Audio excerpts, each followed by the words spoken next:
小祖宗，你快看看，时间不多了。仙雾弥漫的莲花池边，一个糯米团子背着身，侧躺在玉阶上，撸着怀里的小花豹，语气烦闷。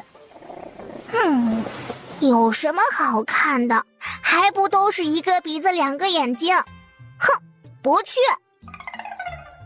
说是说，滴溜溜的圆眼睛却不觉得朝后一瞟一瞟的。没办法，谁让他们玉兽宗这金莲化身的小祖宗面皮薄呢？要是听见了，指不定恼羞成怒，不下凡历劫了呢。要不看看，小祖宗，你不是一直想要爹娘吗？这可是大长老专门用百年酒酿从司命那里换来的剧本，我让人专门画了他们的样貌，1比1还原。这是你爹、你娘、你祖母，还有几张是……哇，他们在闪闪发光耶！而且怎么感觉很熟悉呢？怎么就忘了这小祖宗最喜欢宝石一类发光的珠宝？这3个人颜值属实逆天，加上身份贵重，自然穿着比其他人更华贵。小祖宗，爹娘可看好了，剧情你记住了吗？凡界清苦，务必好好照顾自己。还有天道压制，你的法力全无，万事小心啊！放心吧，我绝对做爹娘的好乖乖，听话懂事不捣蛋。吹呀吹，一吹3年。北风呼啸。我记得我有爹娘啊。有个屁！你是老娘从臭水沟里捡的，正儿八经的小泥腿子，这辈子你都走不出这牛母村。还有啊，你叫牛昭昭，什么云昭昭，妄图跟京城淮阴侯一个姓，你哪来的脸呢？哼，才不是呢，我就叫云昭昭。哎呦，你还敢还嘴？看我不嚼你的嘴！哼，小畜生气我，你们也气我，真当我是死的？看我今天不把你们都宰了做羊汤！说着看向3岁的小奶娃，眼珠邪性的一转。至于小的，找个日子发卖，神不知鬼不觉，我也好回京城痛快几天。洋洋，你去绊倒他！肥婆子一下扑倒在地，云昭昭哦耶一声蹦到他肚子上，用小拳拳砸他。正高兴的时候，一个麻袋套下，跟着天旋地转的被扔上了马车，头顶传来一声低沉的哼笑，简短轻的好似气音，夹杂着不屑。大坏蛋，你在笑我？看见我刚刚的厉害了吗？不想挨揍就放了我。八成遇见人贩子了。齐萧大马金刀的坐着，看着麻袋上不断凸起的小脚印、小手印，眼眸微潮。你该感谢我，要不是我及时出现，就你这营养不良的小骨头架子，那老肥婆一屁股能坐死你。没错，这正是刚才陈阿嬷要做的事。哼，冻死我了，你还能卖出价钱吗？我在帮你，不用谢。给我等着，下车找抱抱，呼呼揍你。爹娘在哪里啊？马车一停，奉天承运，皇帝诏曰：镇远大将军齐萧护右边陲，数次遇蛮夷来犯，为我国土，是大前不视其出的帅才，特赐监国摄政之职，在朕养病期间，代为处理国事。摄政王好大官威，骑马进城，就不怕御史参你一本功高盖主吗？御史何在？本王可否骑马进城？自然可以，摄政王的车马接走御道，监国期间等同皇帝亲临。这时后面的淮阴侯云骑清风霁月地走了出来。沈大人所言甚是，但二皇子是君，摄政王是臣，怎能越过军礼？下官认为不妥。淮阴侯，你不出来，我倒是忘了。这次偶然路过淮安城外的牛务村，我有份大礼送你。摄政王何意？齐萧嘴角轻蔑，黑甲军扯过一老婆子扔在众人面前。你怎么会在这里？阿嬷，你不是在回乡下帮我祈福，怎么会被摄政王？哼，淮阴侯看来还不知道呀。你有个3岁的幼女，被夫人弃养乡下，幸得本王相救，不然就被这贼婆子卖了。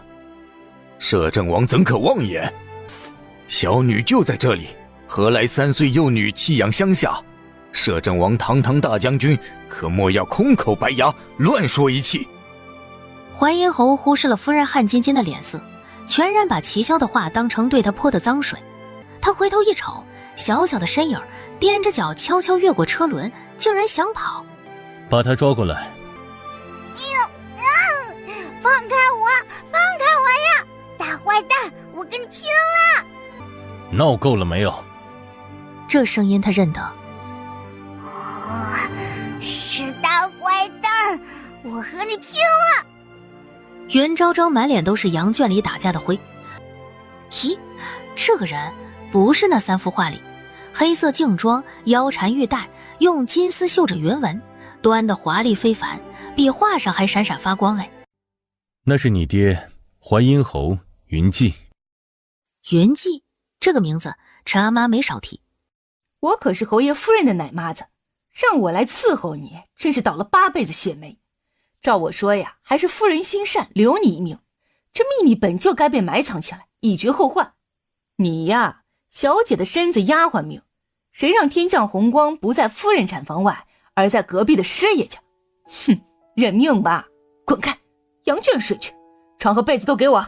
小泥腿子就该有小泥腿子的样，从今儿开始，你就叫牛昭昭。回忆渐渐清晰，云昭昭眼含期待地看向那个儒雅的中年男人，他会是自己爹吗？爹爹，爸。摄政王，本侯只此一女，云洛瑶，没有旁的女儿，你一定是弄错了。哦，是吗？侯爷，其实……孙姨忙蹲身。嬷嬷，你岁数大了，摔倒可怎么好？你的家人该担心了。陈阿嬷心下冷寒。是了，他儿子刚刚中举，想入礼部，还要侯爷托举呢。摄政王，奴婢作证，这小乞丐真和侯爷没有半点关系，是奴婢在村边捡的。摄政王，妾身知道你是好心，可孩子是妾身生的，难不成我会弄错不成？摄政王，本侯家事，不劳你操心了。当年之事疑点颇多，侯爷明心见性，就真的没怀疑。为何同天产女的师爷一家连夜就辞官归隐？这么多年来下落全无，为何不等你回来再？够了！韩军师，适才你说这些是何居心？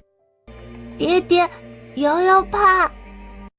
哎呦，洛瑶郡主和那个小乞丐，明眼看着就知道谁是真的侯府千金。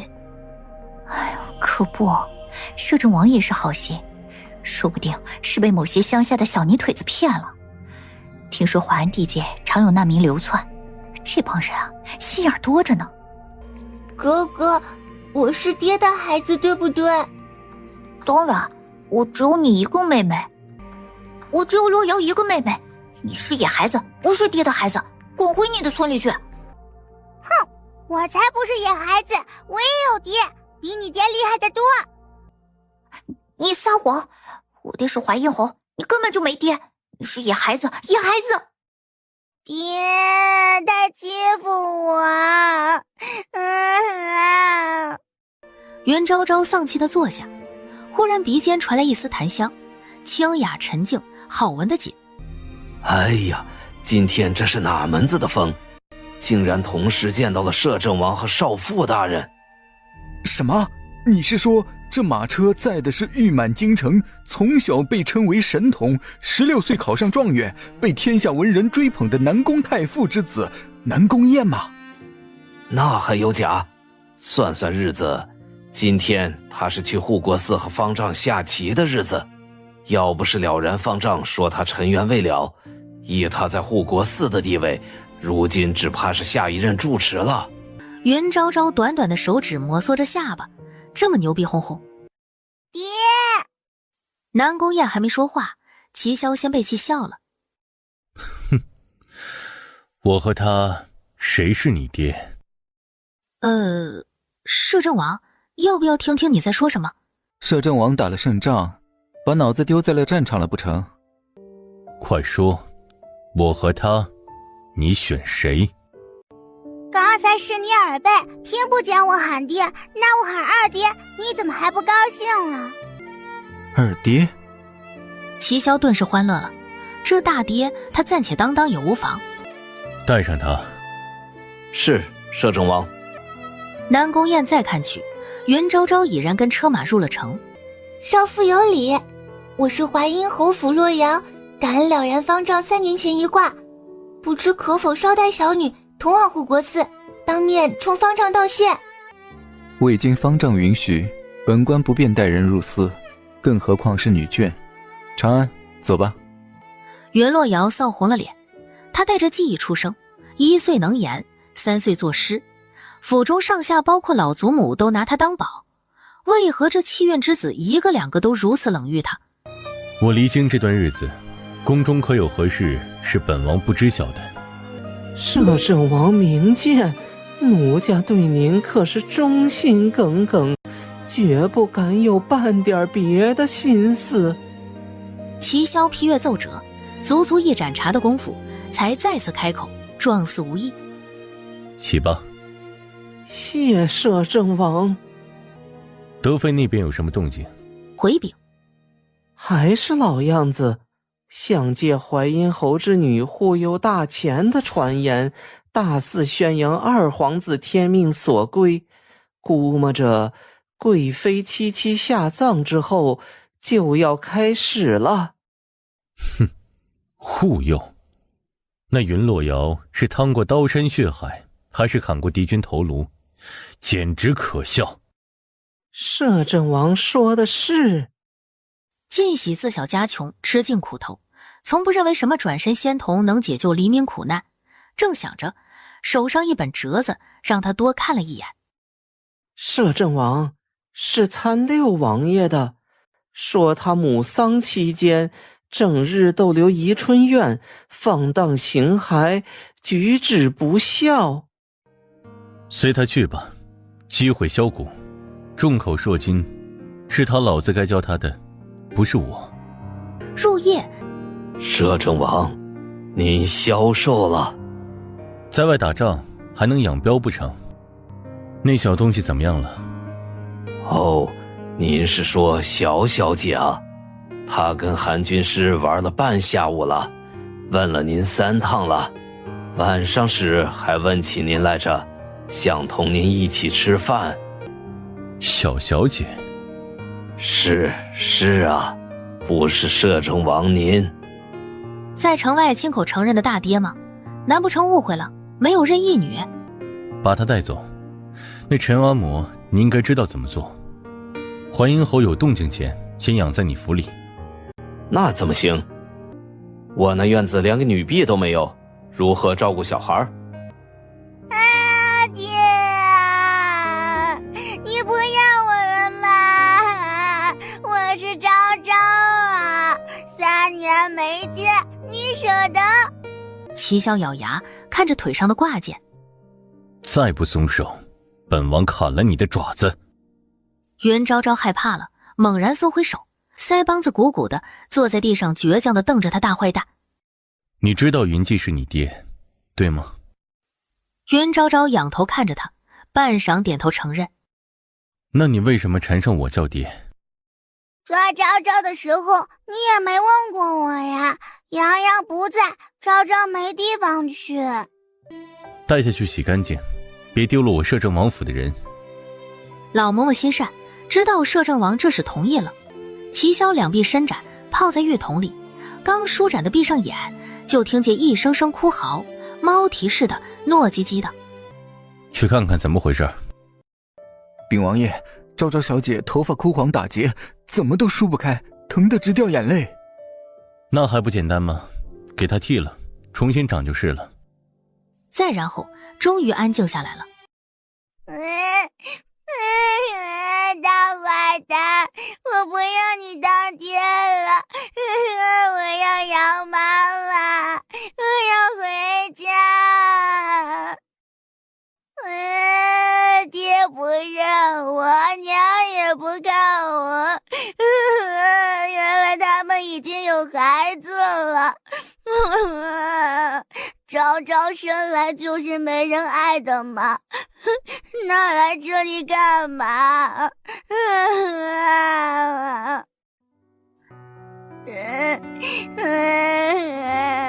渣爹不认昭昭，昭昭也不要他了。齐萧见他哭得伤心，心中泛起一丝陌生的酸涩。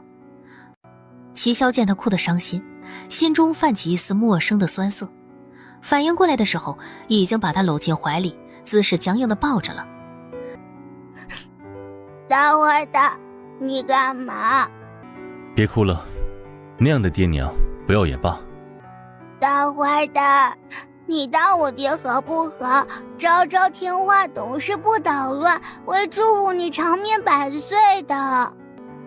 哼，本王征战沙场，长命百岁，哼，怕是难呢。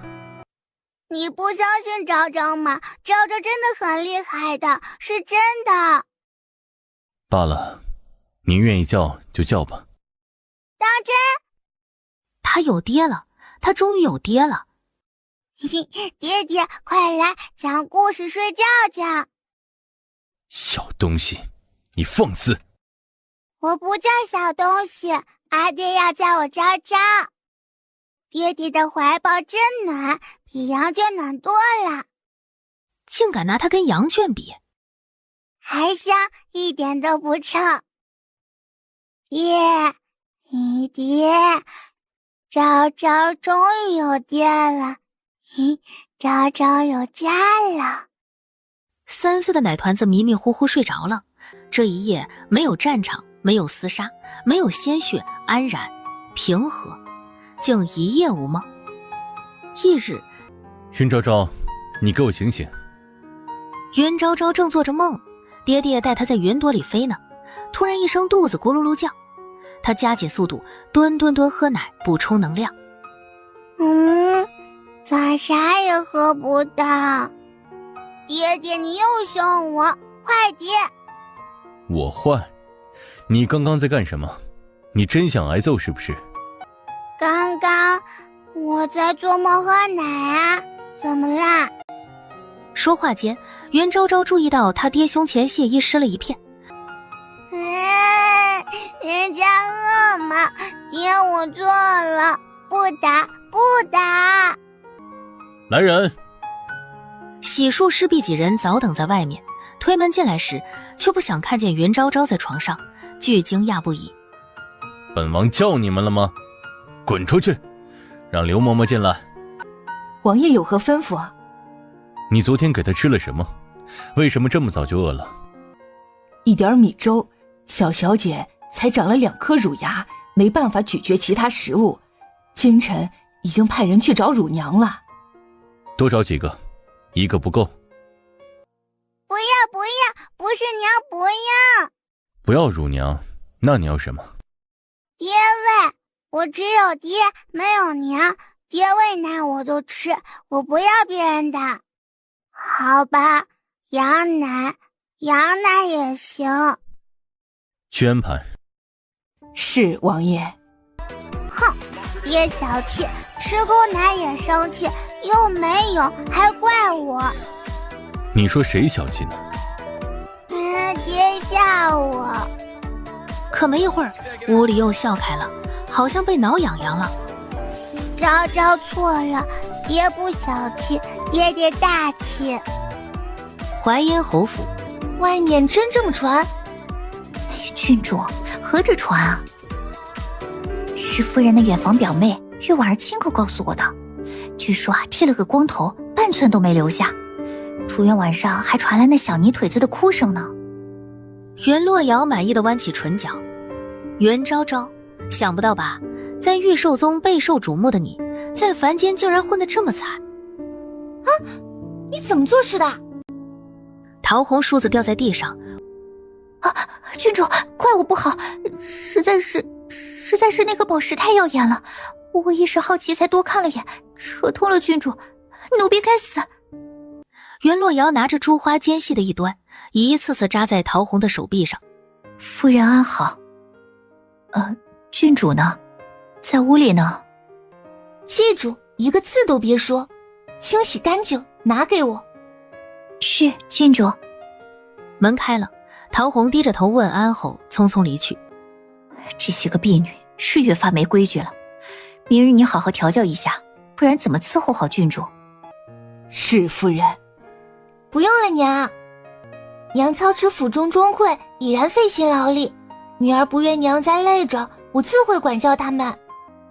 娘的乖乖，真是懂事啊。洛瑶，娘叮嘱过你，这娘胎里带的异宝绝不能轻易示人，这关系到咱们侯府和二皇子的前途运势，万不可疏忽。娘，昨天那个嬷嬷真的是你奶娘吗？可她为何不在府里伺候你，跑去乡下受罪，还照顾一个和我同岁的孩子？孙姨面色陡然一变。是了，连3岁的孩子都有疑问，那其他人不行，事不宜迟。洛瑶，一会儿女学师傅来，你好好上课，娘出去一趟。娘，昨天那个打了哥哥的小孩，我以后还会再见到他吗？娘也不知道。哦，这样啊。洛瑶不愿姐爹爹生气，如果有机会还是见一面的好，告诉他真的认错爹了。华阴侯怎么会是他爹呢？傍晚，何爷爷，你怎么那么厉害？这院子里这么多事，你都能安排好，真棒！还有刘嬷嬷，你做的蛋羹太好吃了，昭昭可喜欢了，肚肚都鼓起来了。哎呦，我的小姐，这嘴儿也太甜了。嘿，爹爹回来啦！爹爹好厉害，真好玩。爹爹，今天刘嬷嬷给我穿了新棉袄了，可暖和了，昭昭都不冷了。还有，今天中午你没回来，昭昭让何爷爷给你留了饭。昭昭想爹爹，爹爹今天有没有想我呀？夕阳下，齐萧还能清楚地看见小家伙脸上的绒毛，心头柔软，虽没回答，但还是轻轻点了下头。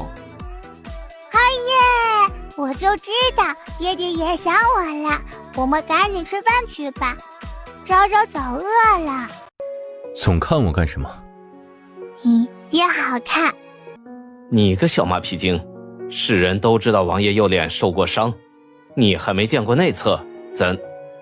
筷子拍在桌上，齐萧眼神发冷。才不是马屁精呢，爹爹的脸我见过的，是最好看的。那陈婆子如何了？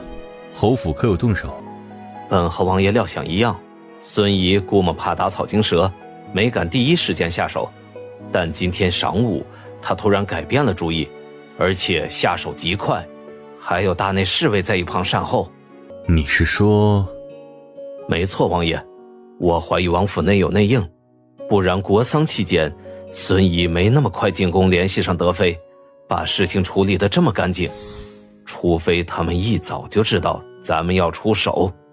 王爷，如今你身处高位，周边多的是居心叵测的小人，这时候要是被人捏住了把柄，查就是了。你什么时候这么沉不住气了？这时袁昭昭突然开口：爹爹，我知道谁是奸细哦。昭昭，你知道什么是奸细吗？既然你这么厉害，那你说是谁？是一个叫玉婉儿的人，他说与其勾搭袭击那个太监，不如为自己谋个好前程，是他把消息传递出去，而且对方还给了他200两银票，说只要他为娘娘办事，以后册封他为摄政。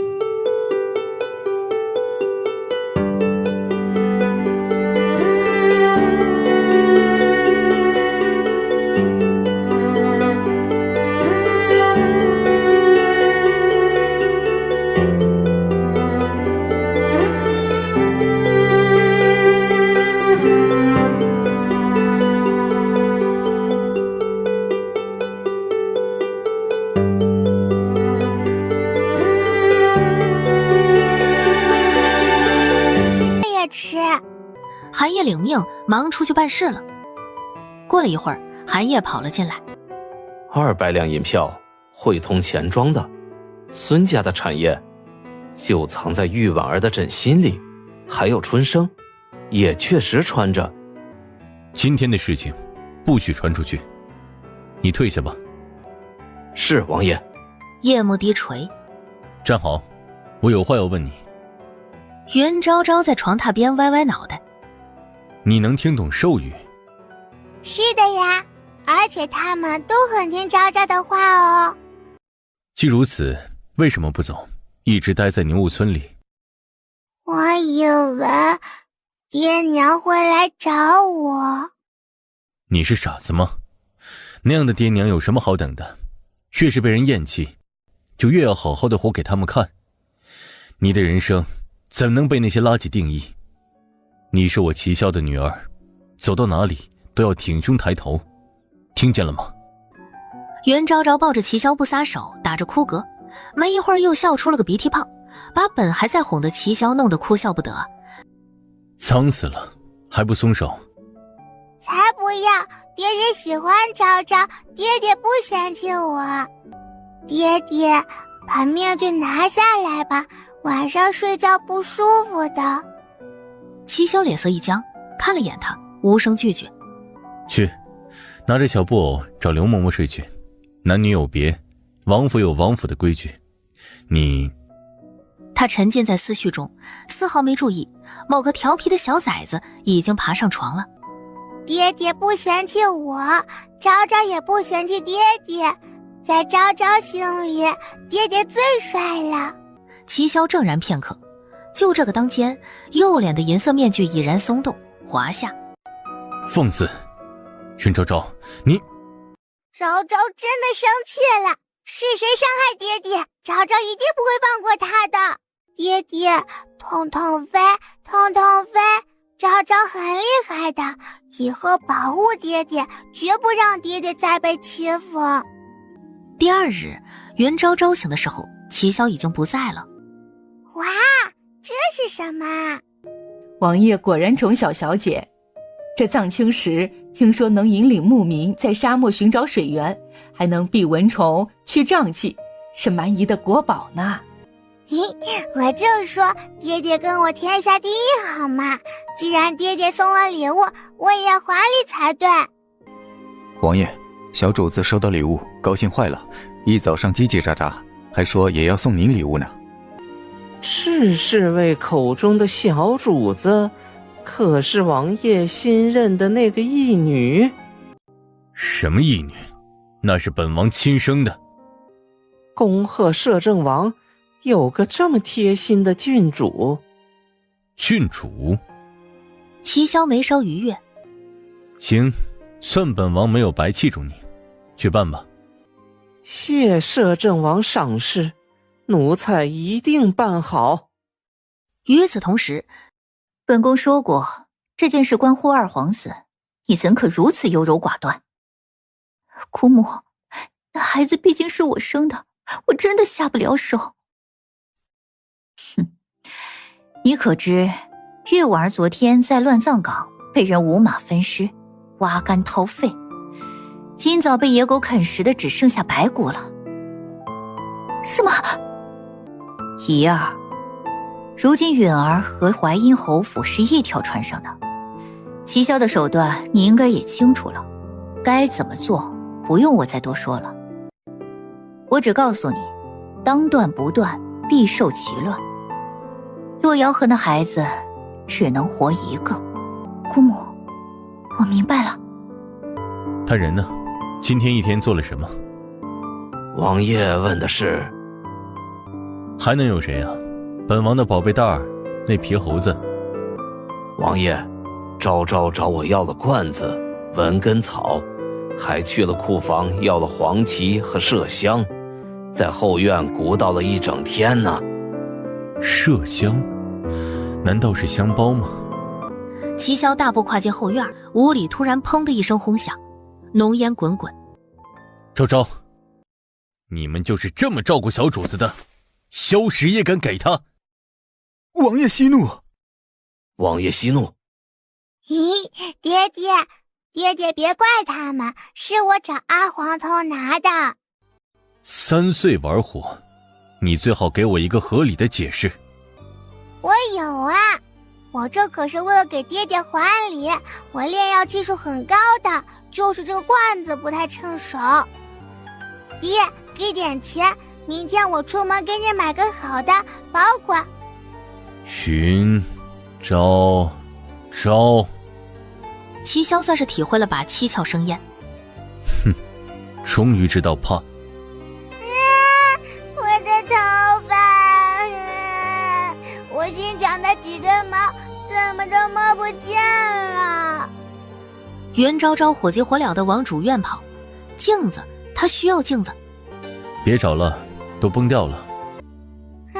爹爹什么都不懂，没有头发，我就是不完整的小孩子。晚上，下次再不许干那么危险的事情。可是我要炼药啊，昭昭还要给爹爹治脸呢。那就是你要送我的礼物吗？是啊，昭昭可厉害了，这个礼物你喜欢吗？说到最后已经闭眼睡着了。由于刚炸了后院，袁昭昭乖巧了几日。雨林院，打听清楚了，爷真的没去蒋介儿那里？回禀主子，没有。最近摄政王都宿在主院，那里下人嘴严得很，奴婢使了大价钱才探到消息。最近王爷一直陪着那个义女，连睡觉都亲自哄着。爷是什么人，怎能放低姿态做这样的事？我不信，我现在就要去看看那小孩到底是何方神圣。姨娘，不如这样。主院外，何管家，劳烦通报王爷一声，妾身来送参汤。冯姨娘，王爷不在。不在？可今儿是休沐啊。王爷如今是摄政王，要处理朝中的大小事，自然比以往更忙。实则是王爷想给昭昭一个惊喜，进宫处理请封郡主的事儿了。何管家，听说王爷新认个义女，这是我亲手做的点心，我去拿给他尝尝。不巧，小小姐上街了，这食盒我先代为收下，待她回来一定转达冯姨娘的心意。另一边，嬷嬷，就是这里。昭昭啊，你识字？不啊，昭昭一个字也不认识。小小姐头上戴的帽子，要是我没看错，是用极品白狐的皮做的吧？是的呀，爹爹说戴了帽子就不许再提那几根毛的事。那小小姐想买什么呢？再贵些的，要你们这里最好的陶罐，昭昭有钱。二位请看，这是我爷爷那辈匠人做的，一直没寻到个有缘人。今日要是小小姐中意了，500两我就出了。什么嘛，不就是个普通烧罐，只不过厚实了点儿。小小姐这是不满意？犀牛留香炉而已，烧罐中顶多算是一个中下品。你是不是觉得我个矮人也傻？东家傻眼，这小娃看样子才3岁吧，因此不敢糊弄，给了个实在价。街上的人越来越多，突然听见2只小土狗在说话。真要自杀，狗不骗狗，不信。咦，谁要自杀？带我去看看。汪一声往前跑去，就这样，最后在一个山坡前停住了。累死昭昭了。爹娘，孩儿不孝，辜负你们的期望了，下辈子孩儿再报答。停下，昭昭来了。你先等等，昭昭能量不够了。说着，仰头蹲，一口气灌了一瓶奶。你是谁？我叫云昭昭，小哥哥，你干嘛想不开要自杀？尤正惊得目瞪口呆，他怎么会知道？小妹妹，你走吧。漂亮哥哥别死了，死了爹娘该伤心了。可我实在撑不住了。你也跟昭昭一样，吃不饱，穿不暖，被赶去羊圈睡觉吗？这帮大人太坏了。你说你爹娘这么对你？没有爹娘啊，昭昭自己在羊圈里长大的。不过昭昭现在有爹爹了，虽然偶尔凶凶的，可是对昭昭很好。袁昭昭见他不说话，问他：小哥哥，你不相信我吗？好吧，我就让你一个人看哦，事后可千万不能告诉别人哦。然后在尤征好奇的目光中，两只小手快速地拿下帽子，然后1秒后又戴了回去。看清了吧，这下信了吧？嬷嬷说昭昭以前没有吃有营养的东西，所以头发跟枯草似的，不剃不行。我信。那就好，昭昭不骗漂亮哥哥。公子，你让我买墨，怎么不等等我？我推你来看风景多好。坏了，嬷嬷找不到我，该着急了。小哥哥再见，昭昭该回家了，你要好好的哟。我们走吧，我想爹娘了。是，公子。就在车拐过街角的时候，尤征好像听见了狗叫声。去，拿过那包，是那个小妹妹的，再顺着前面去找找。是，公子。与此同时，摄政王府的人都找疯了。管家，街头巷尾都找了，就是看不见小小姐。我也逢人打听了，说是都没看到。今天是集，街上人太多，现在才堪堪散去。我另派了些人去城外。光是去城外还不行，你们几个这就跟我进宫去找王爷，其他人继续找。齐萧听见来报，去，吩咐9门提督赵印，关城门，一个人都不准出城，把京畿6营的人都给我调来，全城搜索。是，摄政王。哼，小娃子，别给捂死了，早晚都要死。不过确实不能死在这儿。妈的，也真是晦气。摄政王府的人动作够快，不然咱们现在早出城了。走吧，去跟夫人复命。淮阴侯府主母院里，你是说外面都是摄政王的人？那孩子还带回府了？是，夫人别怕，夫人放心，大内侍卫做得干净，没人会怀疑到侯府。到了晚上，摄政王断定这孩子丢了，自然会打开城门，到时一切就摆脱嬷嬷了。只是这事千万不能让侯爷知道。夫人安心便是。哦，别叫了，以前吃不饱的时候不也没事吗？怎么才刚过2天好日子，就这般没出息了？谢谢叔叔，这个我吃不饱，你留着吧。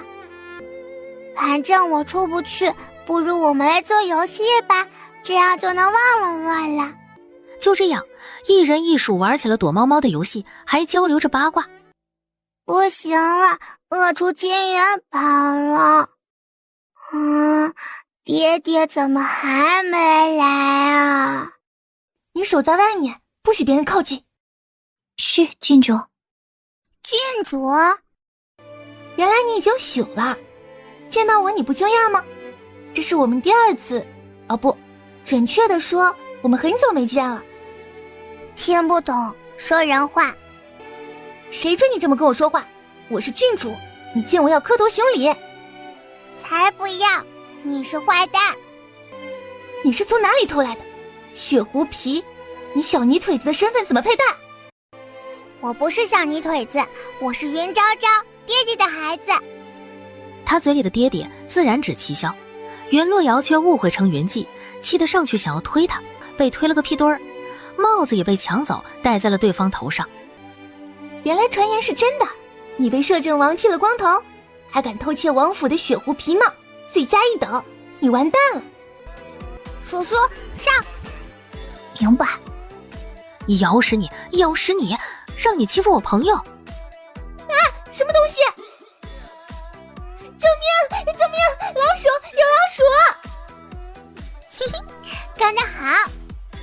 袁昭昭上去推倒袁洛瑶，抢回帽子，顺带踩了他2脚。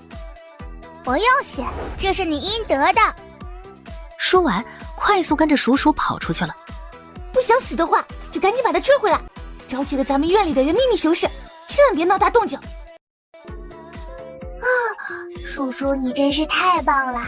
吃饱了才有力气立即开干，那必须的。趁着没人，你多吃点。我平时最烦那个君主，臭得要死，我总在他燕窝里撒尿。呵呵，叔叔，咱们果然很合拍。以前有个嬷嬷欺负我，我也是让小妖那么干的。哇，好甜，好好喝。叔叔，剩下半碗给你。没一会儿，整个厨房就被饭腾了个遍。你们先了，让你们使唤，烦我，哼，绝对没安好心。你是谁？鬼鬼祟祟在那干嘛呢？袁哲刚下学堂，饿得来厨房找吃的。是你？你怎么敢来我家？来人，把他给我捆了！说着，便想要动手来抓人。哎呦，你又偷袭！废话，不然等着等你抓嘛！都给我围过去，是比抓猪那野杂种。是少爷。哎，发生何事啊？不知道老爷马上回来了吗？乱糟糟的，成何体统？管家呢？哎呦，夫人，后院柴房不知怎的来了个野孩子，打了郡主和陶红不说，刚刚骑着猪把少爷撞池子里了。野孩子骑猪？猪猪，你太厉害了！你快点，我们回家找爹爹去。哎呦，快把那个野杂种给我拿下！敢打我乖孙儿，看我不惩治他！别，打不着！袁昭昭简直玩疯了，抱着猪猪的脖子，眼看就要跑到侯府门口。侯爷，你今日回来这么早？夫人，这到底是怎么回事？夫君，我……你还侯爷呢？你这还不明白吗？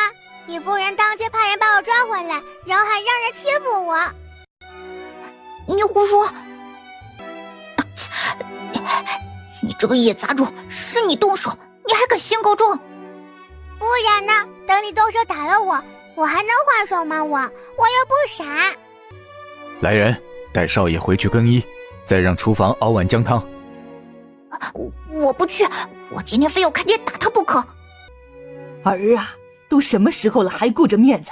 这小玩意儿就是之前在城外给你难堪的野杂种吧？今天云哲他娘做的对，把他抓来惩治一番，也好让京里人看看，你淮阴侯可不是那些泥腿子能攀上的。咦，老太太，你不就是淮安郡牛务坊种地出身的吗？为什么要骂自己呢？老太太，你这是不是就叫忘本呀？捂住他的嘴！小杂种，竟然如此牙尖嘴利，难怪那天被摄政王找来，故意给我儿难堪。王爷，二皇子一党日夜盼着拿你的错处，你如今没有证据，要是真带兵闯入淮阴侯府，明早弹劾你的折子，定然送进雍和宫。本王还怕他不成？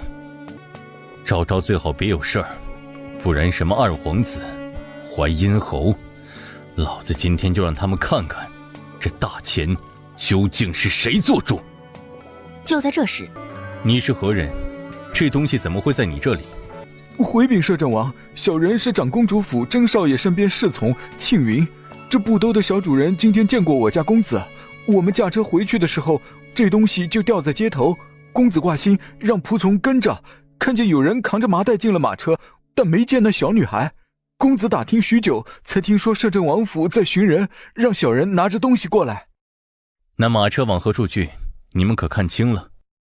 那马车赶得极快，我们没跟上，但看方向是永祥大街附近。这边淮阴侯府，袁昭昭狠狠踩了侍卫一脚，跑到旁边的台阶上，昂首挺胸，叉腰大声直视李嬷嬷。你敢！我爹爹是当朝摄政王齐襄，你打我就是打他，让我爹爹知道关你进。进哪里来着？对，赵玉给你上刑。爹爹，这个小妹妹太坏了，我好心和他玩，他竟然放老鼠咬我，罗瑶好疼。什么？被老鼠咬到了？快让娘看看。难受吧？你的爹娘如今关心的都是我，爱是我的，金银财宝是我的，郡主的身份也只能是我的。爹爹，罗瑶害怕。李嬷嬷还不动手？要等本侯亲自动手吗？霎时针扎一般的剧痛袭来。老太婆，你哥哥带你下蛋呢，你好丢脸，羞羞！臭丫头，言辞粗鄙，简直猖狂之极！看我今天不撕了你的嘴！本王倒是要看看谁敢伤我女儿。爹爹！未到跟前，就被齐萧高高举起，翻看一圈，见没受伤，这才放心的让他坐在臂弯上。本朝上有天子，还有王法，就是摄政王也不能入夜带兵擅闯我侯府。今天这事，还请摄政王给本侯一个交代。哼，就凭你侯府私拐我幼女，还想要打她？本王现在没有拆了你的侯府，就算不错了。来人，把那贼魔扣下，责打40大板，以儆效尤。是，王爷。黑甲军动作迅速。摄政王，我错了，我不该动手，求王爷饶我一命。李嬷嬷臀部已然血肉模糊。昭昭，你就原谅嬷嬷吧，她不是故意的，而且她都这么大岁数了，会死的。求摄政王饶嬷嬷一命吧。王爷明鉴，侯府并非拐带，只是孩子们年龄相仿，玩在一起罢了，都是误会。原来套麻袋、乖柴房、挨巴掌是玩耍呀！爹爹，昭昭明白了，下回我也邀请他们玩耍好不好？尸体被拖下去。爹爹，可不可以把刺猬、猪猪叔叔带走？行，都带走。都跟昭昭享福去了。这都是我侯府的东西，怎么能拿？不行，都给我留下。昭昭，今天可还有人欺负你？有。侯，怎么欺负的？袁昭昭屁股一扭，从他腿上滑下，像个炮弹一样冲过去，拿出吃奶的劲儿，狠狠踢了袁哲2脚，然后翻回来，用力把袁洛瑶推倒，把没防备的孙姨也带了个跟头。摄政王，你当众教唆这孩子殴打我一双儿女，简直欺人太甚。淮阴侯多想了，这不是你夫人说的，孩子年龄相仿，玩在一起吗？别太当真。你别的不说，我是郡主，云昭昭以下犯上，就是该罚。没错，既然摄政王如此刚正不阿，那就请为小女做主，罚云昭昭。且慢，侯爷，云昭昭可是皇帝亲封的昭阳郡主，身份贵重，不可罚。昭阳郡主？不可能，她只是摄政王一女，乡下来的贱民，没有资格。放肆！圣旨在此，上有元帝印宝，怎能有假？郡主可不要妄言，当心连累侯府上下。小女童言无忌，绝没有冒犯圣上之意，还请摄政王恕罪。你们听好了，昭昭是我亲生的，绝对不是什么义女。再有下次，本王割了你们的舌头。没错，昭昭就是爹爹亲自生的，是爹爹的小宝贝。小郡主，该改口了，叫父王才对。父王，那是什么东东？饿了吧？走，爹带你回家吃饭。侯爷，昭昭肚子早饿了，回家回家，爹爹快走。大批人马声音渐远。你还敢哭？今天差点因为你连累了我侯府。今天这事儿，你这个当家主母脱不了干系，还不把他带走？可怜我乖孙，大冬天掉进水池，快跟祖母进屋，别冻坏喽。去吧，带洛瑶回去，好好教教规矩。作为郡主，一言一行都代表着侯府，这样的错，下次绝不能再犯。是，侯爷。摄政王府，昭昭啊，还好你没事儿，嬷嬷都快吓死了。对不起，嬷嬷，是昭昭乱跑，害嬷嬷担心。昭昭错了，下次再也不敢了。何爷爷，昭昭不是好孩子，让大家担心了。哼，别被他骗了，他今晚大闹侯府，胆子比天都大，下次定然还敢。耶，爹爹怎么还拆台呀？袁昭昭气鼓鼓地追上他，实则齐萧放慢了脚步。爹爹怎么能不信昭昭呢？信与不信不重要，正月之前你都不许再踏出王府半步。不去就不去，昭昭马上就会很忙的。哼，小崽子，嘚瑟样吧。昭昭是想学习九章算术吗？爹可以找师傅教。九章算术，那是什么？不是吗？那这些画的是什么呀？奶呀，昭昭以后每天都要喝够20瓶。还真意外啊。哼，那这个带2个叉的是？烤鸡呀，昭昭以后每天要吃1只鸡。你还真敢想呀，这就是你说的要忙的事儿？袁昭昭脖梗一丝凉意，扭头看着齐萧，张手要抱抱。爹爹这么厉害，昭昭是你的女儿，自然是要更厉害呀。昭昭不想再被人推倒，昭昭要长壮壮，保护爹爹。他的小手抚摸着齐萧受伤的半边脸，眼里都是难过。小小的人，软软的，暖暖的趴在肩头，满眼都是对他的依赖。齐萧心口软塌，真爱地亲了亲他的小光头。冬去春来，转眼3月。呀，这件衣服也小了，还有这件，昭昭的肚肚都盖不住了。爹爹，漂亮衣服都小了，欺负昭昭。不是衣服小了，是你胖了。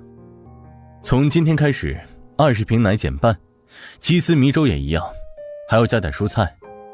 爹爹，你的俸禄这么快就花完了，养不起昭昭啦。荀昭昭，你少给我装傻，这次没得商量，营养要均衡，知道吗？袁昭昭气鼓鼓转身，盘腿坐下。明日长公主府世子生辰，邀请你去参加，你要是听话，爹就带你去。昭昭明白，爹爹说的对，要营养均衡的。与此同时，你怎么办事的？我要的血燕，谁让你拿白燕给我了？郡主，不是奴婢不拿，血燕本身就稀少，厨房按照夫人吩咐好煮2碗，1份送去了折少爷房里，1份被老夫人房里的人抢走了，还说什么？说郡主您是个女孩，终究成不了大器，不用吃那么好的东西。去，帮我拿芦荟敷衍。明天我要以最完美的姿态出现在众人面前，让他们看看谁才配得起郡主2字。是，郡主。翌日，长公主，小小薄礼是洛瑶专门挑选的，恭贺世子9岁生辰。有真哥哥生辰快乐，这是洛瑶亲自选的祝寿图，希望哥哥喜欢。尤征客气的道谢。少妇大人到。巧的是，外面再次通报，摄政王和朝阳郡主到。长公主府的宾客都惊讶了，摄政王怎么也来了？摄政王百忙之中来参加小儿生辰，真是让府上蓬荜生辉。昭昭，快来！漂亮哥哥，昭昭来给你过生辰了，这是我专门从爹爹私库里帮你选的翡翠马，可闪亮了，你喜欢吗？原来昭昭喜欢闪亮的东西。是的呀，还喜欢吃的。叫我甄哥哥，哥哥带你去玩好不好？好呀，甄哥哥。尤征在父母的震惊下，和齐萧有礼的打过招呼，带着云昭昭走了。甄哥哥，怎么没有马？庆云想要阻拦，已然来不及。无碍，昭昭天真烂漫，我喜欢和他这么说话。说完，想了想，看着他纯澈的眼睛。3年前，我骑马跌落，摔断了腿。自此母亲便不让人在这里养马了，怕我触景伤情。我其实一直觉得愧对爹娘。有奶吗？昭昭，你说什么？爹爹把牛奶从1天20壶减到10壶，估摸着俸禄用完了，昭昭吃不饱。什么20壶？去，帮郡主打1整壶牛奶，再拿些点心过来。是世子。袁昭昭饱饱美餐一顿，顿连灌2壶奶，给他讲着摄政王府每天鸡飞狗跳的日子。纯生现在演技提高了，一般的都看不上，还有厨房的旺财和后院的大黄看对眼，手牵手，他们是好狗友。刺猬弟弟为了救我，丢了10几根刺，吐了一片。不过他说摄政王的伙食比侯府强太多了，十分值得。世子，太医院院判回来了，公主请你过去看诊呢。少妇大人尽得了方丈真传，今日能答应一同会诊，我和公主十分感激。无妨。祖上御医世家，活死人肉白骨，尤其一手鬼门九针，令人叹为观止。怪哉，世子的腿高处坠落，骨折严重，即便不能行走，但也不该一点感觉没有。少妇大人，您再看看呢，我侄儿的腿当真没救了吗？是啊，了然方丈游历天下，也许见过这种疑难杂症，或许……说完，他反应过来，赶忙朝温梦言拱手：“愿受见谅，我一时着急，没有别的意思。”无妨，老夫理解的。世子肌肉萎缩，较半年前更为严重了，而且经脉都断死了，再生怕是没有可能。没关系的，真儿。不是没有可能哦。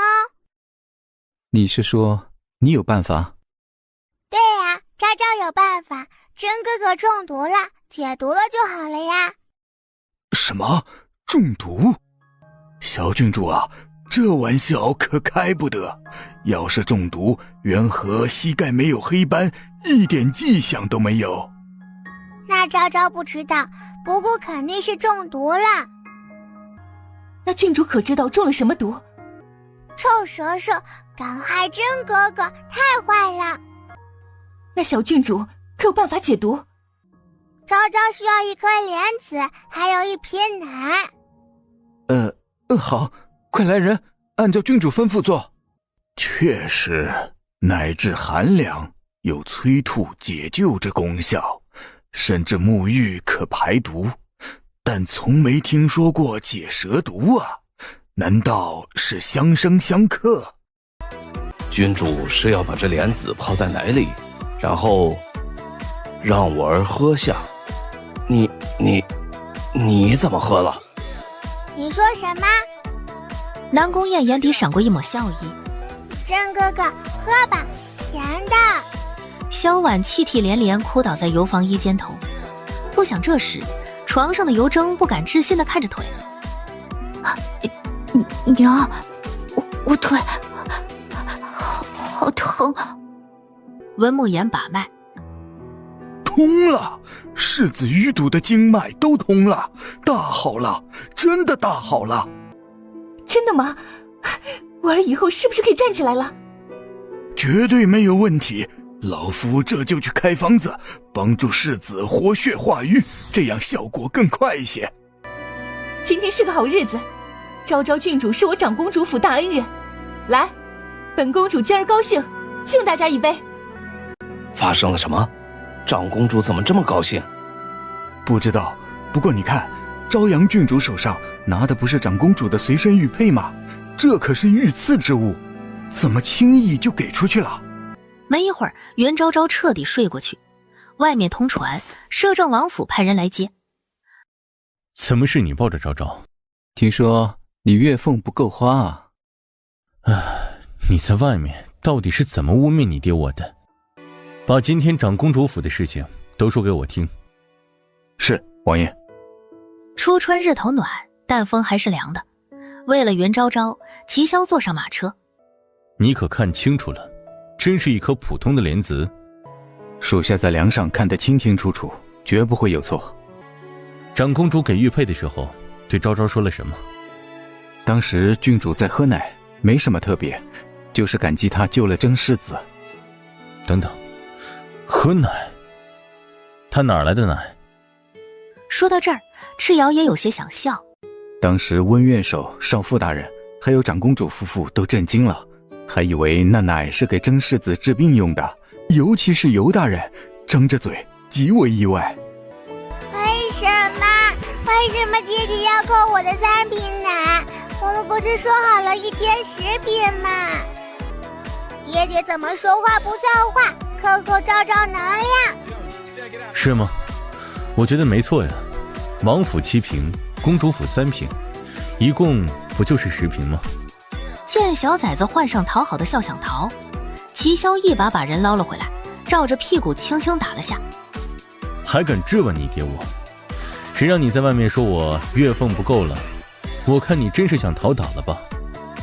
嗨，别打，先别打。袁昭昭拿出哄人3招：搂搂、抱抱、亲亲。这样，爹爹能原谅我了吗？齐萧压住嘴角，哼了一声。爹来，给你看昭昭的宝贝。说着，撅着屁股在拔布床的床头柜子里拉出来一个不大不小的箱子，神神秘秘地嘘了一声：爹爹，你不要太惊讶哦。说完，掀开盖子，里面闪闪发亮，全是宝贝。袁昭昭挑出几样抱在怀里。除了这些，爹爹可以任意挑选1样，昭昭送你，怎么样？昭昭是不是很大方？齐萧嘴角一抽，看着剩下的几个不值钱的丧石，这操作绝无仅有，只此一家。小财迷，走了，沐浴去。好耶，在水里这些宝石也会发光哦，昭昭要多带一份玩。隔了几日，长公主，可是我们王爷今日不巧去了军营，这……放心，有本公主在，没人能欺负得了昭昭。跟姨母进宫去玩好不好？甄哥哥在吗？阿征这2天治腿，离不开府里，待他好了，姨母让他来找你玩。好呀，昭昭去。快去军营，通知王爷一声，郡主被长公主带进宫了。拜见母亲，这就是朝阳郡主，救了阿征的那孩子。皇后娘娘安。去，给朝阳郡主冲杯牛乳，多放些糖，再把御膳房新研制的桂花豆酥拿来，让她尝尝。是娘娘。近些来，让皇祖母看看，你多大了？昭昭3岁半。你是摄政王亲生的女儿吗？对，昭昭是爹爹亲自生的，是爹爹的小宝贝。哎呦，你这个小丫头真是……袁昭昭见他实在难受，上去牵住他的手。说来也怪，胸腔那阵闷气顿然清明了。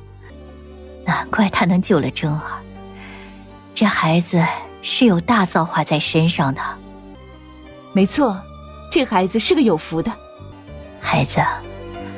皇祖母只有真儿这一个外孙，你救了他，就是救了我段氏一脉。你有什么想要的，皇祖母都可以帮你实现。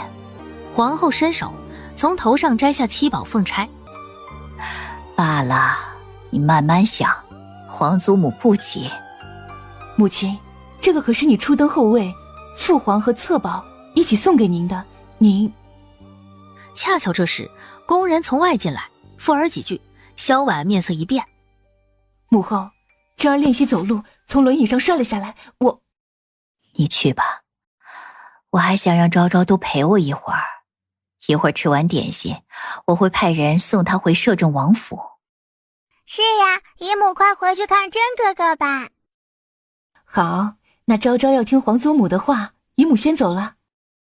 我这女儿啊，惯来稳重，也就碰见真儿的事，能急成这个样子。哼！云昭昭不愧是齐萧亲封的小吃货，一盘点心都进了肚子。再抬头，皇后已经睡着了。她轻手轻脚地爬下来，瞅了瞅，没人来找，于是拿着奶壶自己出了殿。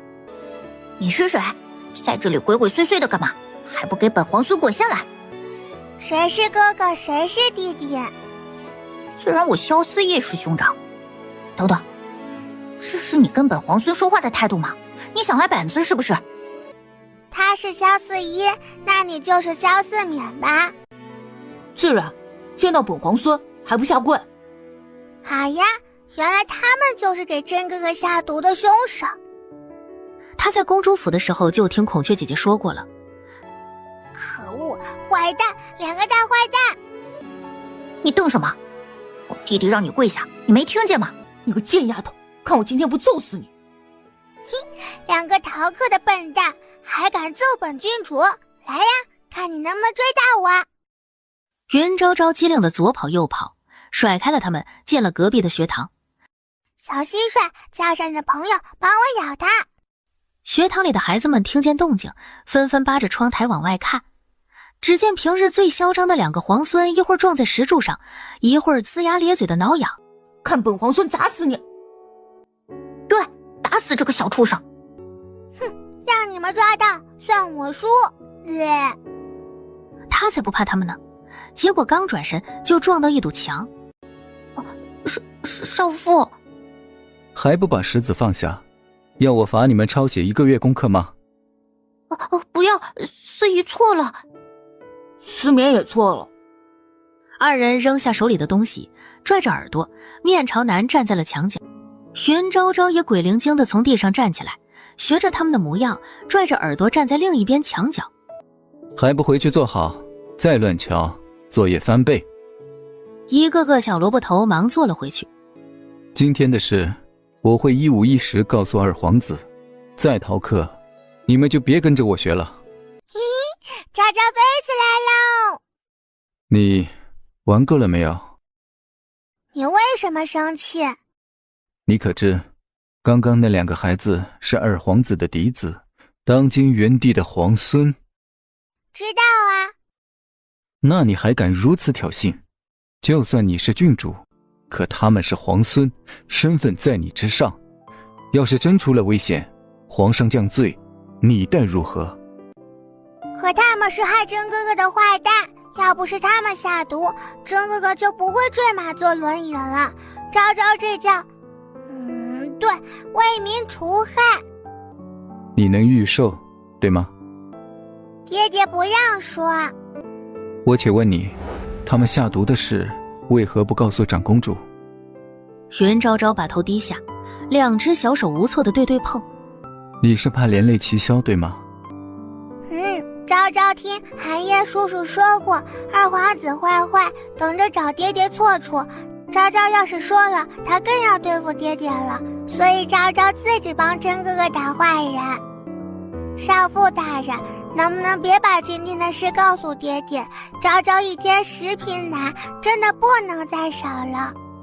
南宫燕唇角极不明显的扬了下，想了想，捡起一块石子，在地上写了3个字：念出来，我就答应你。不认识。南宫燕一怔，在自己名字下面又写上云昭昭3个字。这次总认识了吧？清澈的大眼里面满是问号。你可知官宦世家女童2岁启蒙，3岁学幼学琼林，和你同为郡主的云洛瑶已经入学半年，能作诗了。齐萧怎能如此放纵你？摄政王府难道没有为你规划学业吗？那敢问少妇大人博学多才否？是不是什么都会？4书5经辩论，韵律6艺，八卦9章，工程水利皆有涉足。这么厉害啊！那我出一道题，你要是答上来，我就服你。可以。请问冬瓜、黄瓜、西瓜、南瓜都能吃，什么瓜不能吃？南宫燕每年灯会都会猜谜，至今还是古月酒楼的魁首，但这道题着实有些难度。小郡主，你怎么跑这儿来了？参见少妇大人。金喜公公到处派人找朝阳郡主呢，说是摄政王进宫了。爹爹来啦！少妇大人再见，昭昭要回家啦。回到王府。对了，爹爹怎么会突然来找我？你是不是有什么事儿瞒着爹了？啊！南宫少妇告状了，这个坏蛋明明没有答应，怎么出尔反尔？嘿嘿，爹爹别气，昭昭本想告诉你的，就是这2天玩忘了。说着，把从孔雀姐姐那里听到的事都告诉了他。所以，你自己想着帮尤征出气，就出手了？混账！你才多大呀？萧思义他们多大？那可是皇宫，随便一口井里，你知道有？太阴暗的东西他不想多说，更不想让他明白。别怕，昭昭这次做得很好。告诉爹，南宫燕那老小子还说什么了？老，少妇大人不老呀。少妇大人说爹和昭昭没文化。没文化？你确定他说的是咱们俩？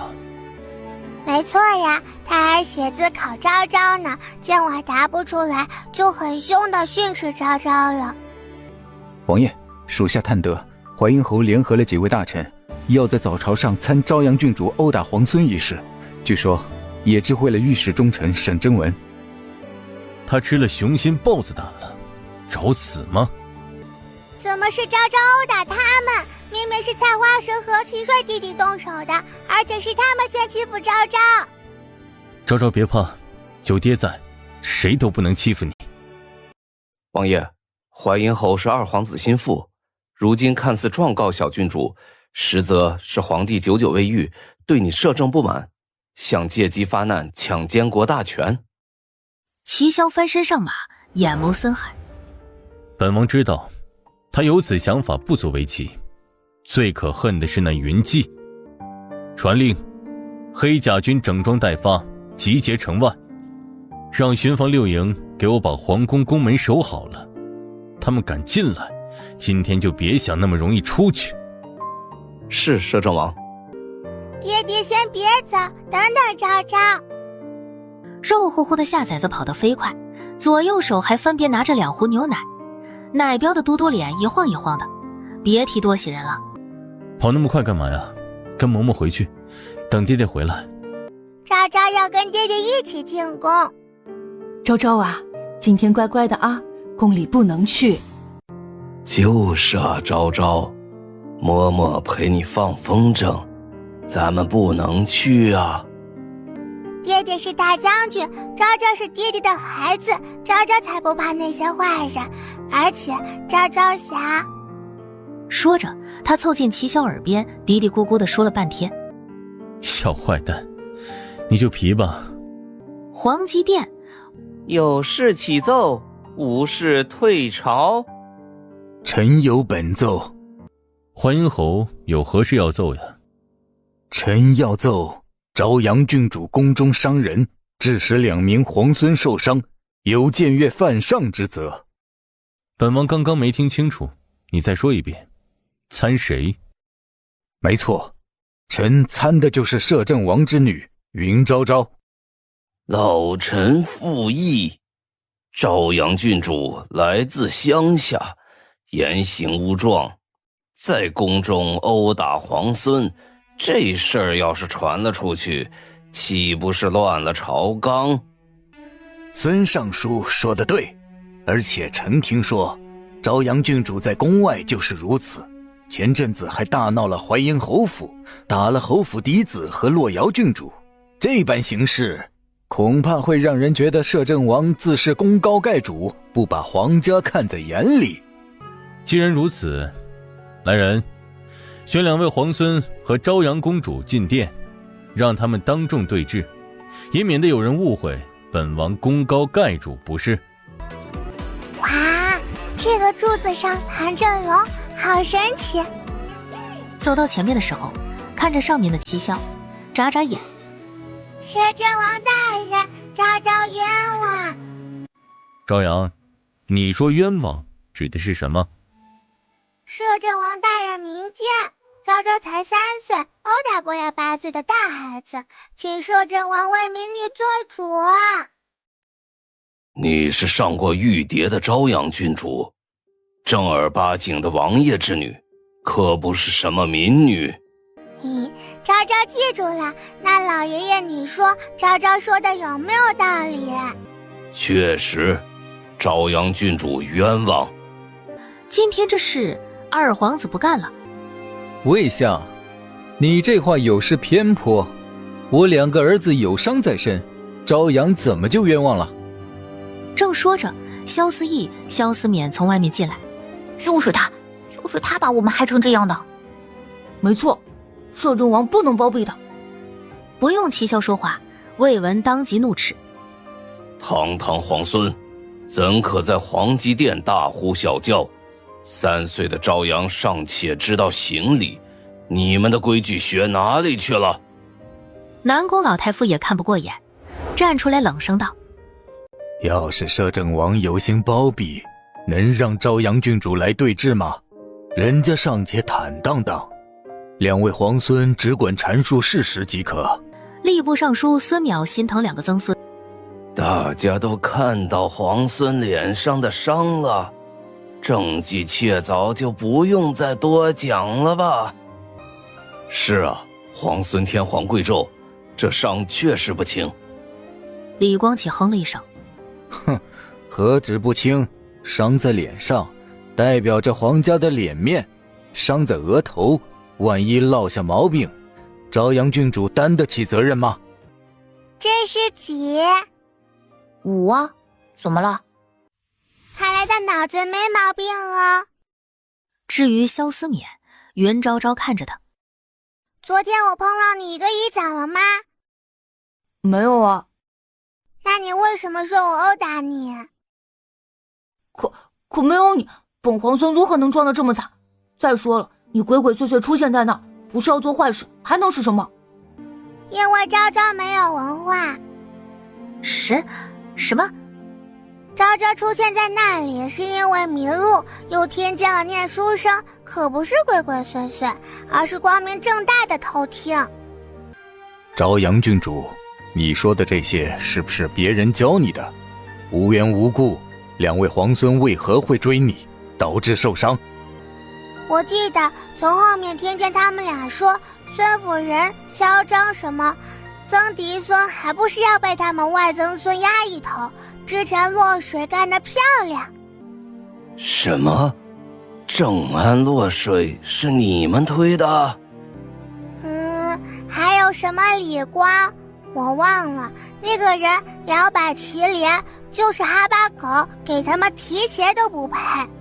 哦对了，还有云猴子，他是好狗，他们说爹地的众狗之中唯有他能咬人，会做事，以后可以提鞋，应该就是帮着穿鞋的意思吧。二皇子一派的人都傻眼了，他眼见齐萧让人带2个皇孙下去打手板。齐萧，你怎么敢？他们可是皇孙。皇上驾到！众人一惊，看着被搀扶进来一脸憔悴的萧元帝。参见皇上，吾皇万岁万岁万万岁！参见皇上。父皇，您病重期间，齐萧竟然纵女行凶，谋害你的2个皇孙，明显没把你看在眼里。你赶紧收回他的监国之权。他……话没说完，啪的一声，重重国在萧允的脸上。父皇，皇上息怒，息怒，要朕如何息怒？息怒，要朕如何息怒？齐萧替我大前镇守边疆，驱逐蛮夷，他的权力是朕给的，他的摄政王是朕封的。你作为2皇子，不仅不在朕重病期间辅佐政务，只知道拿小儿做法子去找麻烦。你是盼着朕早点死是吗？父皇，明明是七霄纵女行凶在先，您怎么能不辨青红皂白如此说而成？要是老六在那，你也会这么做吗？你分明是偏心！混账你！皇上，朝堂乱作一团。来人，二皇子萧允狂博妄言，触怒龙体，责禁3个月，罚俸半年。父皇眼看就要，不行，我要守着父皇，我不能走。带走。是，摄政王。如今龙体南康，要是让我发现朝中有人趁机生乱，别怪本王下手无情，诛9族也不为过。臣等明白。参见少父。你先出去。是。为何不说话？你说话不算话，说好不告状的，结果爹爹转头就知道我瞒他了。你羞羞脸！你问清楚了吗？就冤枉我。刚刚在朝上还喊冤，怎么私下就冤枉别人？他怎么又生气了？真不是你。我既然答应你，自一诺千金。哎呀，误会了。袁昭昭脸上带着点尴尬。昭昭冤枉少妇大人了，请你喝奶呀。少妇大人身上好像娘的味道。你再说一遍呢？娘才不会这样呢。昭昭没文化，不要生气啊。那道题的答案是傻瓜，对不对？不对哦，答案变了。哦，如何变了？昭昭之前误会少妇大人，但现在明白了，所以答案是昭昭这个小傻瓜。那这不就是说，之前的答案就是少妇大人这个傻瓜吗？错了，昭昭下次不敢了。是我输了，你可以让我做一件事，或者有什么想要的，告诉我亦可。袁昭昭仰头，又能收礼物了。他不禁把目光挪向他手腕上的那串莹润洁白的珠子。你想要这个？昭昭喜欢闪亮的东西，而且它香香的。你可知道这是什么？珠珠。拿好了，这东西很贵重。你要是很喜欢，昭昭也可以不用它的。淮阴侯府。儿啊，这么早起高高兴兴去，现在这个样回来，可是朝上出事儿了，摄政王苛责你了。哼，苛责倒还好了。爹爹爸，洛瑶想你了。可奇怪的是，爹爹并没像往常一样抱他。爹爹，洛瑶给你出的主意不好吗？你怎么了？就是夫君，皇孙受伤，那朝阳郡主有禁乐之责，摄政王也有不可推卸的责任。袁纪冷静过后，把今天的朝上的事说了出来。如今我淮阴侯成了京中的笑话，二皇子也被禁足府中，元帝还病重，可恶！怎么会这样？你就是太宠他了，把他惯坏了。朝中大事怎么能听一个女娃子的？真是让我说你什么好？以后你抓紧洛瑶学业就好，其他的就别插手了。还有今晚，我不去你房里了。雍和宫，萧荣章呢？已经派人去找六王爷了，估计昨晚又宿醉在哪个花楼了。王爷，如果元帝真，齐国那边的事可就棘手了。别的我不担心，就是将士们出生入死，为大钱争取的喘息之机。可惜了。爹爹担心老皇帝死吗？小崽子，什么时候来的呀？贺安，来朕身边。贺安是谁啊？皇上，臣在。朕老了，活不了多久了。那个逆子至今不成气候，朕知道难为你了。见齐萧不说话，朕知道你会为此承担多少骂名，就当帮帮朕，帮帮大钱。陛下放心，臣答应您。好啊。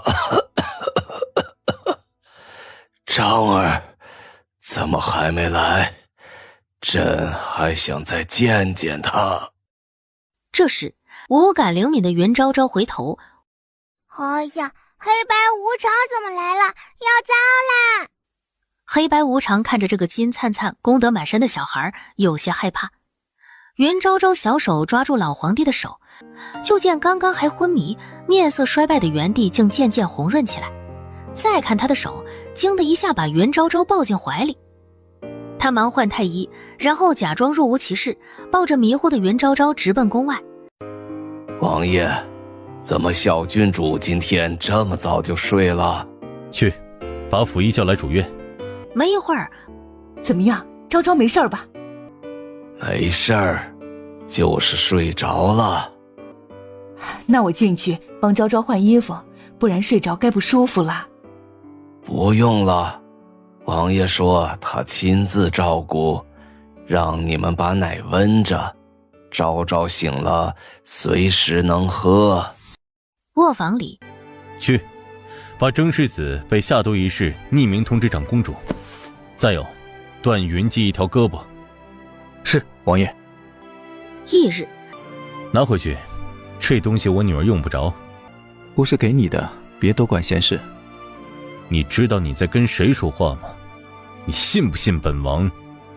撤了我的少妇之职，尽快，或者说让我爹告了还乡，正好，我也看他到了颐养天年的时候。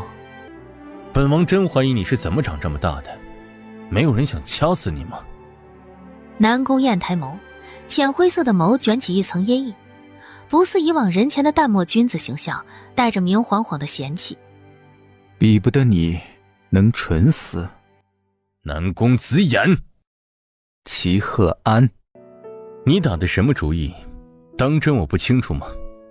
昭昭是我的，你别找死。你的，亲生的。用不用我提醒你，皇后和长公主打的什么主意？那凤佩和七宝凤钗就是向你投诚的信物，你不想选，实则已经选了。以德妃和皇后的不对付，你认为二皇子继位后当真不会对昭昭下手吗？而且侯府已经有动作了，不是吗？我会保护好昭昭，除非你夺了那个位置，不然我不信。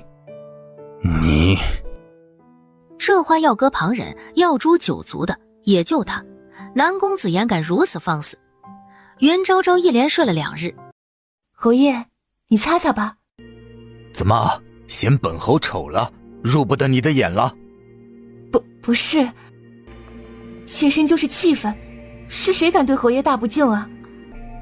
侯爷，老夫人还有主母在外想见你呢，妾去唤他们进来。不用，让他们都离远点儿，我要休息。你上来帮我捏头。另一边，摄政王府，爹爹，你怎么啦？你给我老实交代，皇帝为什么突然身体好转了？你做了什么？昭昭给他功德啊。功德？齐萧呼吸一滞，眼眸微凝，片刻后从怀里拿出了那串菩提佛珠。哎，怎么在爹爹这里？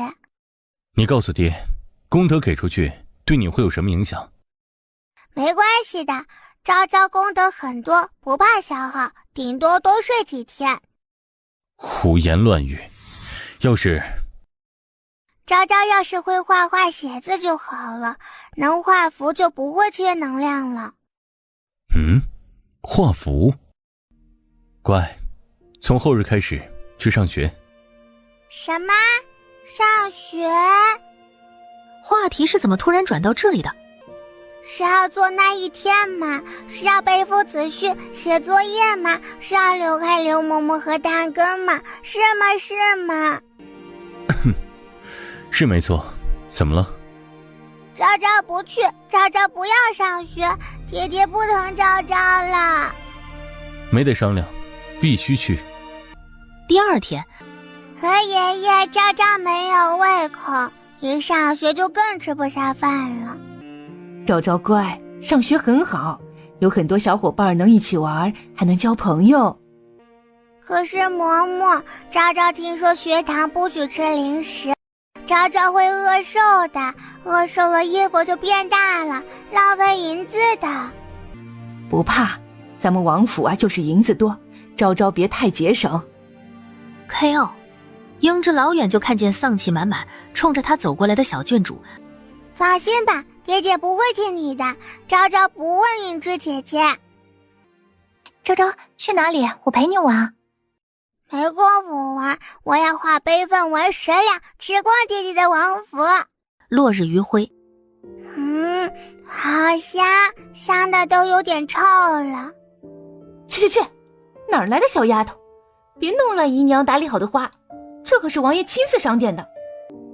冬至，这可不是什么小丫头，这孩子呀，可是爷的心尖宠，咱们王府的朝阳郡主。心尖宠，那不是夫人您吗？袁昭昭只顾着这冯姨娘身上的罗裙惊叹：谁让你动手动脚了？夫人这裙子可是番邦进贡，全京城没几条，今天专门穿给王爷看。你个乡下来的野丫头怎么配？冬至，怎么和小郡主说话呢？郡主见谅，我这婢女啊就是口直心快，怎么都改不了这个毛病。你应该不会告诉王爷的，对吧？不会。昭昭受欺负，自己想办法。得意的主仆二人丝毫没看见地上密密麻麻的跳板虫向他们靠近，还有这个季节不多见的丁丁蝇，也不知从哪里飞来一群。真好玩，真好玩。一笑过后，他听喜鹊说，以前那个坏女人总是赶我们走，说我们臭，后来昭昭你爹爹嫌她烦，把她的院子从前面迁到了后面。因为她烦人，很讨厌，对不对？对呀，你爹爹最烦话多的女人，小姨娘就比她聪明。昭昭呢？跟王爷您置气呢，早就抱着枕头找刘嬷嬷睡去了。第二天一早，鸿蒙学堂管理严格，为了不让学子分心，山上有学舍，供学子们住宿。爹爹说昭昭最近都不回来了。好吧。反正用不了半天，他就能让夫子把他赶回来。袁昭昭对自己的计划十分得意。云洛瑶也在鸿蒙学堂就读，你要是不喜欢，爹爹就派人把他……不用啊，昭昭可以。此时，洛瑶，你这只子好笔出自莫安郡吧？听说一笔千金呢，看着就不一样。还好啦，是爹爹专门托人买的，是我的3岁生辰礼。你就好了，我爹爹只会让我陈氏扎马步40练头壶，我的手腕到现在还疼呢。我娘说了，打仗将军都是大老粗，你爹自然不会给你买这么昂贵的墨笔了。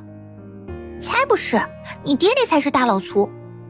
才不是，我乃3公主萧炎之女，我爹是首富前程，你敢说我爹？以后酒楼你别去，花钗你别买，看你们顾家怎么办。你那大姐怕是更难嫁了吧？表姐别这么说了，一会儿夫子听到就不好了。况且朱小姐长成这样也不是她愿意的，就算了吧。你们知道今天要来的新生是谁吗？是谁？不会又来个3岁半的打击人吧？没错，就是3岁半的朝阳郡主。哈，惊不惊喜，意不意外？什么？云昭昭？这时，院长季从儒牵着云昭昭走了进来。这是云昭昭，3岁半，以后就是鸿蒙学堂丁班的学员了，大家以后要好好相处啊。你就是朝阳郡主，怎么还没我高？因为我才3岁半。这是你的新书包，虎头的，太幼稚了吧？比不上你头顶的花苞幼稚。我知道你父亲是摄政王，可我不怕你。院长说了，学堂里不讲究身份，只论学识。钱以宁高傲地看着他。没错，我不信你能通过入学考试，你说你是不是作弊了？你们欺负一个小孩子算什么本事啊？有本事单挑，和我打一架！哎呀，好厉害的小朋友！就在这时候，夫子进来了，众人这才回到座位上。袁昭昭晃了会儿就晕乎的犯困，从桌下拿出牛奶，仗着个子矮，吨吨吨的喝奶。中午下课后，小花花，昭昭有点不敢胡闹了，她手心好痛，昭昭怕痛，可是昭昭又想回家，怎么办？赵景成匆忙扒完最后一口饭，跑到后面，从草丛里扣了个蛐蛐。你不怕吗？不啊，蛐蛐妹妹很可爱呀。小花花也很可爱，你要不要认识一下？花纹斑驳的小菜花蛇吐着红信子，发出嘶嘶的声音。小花花，你不用难过，不是所有人都能欣赏你的美。我能摸摸它吗？当然可以呀，它叫小花花。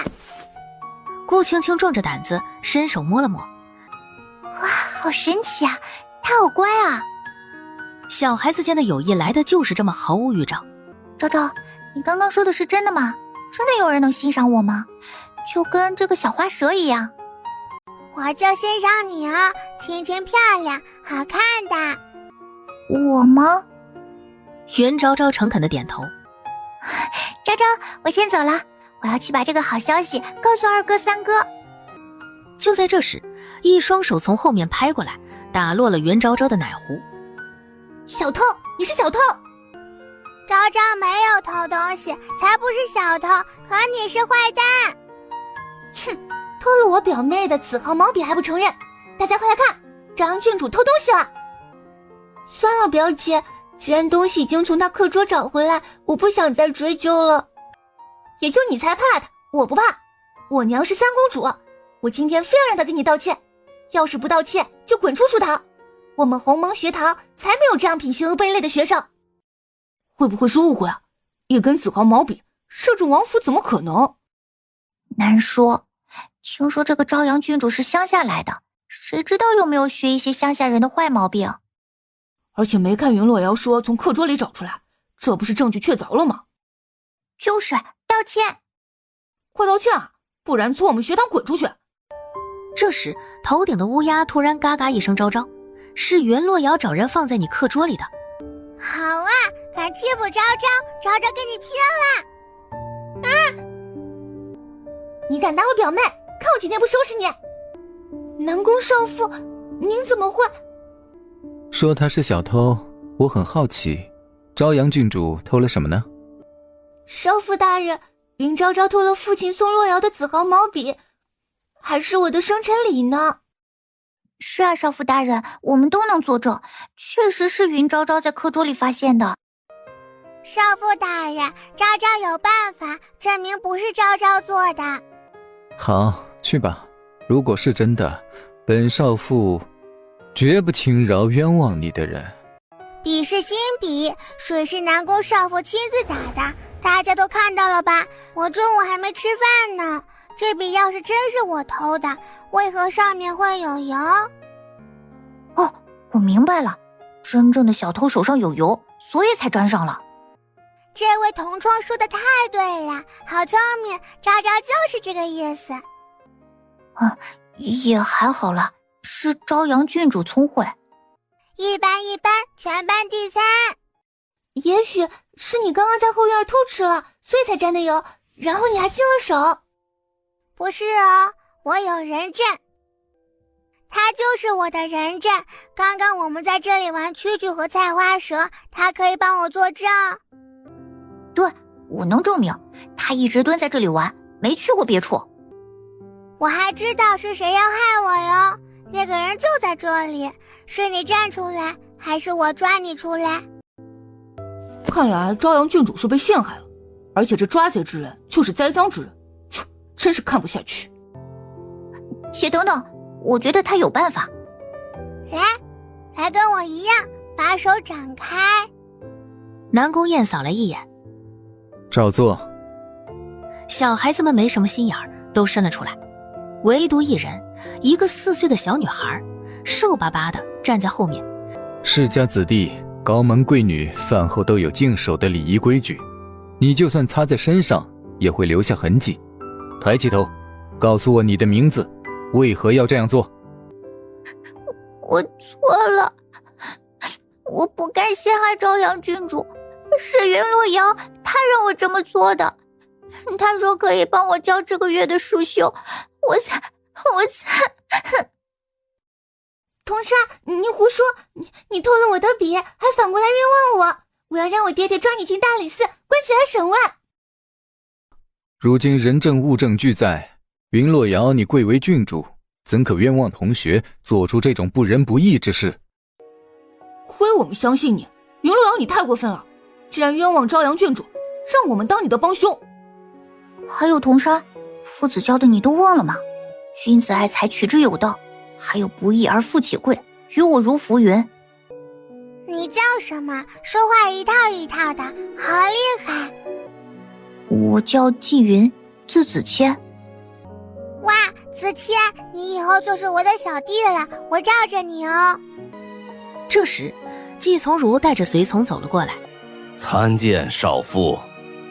在书院叫我师弟就行。今日的事儿，师弟全程做主吧。也好，童山行为不端，但念在被人唆使，罚扫卫生半年，每日孔庙侍奉香烛。至于云洛瑶怂恿他人陷害同窗，责令即刻收拾东西回家反省。什么时候认识到错误，写好检查，全院师长通过，再回来继续学业。淮阴侯府，夫子一定是搞错了。洛瑶是皇上亲封的郡主，学院怎么可能让她退学？夫人，我并非夫子，只是鸿蒙学院的监学，受南宫少父之命，送云洛瑶归家反省，并不是退学。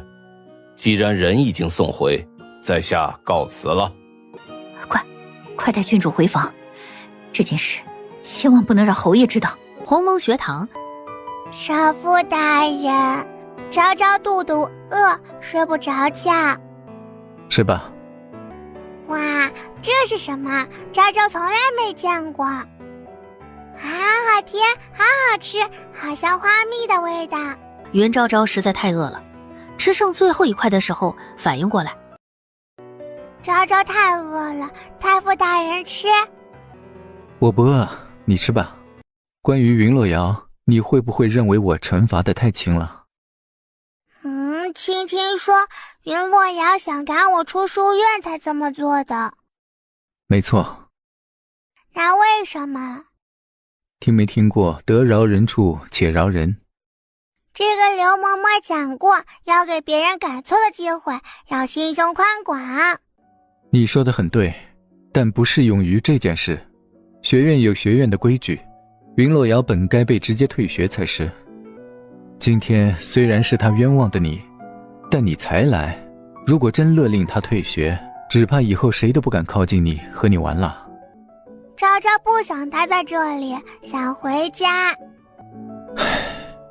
知道你爹爹为什么非要你来学堂吗？因为爹爹嫌弃昭昭没有文化。这什么跟什么呀？齐萧要是听到，能心梗而死。少父大人，昭昭想和你一起睡。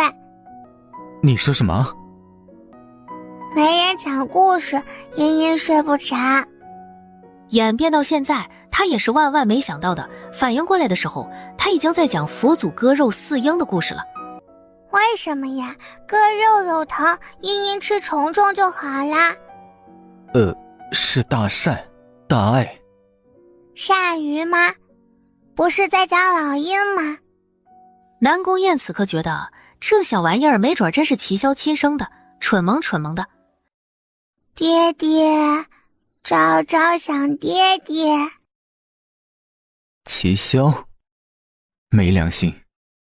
与此同时，摄政王府，何信，备马。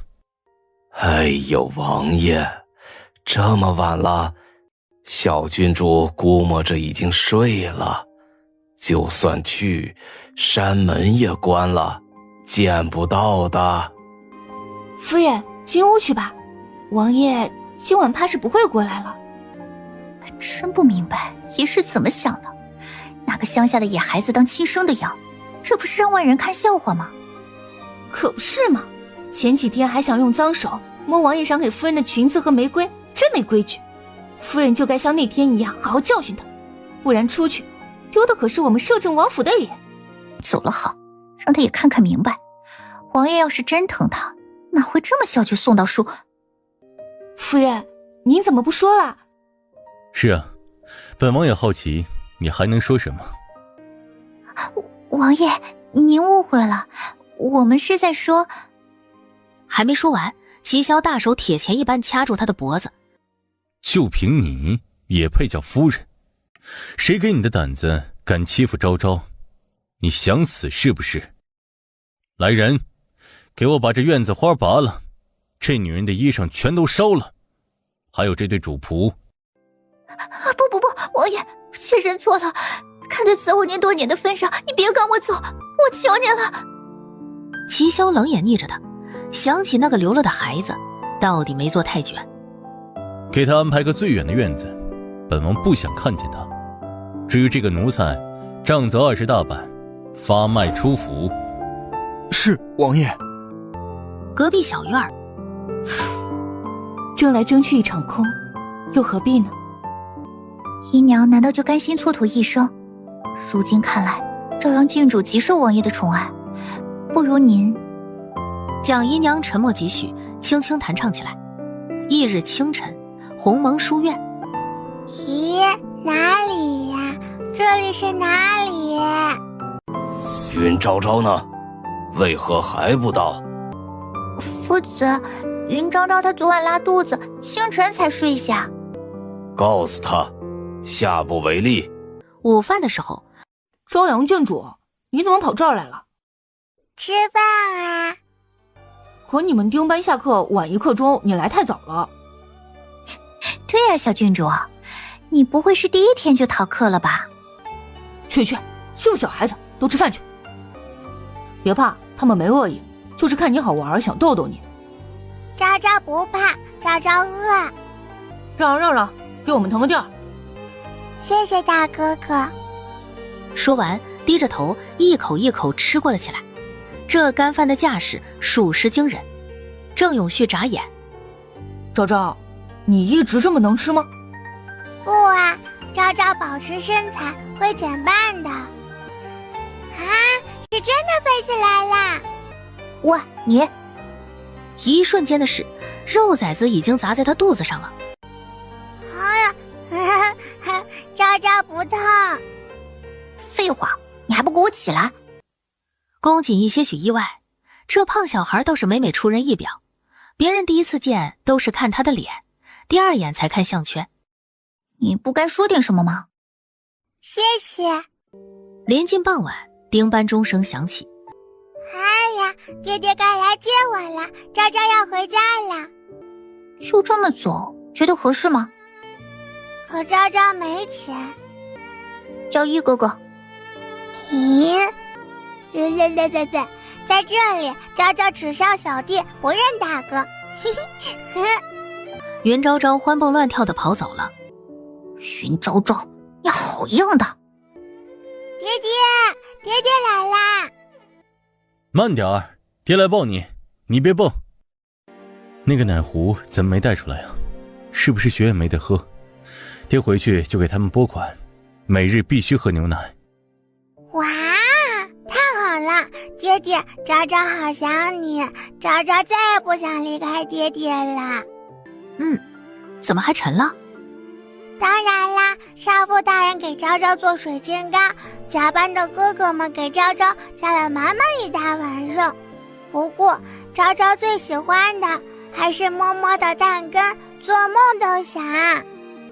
那庄货，南宫少妇除了做点心，还做什么了？还哄昭昭睡觉，给昭昭讲故事了呀。南宫少妇讲得好极了，昭昭都听不懂。哐当，齐萧夹给他的鸡腿半落掉盘子上了。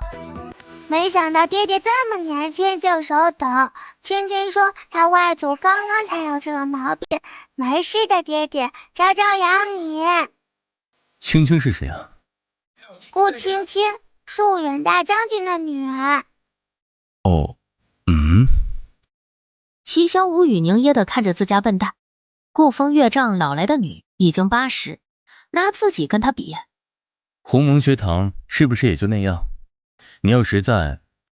不啊，那里特别好，我还是个小弟，伙食也不错，昭昭玩得可开心了，明天还去。齐萧安慰自己，睡觉的时候去书房专门翻了好多画本子，准备给女儿讲故事，讲更好的。可没想到，你说什么？云洛瑶冤枉你偷笔？子豪笔那算个屁呀！爹连御笔都用过，他淮阴侯府找死。爹爹安了，昭昭不是解决得很好吗？云洛瑶现在肯定在家写检查呢。咦，哇塞，你们猜我看见谁了？谁啊？有什么好玩的？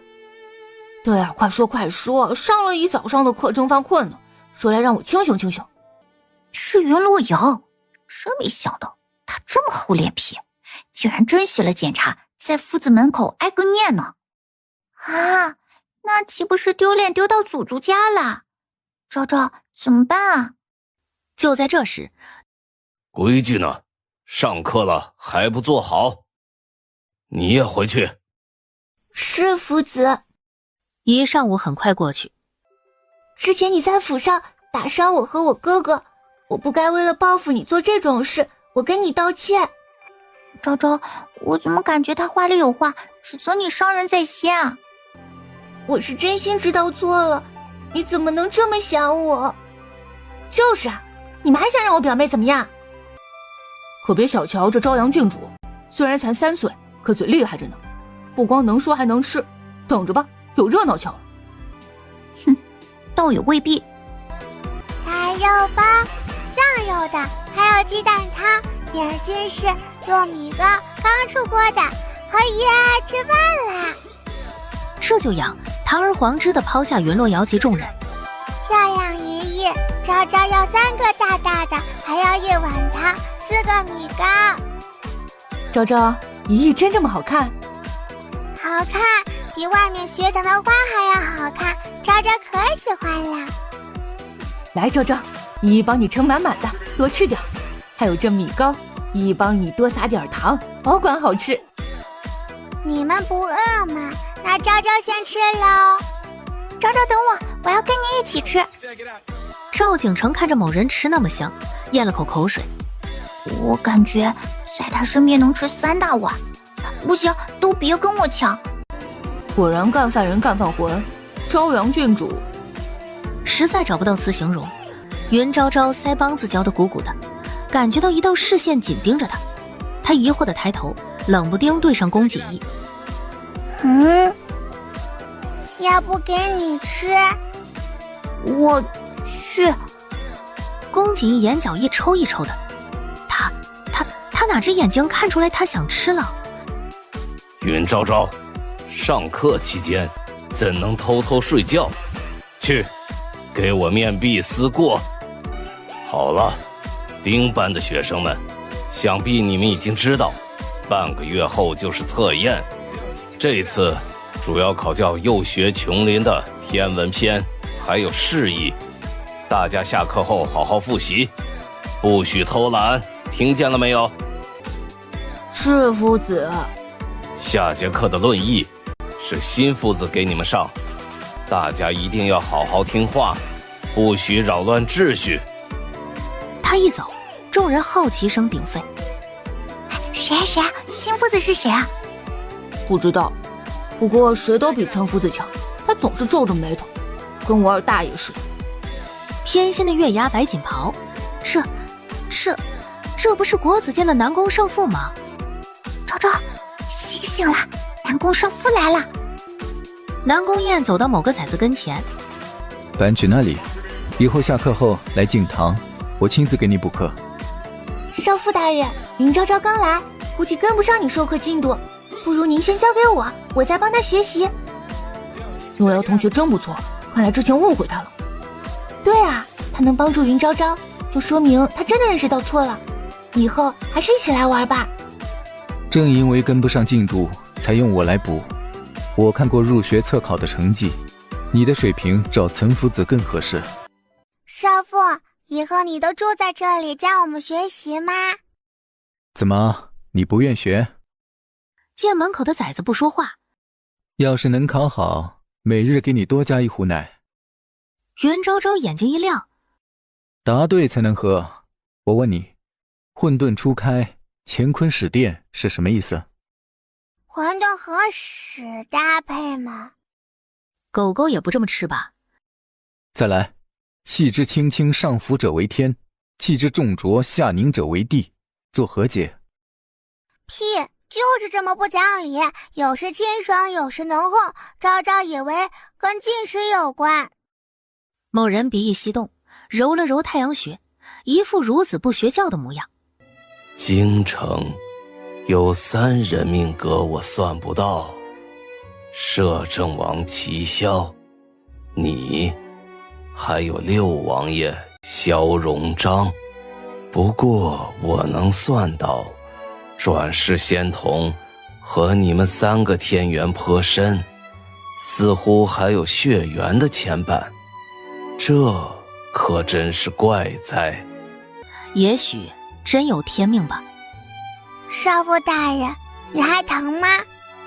跟我讲讲牛滂村吧，你在那里是怎么生活的？刚开始屋里睡，嬷嬷总念叨云府、侯府什么的，说都怪昭昭，让她留在这里过苦日子。昭昭不明白，不过很快过苦日子的就是昭昭了。坏嬷嬷把被子和床都抢走了，吃的也不给。不过昭昭不怕，羊圈里面有羊奶，还有羊妈妈和小羊陪我玩，可开心啦。邻居呢？他们知道那人虐待你，没帮忙吗？二狗家的包子特香，嬷嬷让昭昭去偷，昭昭不去，她想打我，被羊妈妈撞倒，然后气得自己翻墙过去，还被狗追呢。乖，以后都好了。爹，我是说会有更多的人疼你的。当然啦，爹爹、嬷嬷、何爷爷还有胭脂姐姐都喜欢昭昭，昭昭还交了好多好朋友后，现在是最幸福的孩子啦。还有爹，爹也会疼你，有爹在，谁都不能欺负你。翌日，少父大人，你不是让昭昭抓紧时间学习吗？今天也不是放假的日子呀。家中有事，路上学也是一样的。那快点快点，昭昭还没有去过别人家做客呢，想想都好玩。太傅府，哇，真大真漂亮。少组长安好，有几个国学的问题，能否请教？我也有，我也想请教少组长。昭昭也在鸿蒙学院，各位同窗有什么问题，说出来一起讨论呀。昭昭说得对，讨教一二也可。那好，南宫敏请赐教。请。看你年龄，应该是鸿蒙学堂丁班的学童，我不欺负你，出的是幼学琼林的句子，你来示意。混沌初开，乾坤始电，气之轻轻上浮者为天，气之重浊下凝者为地。只见袁昭昭迈着王八步，背着2只小手，摇头晃脑，竟然一字不落地把路上他讲述的诗意背了出来。天助我也，没想到是少妇刚刚讲过的。怎么样？佩服，请出题。一头公牛加一头母牛，才3个字。半晌，南宫民不好意思地挠头。我认输了，请说答案吧。2头牛，昭昭出的也不难啊。学问不成就拿出来炫耀，这种态度如何修身治学？谨记少组长教诲。要加油哦，千万不要气馁。昭昭，跟我上香。功德无量的祖爷爷们保佑昭昭轻松通过测验，父子不再留作业。咦，定然灵验。南宫子言，你还知道这是你的家？你好好的国子监祭酒不做，少妇不做，跑去鸿蒙学堂，你是想气死你爹我是不是？我今天就……老太傅气势汹汹过来。朝阳郡主，你怎么在这里？我带回来的。我给你的压力太大了，我是让你自己生，不是让你拐带别人家的。赶紧给摄政王还回去，他那脾气。谁说孩子是他的？哈哈，年纪太大了，耳背了。管家想了又想，把祠堂里供奉的家谱拿出来，展开最新一页。南宫燕亲女昭昭，亲女，亲生的。你给我说清楚，怎么可能？这到底是怎么回事？你们好好笑哦！昭昭没有被拐，是南宫少妇请来做客的。老太傅，你怎么啦？哈哈，不是太傅，叫爷爷，是爷爷啊！老太婆，你快来看啊！你绝对想不到，那逆子终于变孝子了！哈哈哈哈哈哈！此时，太傅府主院。荣幸啊，我怎么听到老太傅声音了？快去看看，是不是子眼回来了？别又闹起来。门突然被推开。夫人快看，孙孙，我们有孙孙了。夫人，老天开眼，您拜菩萨灵验了。老头子，别哄我了，我这身体我知道过不了这个夏天了。不过这孩子当真生得冰雪可爱，年画娃娃一般。哎呦，夫人，你怎么还不信呢？你等着，我这就让你相信。孩子，给奶奶笑一笑，爷爷给你拿糖吃好不好？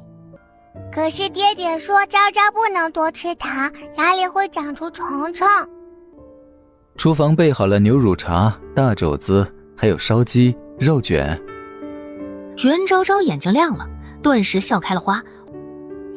奶奶，都是昭昭爱吃的。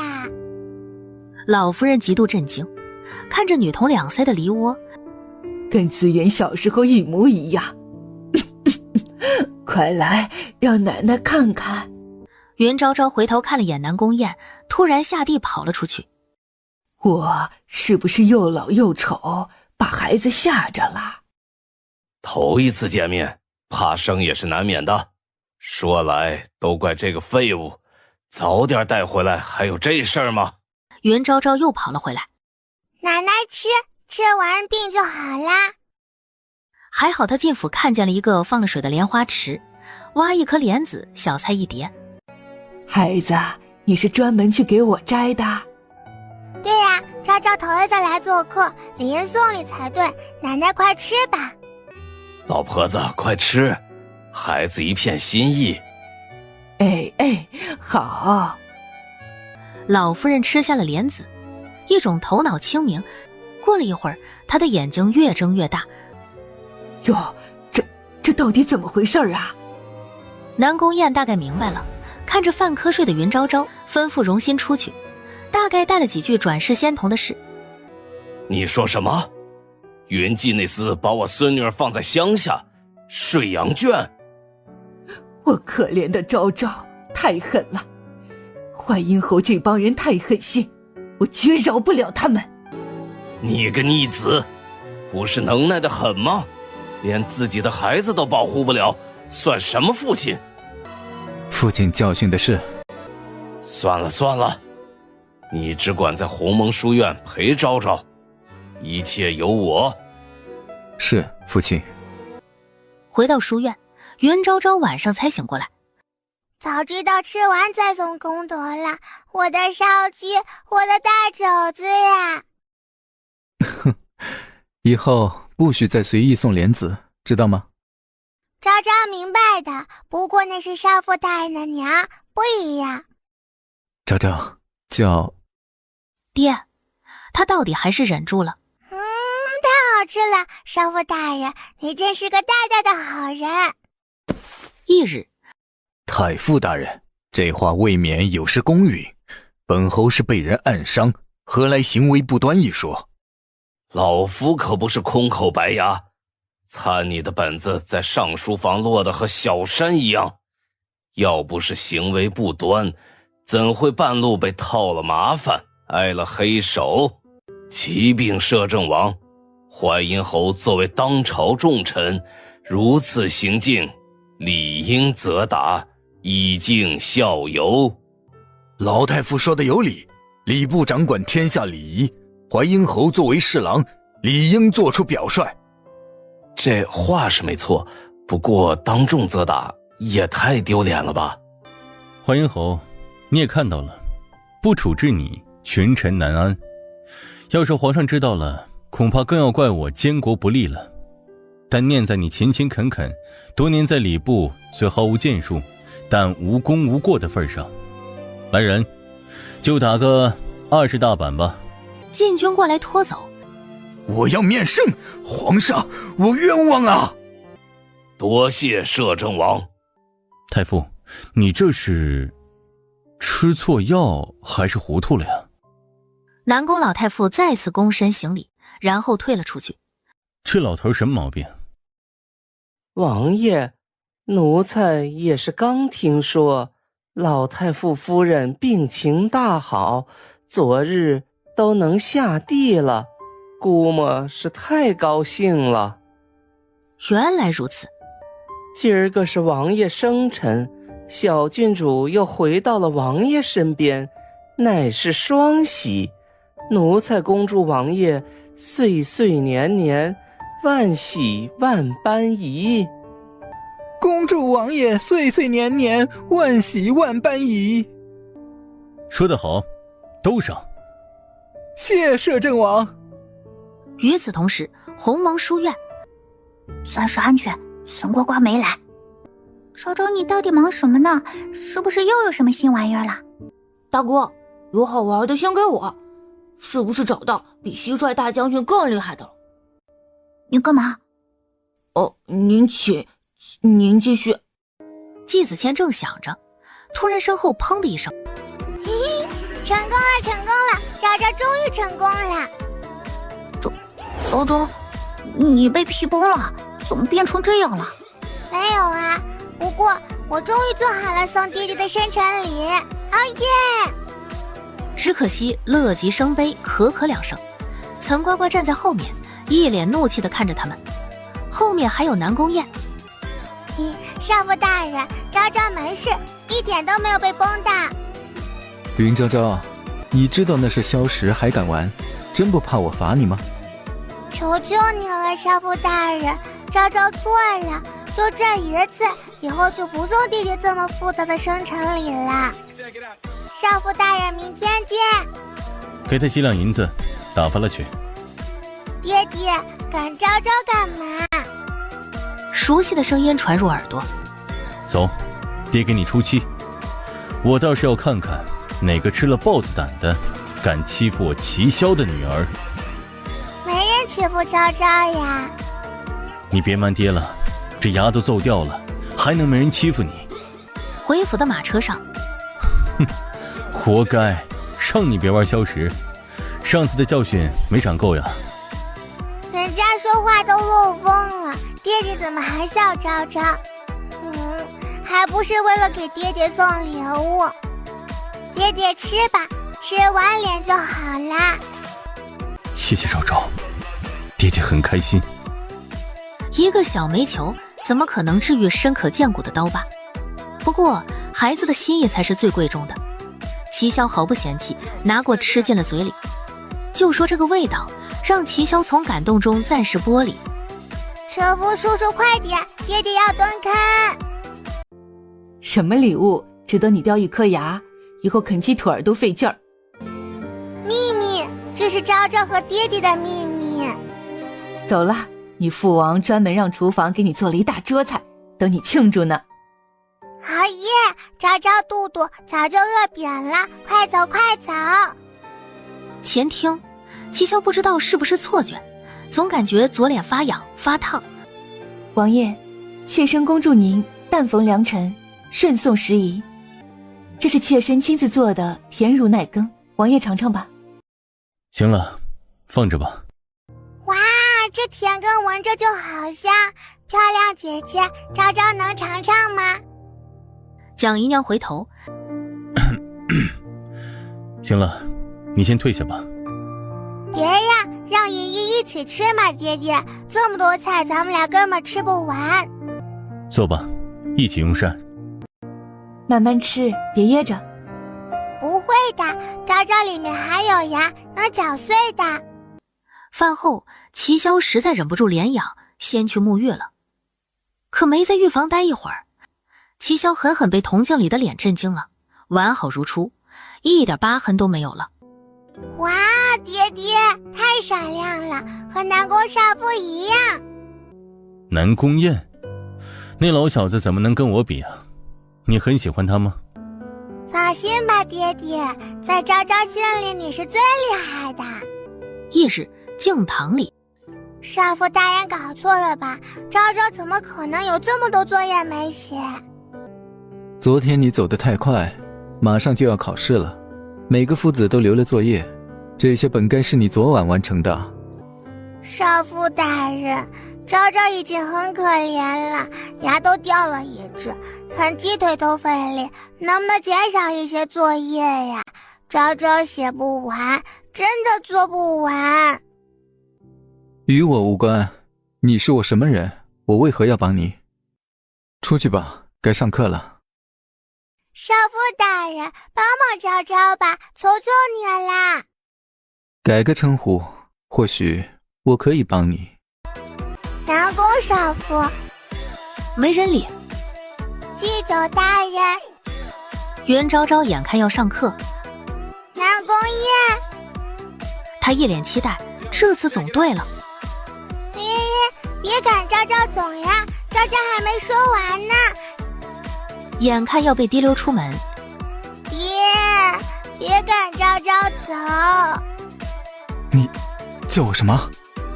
说，你是不是故意的？哼，你才是故意的，臭爹！袁昭昭小嘴一瘪，哇的一声哭了起来。哎，你别哭啊，爹错了行吗？爹爹跟你道歉。半个生辰后，爹爹早这样就对了嘛。我问你，我和齐萧谁好？父皇，对不起了，现在午饭比较重要。南宫爹爹，昭昭跟南宫爹爹天下第一好。混账！我说那南宫老头对本王殷勤个什么呀？原来是惦记上昭昭了。我呸！我给他家养女儿，他哪来那么大脸？南宫子衍他配吗？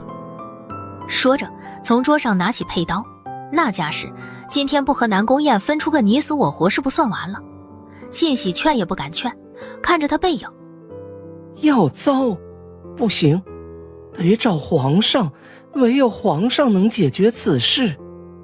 摄政王和少妇大人一文一武，少了谁也不行啊。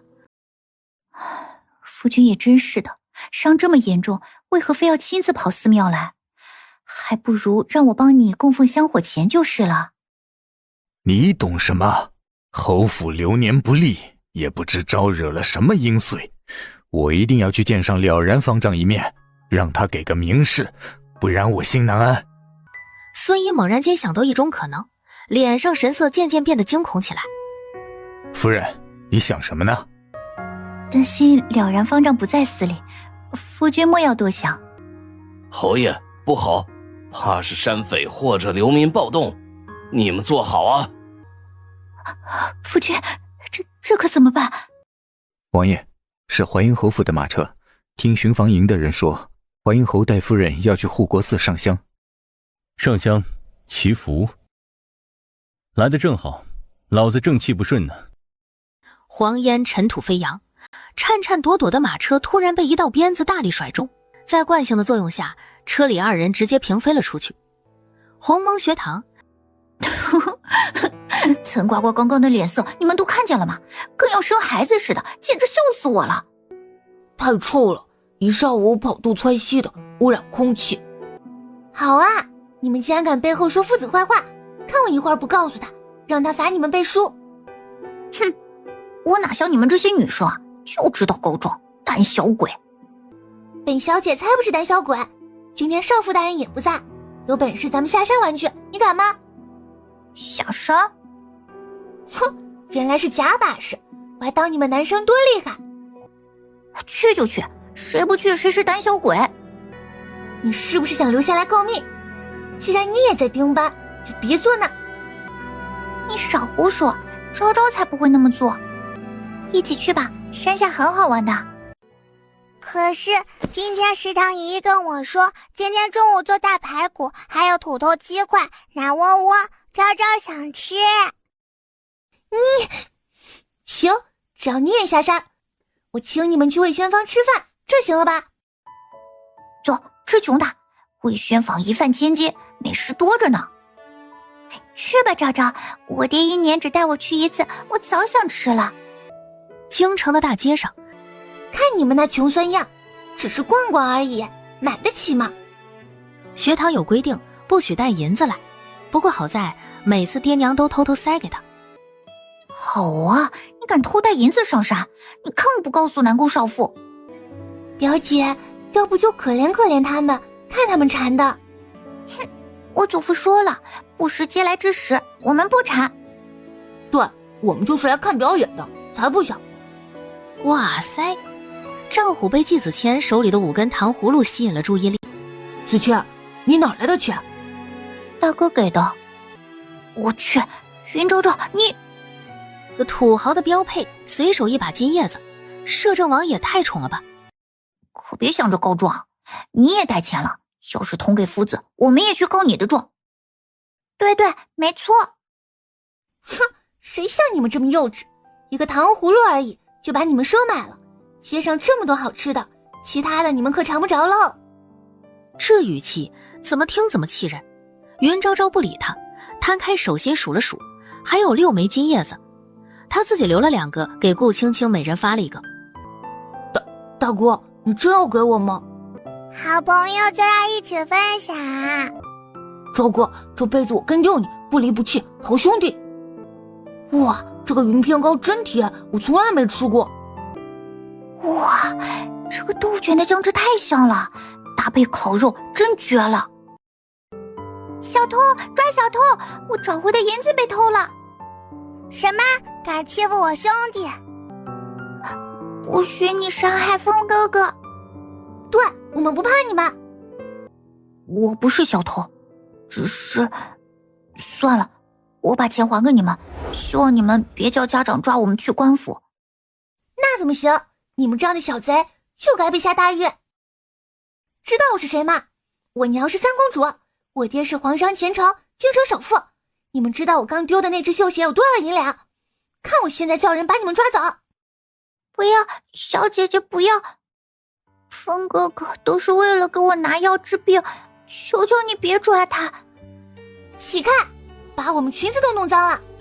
钱以宁哪准他们顾忌，得意的笑笑，转身就要走，却突然绊倒在地。云昭昭，你找死！竟敢绊我！你自己往我脚上撞，怎么能怪我？你想多了，我都说了是你们自己撞上来的，我没让你们赔我撞他的脚就不错了。云昭昭说完，给你拿去给小妹妹治病。给我们？不是骗人吗？我大哥从不骗人，你们别胡说。没错，谢谢大哥，大哥帮了我小妹，从今天开始你也是我大哥，有什么吩咐尽可以请我去做。大哥，见过大哥。我现在给还来得及不？你们也认我叫大哥行吗？你也好意思，你之前还是昭昭给的呢。昭昭。楼上小荣章会意一笑，我看你们都傻了，他云昭昭才3岁，管他认大哥，真是笑死人。你们等着，看我今天不叫官府的人来收拾你们。丫丫，收拾他！好的，昭昭，早听不下去了。丫丫，你最近拉肚子了吗？偷吃了几口年糕，不好消化。让你嘴臭，乌鸦都看不过去了。昭昭，快看！既然你们叫我大哥，那我便保证不会让他抓你们进大牢，放心吧。风眼神一喜，多谢大哥。大哥，你如今小弟这么大，总不好没个名讳，自然该起个名号，打出去也响亮。叫我道哥。道哥好。都散了吧，看病要紧。几位少爷小姐，可是预定好了？什么预约？睁大你眼睛看清楚，本小姐可是三公主的女儿。我认识锦衣哥哥，我们是同窗，这够了吧？本小姐不会差你银子。原来是公子的同窗，失敬失敬。没一会儿，丁班的人都凑得差不多了，唯有童山和2个女孩子没回来。不会走丢了吧？爹爹他……毕竟季从儒是院长。丫丫，帮忙找找人，3个女孩子都比昭昭瘦。先上菜吧，小爷快饿死了。就是啊，一会儿童山他们来了再上就是了。庆宁，你不会说话不算数吧？小二，上菜。钱小姐，不巧，刚刚少爷来过，他说你并不是他同窗。什么？锦衣哥哥来了？可我爹真的跟公家做过生意的呀。庆宁，麻烦你下回说清楚，不想请也别忽悠我们啊。就是，云洛瑶还是你表妹呢，你连她也忽悠，是不是太过分了？其实云昭昭挺有钱的，刚刚掏出一把金叶子，不如这番让她请吧。你刚刚不是看我大哥把钱给小乞丐了？你这话什么意思？说得好。我没有别的想法，你们误会了。我只是看你们刚刚都拿了金叶子，想让大家赶紧吃上饭而已。什么？金叶子？云昭昭竟然带金叶子上山？哎，你就是云昭昭对吗？公子走的时候专门叮嘱了，说钱以宁不认识，但云昭昭要是吃饭，他请。云昭昭咦了一声，他是谁？公子又是谁？不管了，这个恩情刀哥他铭记在心。想告状的出门回学堂，想吃饭的留下，我请。刀哥霸气。昭昭，我们刚刚只是惊讶，没打算告发你的。是啊，下次考百丽还有捉迷藏，能不能带我一个？我也要，我也想参加。行啊，找子谦报名，他同意就行，他是我的第一个小弟。失望了吧？懊悔了吧？最主要饿了吧？哈，门在那儿，不送。昭昭小姐，这些都是本房的招牌菜，不够再点，我就在门口候着。谁说我要告状啊？我也打银子，我又不傻。丁班一个个吃得肚子溜圆。童山他们3个怎么还没回来？天都这么晚了。不会是回家了吧？我记得他家是杀猪的，难道回去了？不会，他说过他爹身体不好，要是知道他逃学，指不定还要打他呢。就在这时，快跑啊！流民暴动进城了！快把门挡上，别让他们进来！我听爹爹说过，这帮流民饿极了，可是连人都吃，快啊！快，让我进去，让我也躲躲。你是流民吗？怎么可能？听口音就知道了。那群流民暂时离开了，应该是把逮住的人抓回去和官兵对峙去了。你们要是想离开，现在是最好的机会。一听这话，丁班的人都慌了，下了楼朝着书院的方向跑去。你们怎么不走？不怕流民一会儿再来吗？怕，可是还有3个同窗没来，我们约好了在这里见面。没错，我们不能抛下他们。是啊，我们要在这儿等他们来。我们要出去找，等在这里，万一流氓来，我们肯定会被抓，但是一起出动又太明显。大哥，你说怎么做，我听你的。对，昭昭说吧，我们和你一起。昭昭，你形容的那3个女孩应该都在城门下，流民聚集在那里和官兵对抗，看样子很危险。谢谢丫丫。童山被抓了，我要去救他。锦晨，你去找你爹，青青去找疏远大将军，子谦回学堂找院长来帮忙，赵虎剩下的人顺着回书院的方向找兵班的人，确定他们没有被冲散，要注意安全。那你呢？我不走，我和昭昭在一起。对，我们大家一起。你们放心吧，我和他一起去找。我这么大的人，保护他绰绰有余了。快点走，都往城里走，父王一定会来找我的，你们放心。刚刚听你说父王，难道你是摄政王的女儿？我叫云昭昭。那你就是朝阳郡主吧？我听过你的名头，你比六王爷还要出名。不知道，昭昭只知道昭昭是爹爹的小宝贝。叫我声爹，我带你去救人。爹爹有昭昭了，而且昭昭可以自己去救人。你可别不识好歹，我能找来马，你能找来？叔叔要注意安全，昭昭先走啦。喂，你骑个猪，你真以为你是常山赵子龙啊？咦，叔叔你又来啦？这不是你小孩子能救的，知道吗？可是……没有可是，你要是出了事，你爹不会着急，你娘不会难过。可是昭昭没有娘啊。和我一样。不怕哦，娘在天上看着我们呢，有爹爹也是很幸福很幸福的。参见六王爷。王爷，此处危险，您还是先离开吧，不然属下担心。话没说完，对面流民躁动起来。六王爷，我听说过他，是当今皇上最疼爱的儿子，大家抓住他，拿他找大官谈判。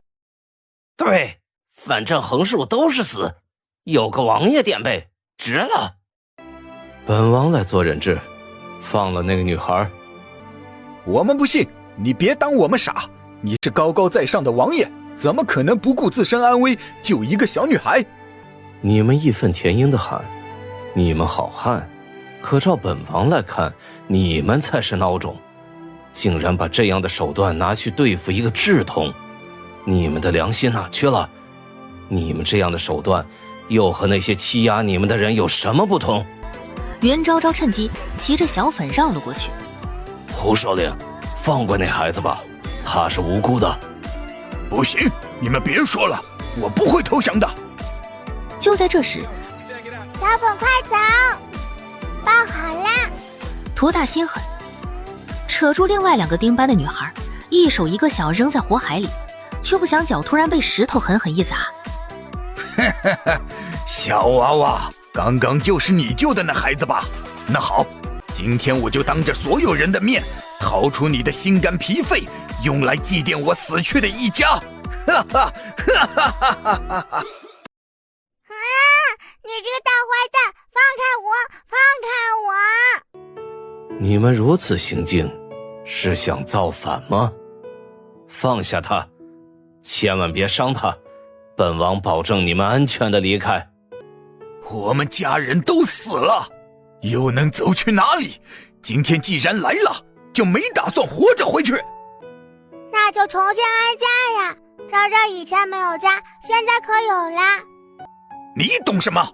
金窝里长大的娃娃，怎么知道我们的苦难？哼，你不讲道理，昭昭不跟你说了，等爹爹来让他揍你。好，我就看你爹这次如何救你。昭昭，就在魏迟德等人脸色惨白的时候，爹爹来啦！哇，南宫姐姐也来了。说漏嘴了。今天这顿打，你挨定了。啊，不要吧！嗨，爹爹，保护昭昭！摄政王饶命！摄政王饶命啊！别求他，你们的骨气呢？他们怕你，我不怕。有本事你就别管他们死活，哈哈哈哈哈！让天下人看看你堂堂摄政王也是个罔顾人命的小小之辈。你们太可恶了，我爹爹才不是你们说的那样，你快放开我同窗，大坏蛋！图叔，收手吧，今天的药钱就是朝阳郡主给的钱买的，丫丫和李爷爷奶奶们都受了朝阳郡主的大恩，怎么能再杀他的伙伴呢？什么？钱是这孩子给的？杀了我吧！哼，你草菅人命，自有大钱律法来处置你。来人，属下在。捆了，送去大理寺。属下领命。启禀摄政王，北门西门均有火药埋置，看样子有备而来，真打算和皇城同归于尽。先带去诏狱，本王要亲自审。至于其他人，一并带走。这些小孩子只是带去问话，不会有事的。昭昭，你没事吧？我已经尽快找爹爹了。锦晨厉害，还有我，还有我们。爹爹进宫了，我找了他好久才……没关系的，父皇来啦，一切都解决啦。谢谢昭昭救我，之前我还帮着袁洛瑶栽赃你，都是我不好。昭昭也没做什么。朝阳郡主，入宫觐见。皇城，皇上有旨，只宣召了朝阳郡主一人，摄政王和少傅大人还请在外稍后。爹爹，昭昭进去，一会儿再见了。叫我呢，别自作多情。你哪来的自信？叔叔，你怎么也被召见了？大胆，见到皇帝还不叩拜行礼？哦，对，昭昭忘了。参见皇帝陛下，皇帝陛下万岁万岁万万岁！你别吓着他。来，走近一点，让朕瞧瞧。朕怎么看这女娃娃和你嘴里形容的不一样呢？这不是淑女的很吗？淑女骑着猪敢穿越流民之众，火堆上救人，这样的淑女反正儿臣是没见过。不错，将门虎女不愧是齐萧的女儿，你今天的表现称得上是果敢勇毅。说吧，要什么奖励，朕都可以满足你。可是今天救人的不光昭昭，还有丁班的小伙伴。赵锦城去找九门提督，顾青青去找他爹树远大将军，还有继子千丈虎去学院叫人，都帮了忙的。哈哈哈哈哈哈！瞧瞧，比你强多了。既如此，那朕就赏你们。不写作业？就这么简单，不要别的了。这哪里简单？书院夫子留了那么高的作业，昭昭和朋友们都写不完，根本写不完。要是不考试，那就是天大的好消息了。还有，要是皇帝陛下能让父皇别打我屁股，那就更好了。嘿嘿。哈哈哈哈！好，朕同意了。耶！行了，别打扰皇帝休息，跟本王出去吧。知道我是谁了吗？知道啊。那个，既然知道，是我进宫帮你清赏的，是不是叫声爹来听听？你干嘛总想当昭昭的爹呀？昭昭爹够了。不管，总之你就得管我叫爹，不然我可转身进去，让我爹把奖励取消了。好啊，等皇帝奖赏下来，你就是我爹。六王爷，可以把女儿给我了吧？父皇让摄政王和少傅大人进去，放心吧，我帮你看着。流民之事，务必查清，不要留有隐患。是，陛下。至于安抚百姓，就交给你吧。你是护国寺佛子，他们会信你的。权杖皇恩浩荡，臣不敢。有你们两个在，朕心安定。皇储已定，六王爷萧荣章，从今儿起，他就是你们的主子。臣领旨。摄政王府，你给我过来，看我今天不收拾你！敢跑去火海里救人，谁给你的胆子呀？皇帝陛下都下旨了，让你不许打昭昭屁股，爹爹怎么能抗旨呢？吓死爹了！你知道当时要是晚一步……是爹爹错了，爹爹别伤心，看你这样，昭昭的眼睛也想尿尿了。齐萧眼眶里打转的眼泪一秒收回，这什么熊孩子啊！翌日清晨，让你现在变这么窝囊，他们这么夸云昭昭，你就不生气？我倒是无所谓，可是我为表姐不值，你贵为三公主女儿，和皇帝陛下血脉相连，这入宫觐见受嘉赏的机会本该是表姐你的，也不知皇帝陛下赏了多少好东西给那个朝阳郡主。没错，昨天我娘带我入宫见皇爷爷，还被拒之门外，说是累了，都怪云昭昭，要不是她，皇爷爷也会夸奖我。你们这帮傻瓜，功劳都让别人抢了，还被蒙在鼓里不知道，真是蠢死了。喂，你又在鬼吼什么？就是，有话说清楚，不然谁能明白？我们怎么傻了？你说。哼，昨天救铜山大家都有份，可进宫面圣的只有云昭昭一人，没错吧？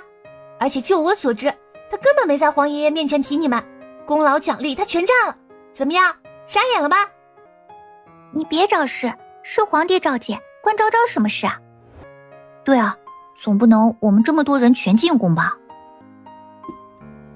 你少胡说，我大哥单枪匹马穿火海救人，有本事你也去。我看啊，你就是羡慕嫉妒我大哥。你凶什么？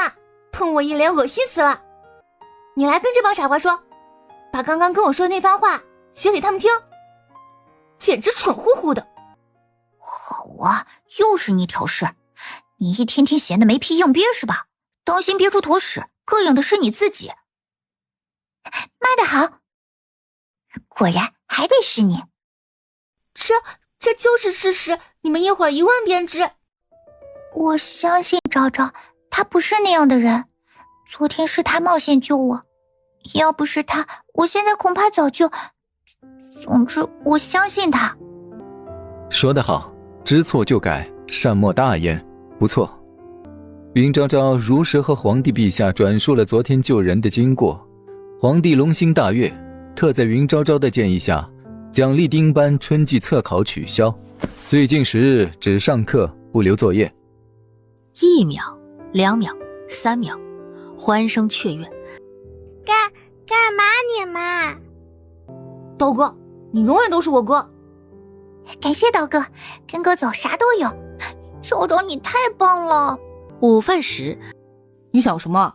吃个饭也心不在焉。学院作为奖励给丁班上午取消了1节课，对吧？对啊，怎么了？没什么，你先回去吧，我有点事。喂，你是不是傻？他们能听懂吗？下来，项圈给你摸。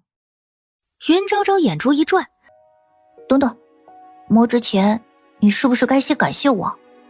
摸一下还要感谢？那摸2下是不是要给钱？那给，这是昭昭的每日下山留着买雪糕的，给你吧，摸1颗钟。你当本公子闲得没事干，跑这儿讹你米糕钱来了？你看我像缺钱的人吗？那算了，昭昭钱都花完了，看看就行了。小东西，你不讲道理。我叫云昭昭，不叫小东西。哼，我且问你，上学多日，夫子讲的可有学会？自然。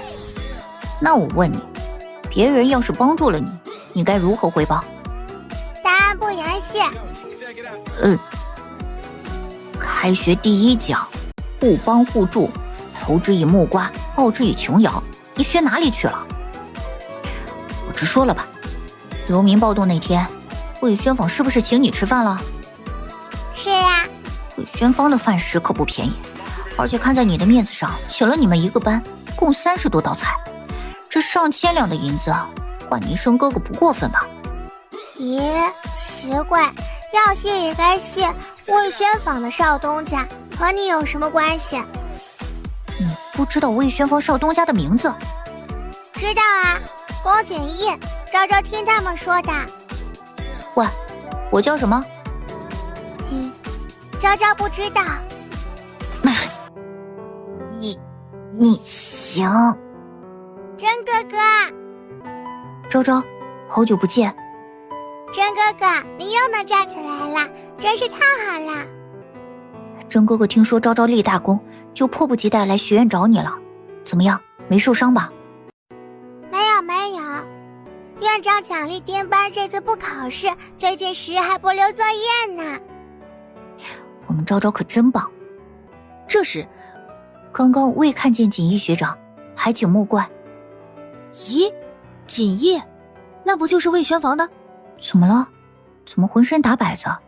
你冷吗，昭昭？昭昭被冻了。昭昭别怕，锦衣兄长是天下江南的公家少主，天赋异禀，不到6岁便被族里钦定是下任家主的不二人选，地位卓然。他只是冷然惯了，没有恶意。是吗？自然。昭昭难道还不信真哥哥吗？真哥哥，你真善良，像夫子们说的君子一样。哪有你说的那么好？走了，哥哥从府里带了点心，你去尝尝。好耶！你早回来了吗？也不让人告诉我一声，害我找半天。你不是找朝阳郡主去了吗？难不成是他气到你了？哼，我和他熟吗？他哪来的本事能气到我？赵玉，糟了，涂大咬舌自尽了。半个时辰后，一群废物，连人都看不住，本王要你们何用？摄政王息怒，怪属下一时疏忽。昨晚见涂大死扛刑罚不吐口，以为他求生意志坚定，万万没想到他竟会自杀啊！禀告王爷，审问过了，没有可疑。摄政王明鉴，小人等真的不知道为何涂大会突然寻死。是啊，摄政王，我们绝没有通风报信，涂大也绝无可能从外面获得消息。我们正因天冷讨论周鹏施粥的事，涂大他就……等等，你说周鹏？是啊。王爷可是怀疑三公主？元帝之女，岂容你智慧？嫌命长吗？属下一条贱命是王爷在战场救回来的，属下对王爷忠心耿耿，请王爷明鉴。好，本王给你个机会，去把3驸马前程带回来。属下领命。驸马爷，之前施粥我们每次都能领，为什么这次不行？是啊，我还是听姑娘说的，今儿连庙也不拜了。驸马爷，让我们吃口饱饭吧。是啊，驸马爷和公主心地善良，必然不会见死不救的。正巧莫阳带领侍卫策马而来，属下领命。驸马爷，走一趟吧。你怎么来这么早，还坐在这里？坐这里有何不可？可我听说你很少吃食堂啊。那是你记错了。哦对，你连名字都记不得，遑论其他。锦衣学长，小女昨日作诗有一首，可否请教一二？学长，夫子今日讲夫为不争，是以不去，我不是太明白，可否劳你帮我讲解一下？姐姐，你是饿了吗？饿了打饭呀，为什么要看他们吞咽口水？谁告诉你我咽口水了？那可能是昭昭看错了。女学修刚松一口气，这边掷地有声，一个惊雷抛下。昭昭用词不准，姐姐们不是饿了，应该是夫子刚才讲过的如狼似虎。对，就是这个，你们好像要撤他一样。小流氓，小纨绔，不学好。就是我们哪有？你是没看到那个吴娇娇脸气成猪肝锁，哭得别提多搞笑了。对啊，锦衣你一直烦他们走哪查哪，这次可要好好感谢朝阳郡主。没错。宫锦衣眼神玩味，看着对面一脸懵逼的云昭昭，到底没忍住，握拳浅笑一下。昭昭，你做什么了？为什么学院都在传你是小流氓？如狼似虎，我大哥说的没错，形容的不是挺好。与此同时，摄政王饶命啊！我真的是好心开设周鹏，没有旁的想法。三驸马，这是作何？王爷召你过来，只是问话，你既不心虚，又何须害怕啊？我钱家忠心圣上，本着一颗拳拳忠君之心，绝不敢行差踏错，自毁前程，请摄政王明鉴。齐萧此时突然起身，嫌恶地扫了眼地上的黄汤，轻蔑地冷哼一声，走了出去。摄政王，您信我啊，千万别把我关在这里。行了，驸马爷，王爷只是去接郡主下学，驸马爷受惊，无法行走。你们用马车送他回府。是，韩大人。钱府，亏我平日夸你机灵，怎么连那么大个人都看不住？到底是被乞丐们裹挟走了，还是被哪家生意伙伴叫去了？你倒是说啊！突然门口小厮跑进来，老爷回来了，老爷回来了。这是怎么了？你到底去哪儿了？娘子，为夫为了你，这次可真是遭了大罪了。萧烟真是没脸，斥退众人去床前问明原因，这才明了。赵玉，那你可有说出什么？娘子放心，我是你夫君，定然会保护你，不会多说一个字的。怎么了？跟爹说，是不是有人欺负你了？他试图去抱，云昭昭把头扭到另一边。哼，爹专门放下手里的事情来接你，你就这个态度呀？那下次爹可不来了。昭昭没能量，不是不理爹爹。饿了。昭昭不想吃。到底怎么回事？你要不说，爹去找季从儒。别去，昭昭不想丢人了。没文化不可怕，昭昭还是小流氓。你嫌女学修的裙子还是男生的学袍了？袁昭昭憋憋嘴，把事情经过大概说了下。昭昭只是说他们如狼似虎，他们就生气了。本来就跟饿极了的老虎和狼差不多嘛。爹爹做什么？我怕你挨揍。为毛啊？昭昭做什么了？为什么要挨骂又挨揍？等那装货，不，南宫少妇回来，你好好跟他学学，别整天口无遮拦的，当心呗。打，还没说完。爹爹也嫌弃昭昭没文化，臭爹，不理你了。王爷，小郡主这……随他自己玩会儿吧，上厨房多准备几样他爱吃的，估计一会儿又要化悲愤为食量了。月朗星稀，夜风浮动。嘿，漂亮爷爷，你做这个鸡蛋黄鲜虾豆腐羹也很好吃，昭昭还要一碗。难道学堂的饭不合胃口？昭昭为什么饿成这样啊？昭昭胃口大。对了，爷爷，昭昭今晚能不能睡在这里呀？昭昭，你说什么？昭昭和爹爹吵架了，昭昭不想回去睡。春梅，快再把床铺2层绒被。这怎么回事？才什么时辰？王爷恕罪，姨娘和小郡主刚刚歇下了。第二日，姨娘，昭昭昨晚好像听见爹爹的声音了。没，昭昭听错了。哦，那就是昭昭想爹爹了。昭昭昨天不该跟爹爹置气的。姨娘拜拜，昭昭上学去了。他知道爹爹一定在门口等他。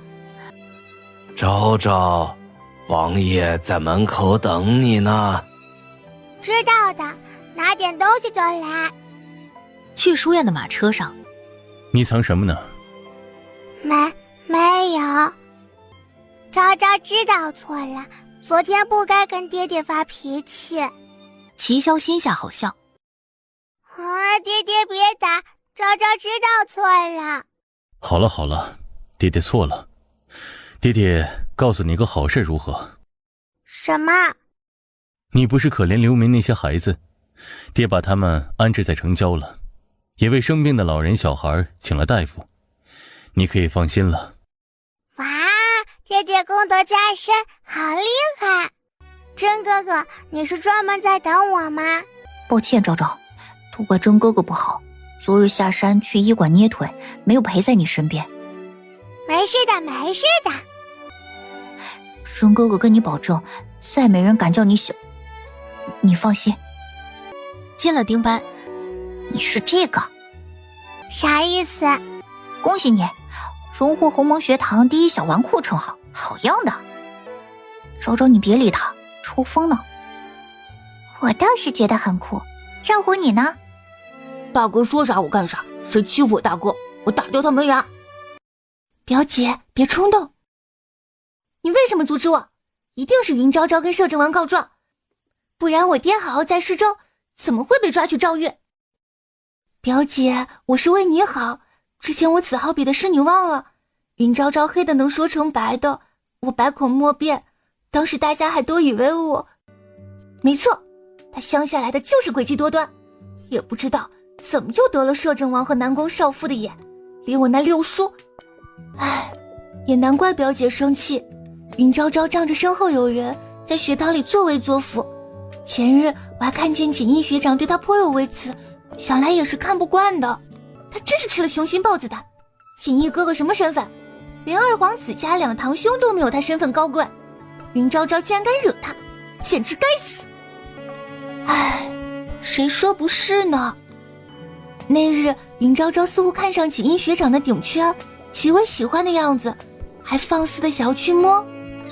钱以宁闻言渐渐有了盘算。昭昭，大事不好，那对表姐妹又要害你。什么？真的吗？快说快说！云昭昭越听越激动，差点蹦起来。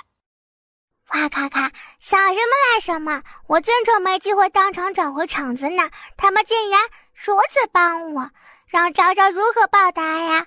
嘿，那就送他们一场惊吓，外加嘿嘿。不愧是学院第一小纨绔。赵虎听令。大哥有何吩咐？下午最迟今晚，我们帮派将要面临一场大危机，我现在封你为左将军，你要这样。赵景成在旁边听得啧啧称奇。你让他赌钱？你们负责敲边鼓，记住我是演戏，千万不要同情我。昭昭，你到底要干啥？透露一下。不行，提前透露，各位发挥不到位，先向最后战局。总之，帮派的宗旨：惩恶扬善，为民除害。喂，我呢？敲边鼓我最擅长，棋子签不行，一会儿就露馅，我来。好吧，既然你自告奋勇，本帅也不好拒绝，先更改调令，命你为右将军，负责把控节奏。至于子谦，头脑聪明，负责赌局算筹子。你什么意思啊？我不聪明呗？行，知道了。临近傍晚，怪哉，刚刚大家都在沐浴，缘何项圈会不翼而飞？甲班乙班是沐浴，丁班丙班又没有。那你这意思，偷项圈的人是6岁以下的稚童，倒是确有可能。景烨，把人都叫来吧。那项圈能支取天下江南在三国的商号，不是开玩笑的。对啊，我现在就去叫人。宫锦衣脸色罕见的凝重，不到片刻，想必来的路上大家已经知道，宫锦玲的项圈在沐浴室不见了。这个项圈的贵重，相信不用我多说，本院长不愿意怀疑自己的任何一名学生，但事情重大，我必须给公家一个交代，所以有线索者，大家可以提供一下。其实他真正想说是自首把东西放回去。哼，甲班乙班1个时辰前都在玉堂，就我看，偷盗之人就在丁班丙班70人当中，你们再不说，可要挨个审问了。审问？一说这话，6岁以下的小豆丁们慌了。不是我，为什么要审问？对啊，我们刚刚都在学堂，根本不知道此事。没错，偷盗之人必不在我们之中。哼，未必，我刚刚可看见了，云昭昭鬼鬼祟祟出入玉堂后舍，还特意隆起衣领作何解释？绝无可能，昭昭是来找我的，我可以为他作证。甄表哥，我知道你和云昭昭交好，但你也有疏忽的时候，你怎么能保证云昭昭在你走后一定没去过玉堂，没摸过项圈？忠信谨慎，此得一之基也。大家都看到了，云昭昭出入玉堂是事实，无人佐证也是事实。既如此，这偷盗之人必然是他。是啊，昭昭郡主的确有嫌疑，而且刚刚不是说他高拢衣领吗？难道……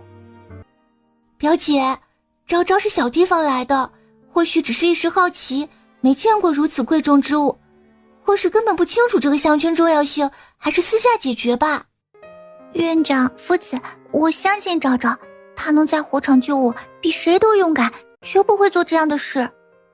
勇敢是一码事，贪婪是另外一码事，不能混为一谈的。没错，洛瑶说的就是我想的。院长，夫子们都在，你既然不承认，那就翻下衣领自证清白。大家快看，他紧张了，他脖子上戴着的一定是公家的玉石项圈。啊，不是，昭昭没有的，这个不是。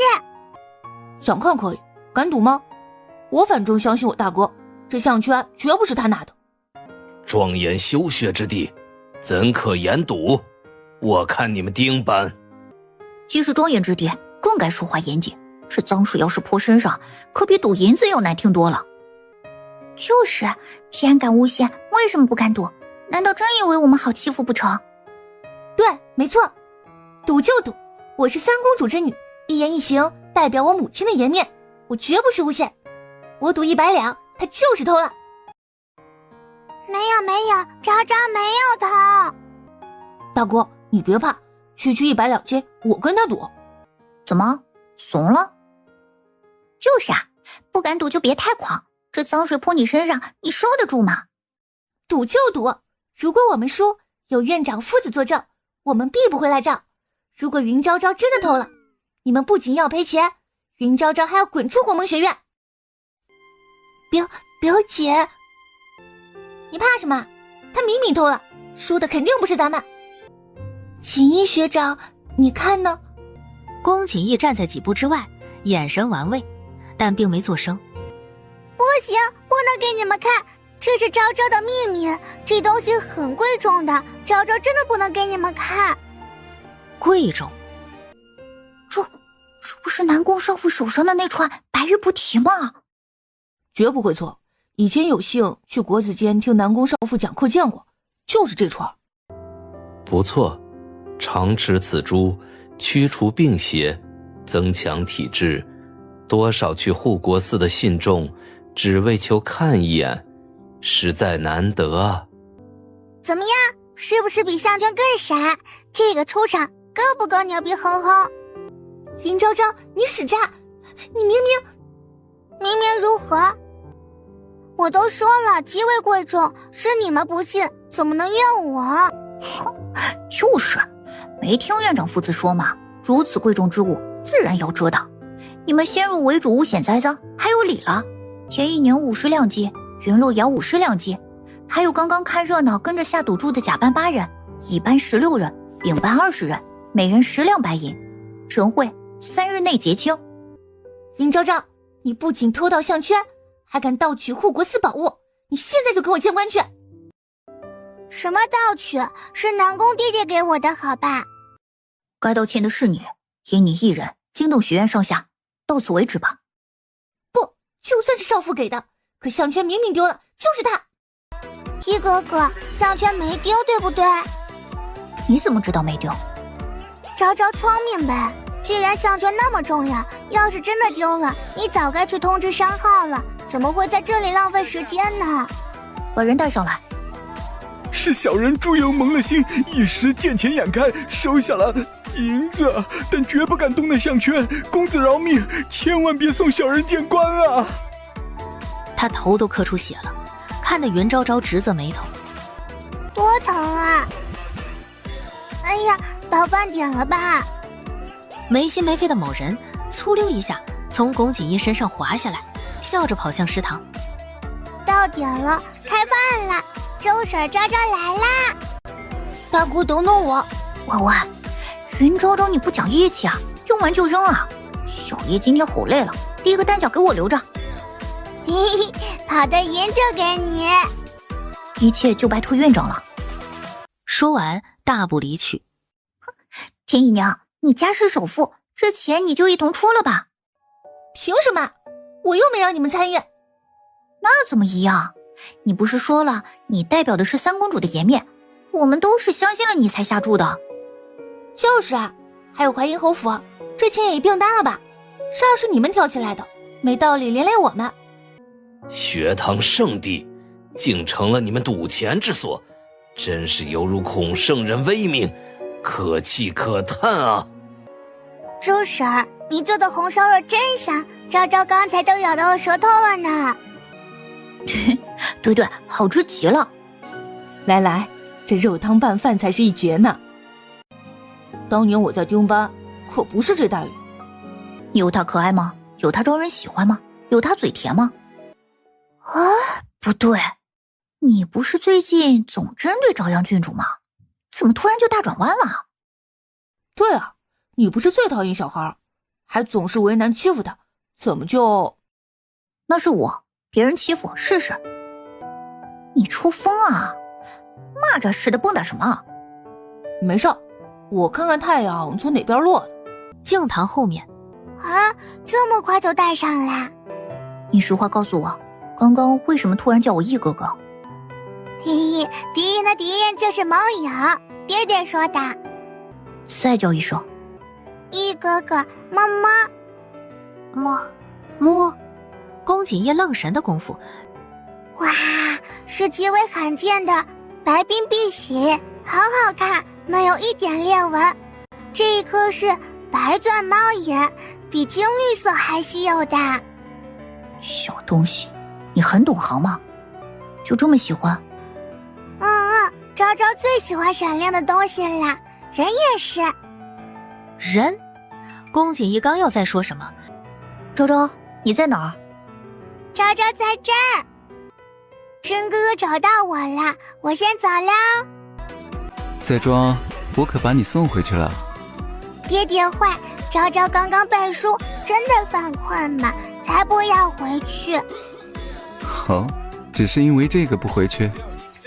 嘿嘿，才不是，昭昭想爹爹了，爹爹走了3日，想不想昭昭呀？家都没回，连夜上山，怎么能不想？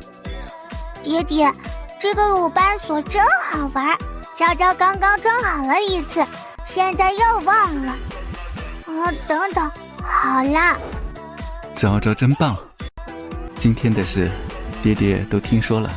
如果昭昭以后不想再看见他们，爹爹可以让他们不再出现在学院。嘿嘿，不用啊。昭昭就喜欢他们看不惯我又干不掉我的样子，何况有爹爹在，谁能欺负昭昭？爹爹，昭昭有事情请教。小崽子开窍了，要上镜了。父皇让我问你，柔狼似虎是什么意思？他后院的事，要你个小孩子来问我，想死吗？袁昭昭纳闷儿，于是把在食堂被嘲笑一事讲给他听。就是这样，昭昭是不是很冤枉？他们还叫我小流氓，昭昭又没学仙女修裙子，怎么就小流氓了？从明日起，爹爹教你读书。爹爹，你变心了。必须学。以前总认为你跟齐萧差不多，现在看来，他尚且比你有些文化。袁昭昭气愤又不服，瘪瘪嘴，见没人哄，哇的一声哭了。别光打雷不下雨，这次必须学。爹爹是为你好，乖啊。隔了2日，娘，你怎么回来这么早？你还有脸问我？你在学堂都做的什么好事？聚众赌钱，我的脸都快被你丢尽了。孩子犯错，好好教便是，怎么能上来就动手？阿宁她还是个女孩，你……话都没说完，那边的萧烟竟哭了。娘，阿宁错了，你别气了。都滚！本宫再也不管你们了，滚啊！哎呦，我可活不起了。老头子呀，你快从天上下来看看吧，这个家快让小皮子糟蹋光了。哎呦，我的心，我的肝疼嘞，疼死人嘞！哎呀，娘，您快起来吧，一会儿侯爷回来看到，这像什么样子吗？安宁乖，去安慰安慰祖母，别让她伤到身子。祖母，安宁给您钱，您别伤心了。安宁拿好，这事儿归根到底还是这小皮子惹的祸。你躲什么躲？钱家是什么人家？京中首富，还有3公主，那宫里的赏赐如流水一般，金山银山多得数不清。你呢，真以为转世仙童有什么了不起？连个屁毛的俸禄都没有，如今还让家里倒贴出去这么多银两，赔钱货，真是个赔钱货。娘，话不能这么说。这次虽然是洛瑶的错，但赔出去的银两是我娘家带来的陪嫁，这下您可以放心了吧？那又怎样？不还是一家人，都是我儿的钱财。怎么能一样？放肆！怎么跟母亲说话呢？儿啊，儿啊，你3年多的俸禄都被这小皮子赔进去了。想当年我是吃糠腌菜才攒下几个钱供你读书，他倒好，一下午就赔进去了。躲着有何用？我不是叮嘱过你，把学业做好，为侯府争光吗？你都记到哪里去了？爹爹，洛瑶不晓得，都是以宁表姐要和云昭昭对赌，非拉上我，这才……云昭昭，又是他。来人，我记得他说过是淮阴郡牛旁村来的，去查查他爹娘是否尚在。我就不信他真是摄政王骨肉。不要，夫君。夫君忘了摄政王的手段了吗？要是被他发现，以朝阳郡主受宠的程度，我们侯府肯定是要遭殃的。爹爹，安宁新学了烹茶，您去看看吧。郡主别炸了，求你别炸了！闭嘴！你再敢叫出声，信不信我把你发卖吃窑子，让你这辈子都走不出那。丫鬟就是丫鬟，这辈子就是伺候人受罪的命。可恶！凭什么云昭昭是始作俑者，最后只罚我？可恶可恶！翌日，哇，发达了！咱们竟然赢了这么多钱！现在可以说了吧？杨兆虎故意涉赌，到底要这些钱干什么？你就算都吃光，也没那么大胃啊！这话什么意思？你当我是猪啊？曹夫子最近看我不顺眼，一会儿早课你们掩护一下，我要下山。什么？你还嫌麻烦不够大？你拔他猫的胡子在先，赌博在后，他正愁没机会整你呢，你还敢？嘘，风他们被爹爹从赵宇放了，安置在城郊，这些钱我要拿过去给他们。咦，那带我一个。拜托，岑夫子第2关注的人就是你，你觉得可能吗？小爷关你根骨齐家，是个可塑之才，不然你女扮男装，坐我位置上。姚锦成，本姑娘和你拼了！你拿这么多钱下山一定要小心。放心吧，子期，回来给你带好吃的。怎么办呢？今日真的要下山才行，好久没吃炸豆腐和糖葫芦了，馋得肚子饿。我不是说办正事吗？怎么还是吃啊？就在袁昭昭在山门张望，琢磨如何躲过守山人的时候，易哥哥，哪里去呀？某人嘴角勾笑，不许过，私自下山让夫子知道，可是要挨罚的。哦，是吗？可是我有院长特批的手谕，可以随时下山处理家中事务。谁的毛啊？谁教你这么说话的？什么毛不毛的？咦，昭昭不说了，易哥哥是不是要下山带昭昭一起呗？哦，求我？对，求你，嘿嘿。倒是可以，可我现在着急下山，一时间。不用费心的，昭昭钻扁担里就可以。你平时都吃什么了？比得上小猪羔子重了。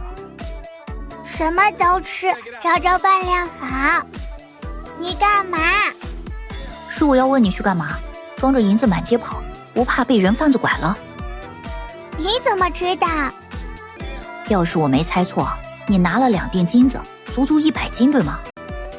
我要去郊外，把钱送给那些小流氓。你是说暴动那天，被一同关进诏狱的小孩？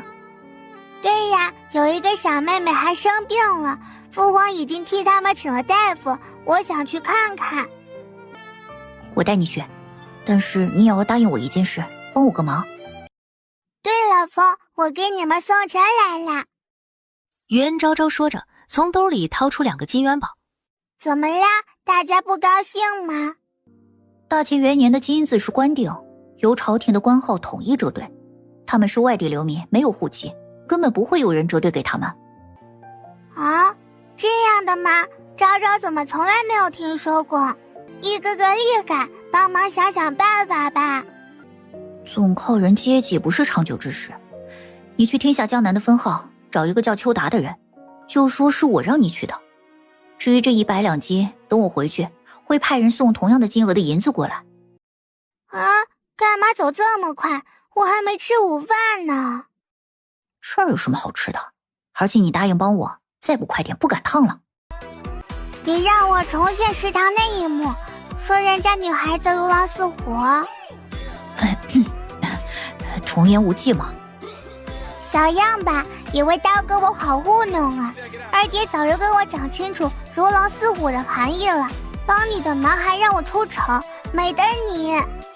好吧，不用担心，你先帮我折兑银子，送去风那里，破坏相看的事情就包在昭昭身上啦。公府，哇，有3个摄政王府那么大，都是没有见过的奇花异草，比御花园也不差呀。小东西，别惊掉下巴，公家真正的势力在江南，这仅是冰山一角。一哥哥先去前厅，一会儿派人来接你。好。袁昭昭踢水斗鱼玩得不亦乐乎，小花豹大长老，昭昭想你们了。御寿宗里，哎呦，我的小祖宗受苦了！司命，你到底是怎么写的本子呀？就是，都怪你。我们小祖宗生下来就金贵非常，到人间竟然睡羊圈，吃不饱穿不暖，爹娘还不认。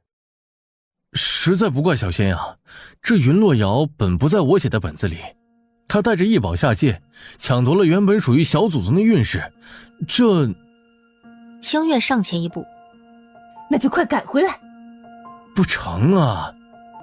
命运的齿轮一旦转动，私自更改可是要出大乱子的。不过大家放心，小祖宗鸿福齐天，必能逢凶化吉，遇难成祥的，不必担心啊。大长老怒眉甩袖，你怎能保证？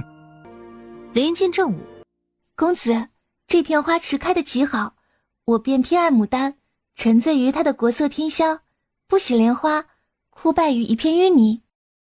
哦，是吗？那小姐想必没听过零落成泥碾作尘，只有香如故。楚梦雪微咬下唇，是小女子才疏学浅。公子有所不知，我们小姐在晨明学堂次次考试都名列第一，还曾被南宫少府夸奖过呢。多嘴！锦衣公子如皎皎明月，秋氏可是要进国子监读书的，我那点成绩如何能与他相比？还不退下！是，小姐。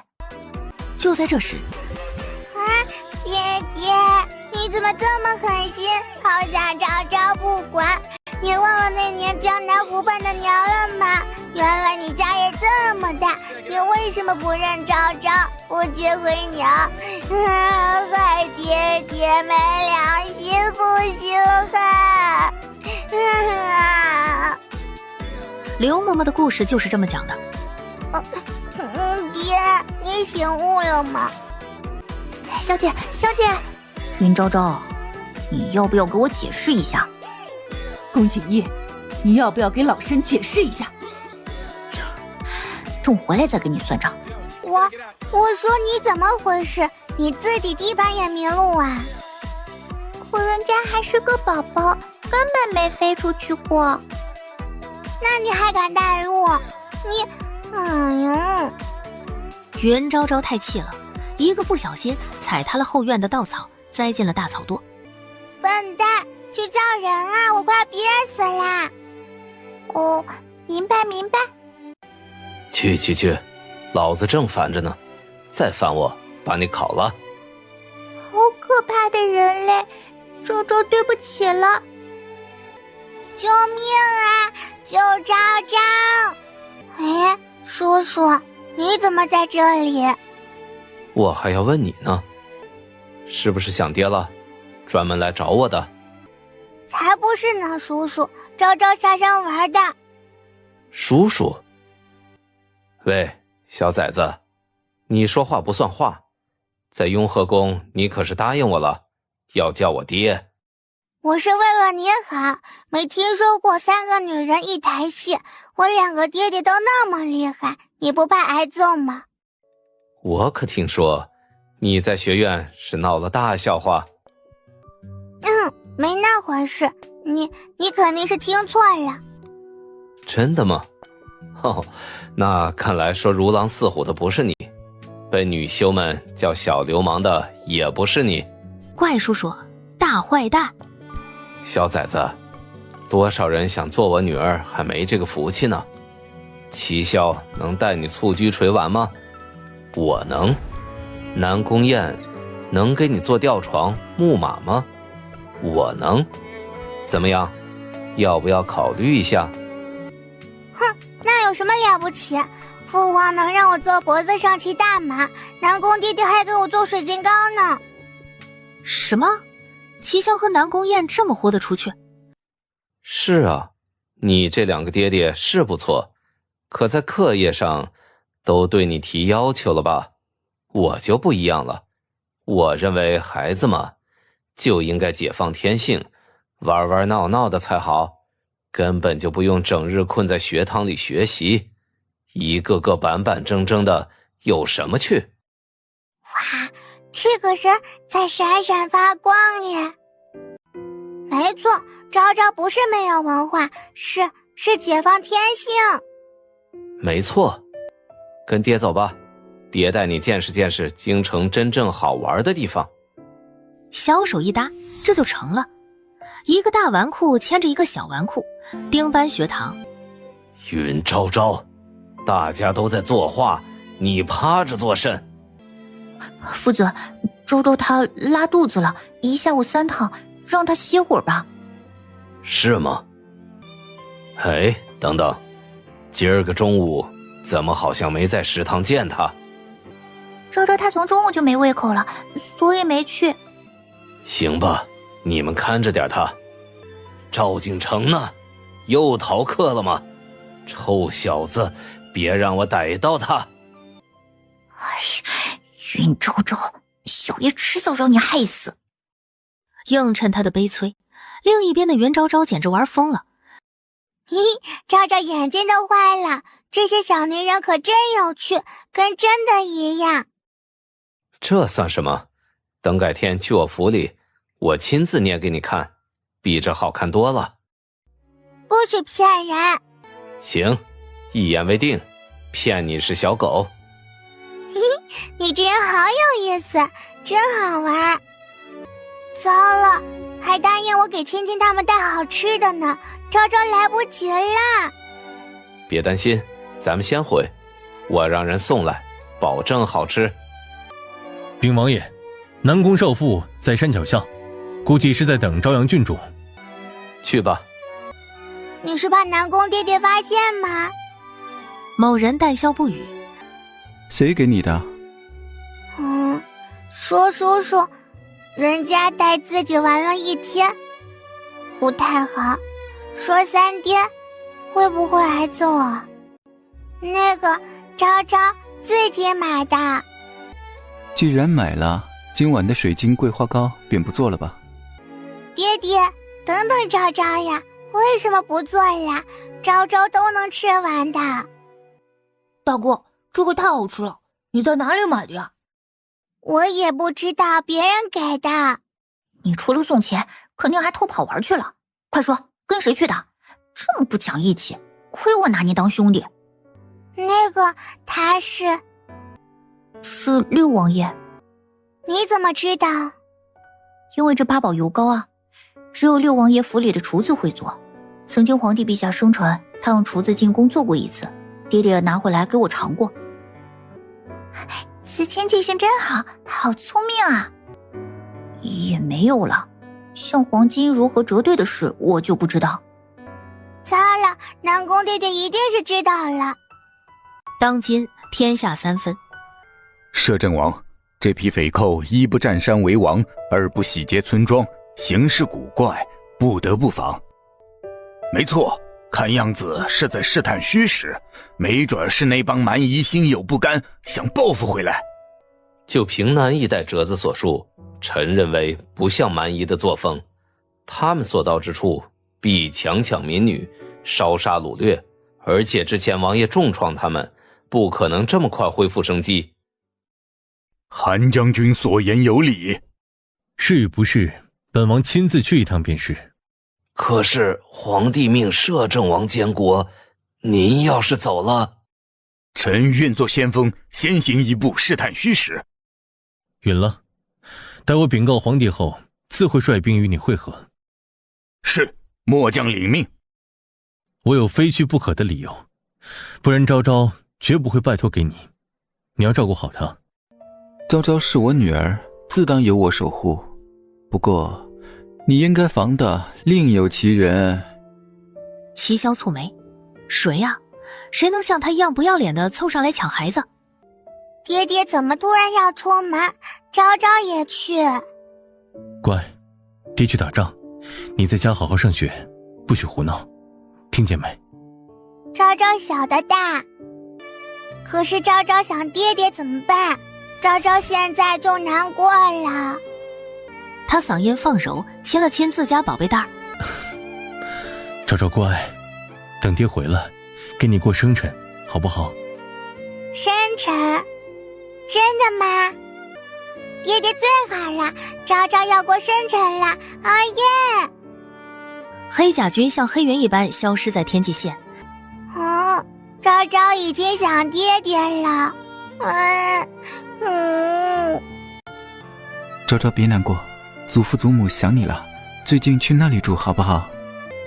好。南宫燕心情颇好，只是他万万没想到，在他帮皇上处理政务之际，昭昭的小纨绔之名传遍京城，这一切都要算在那个不着调的6王爷头上。混账！你一天天没个正形，拐带小朝阳吃喝玩乐，溜马观花，到底想要干什么？父皇，您这话是什么意思？我怎么就没个正形了？是不是南宫燕又在你面前说我什么了？爹，把监国之权给我。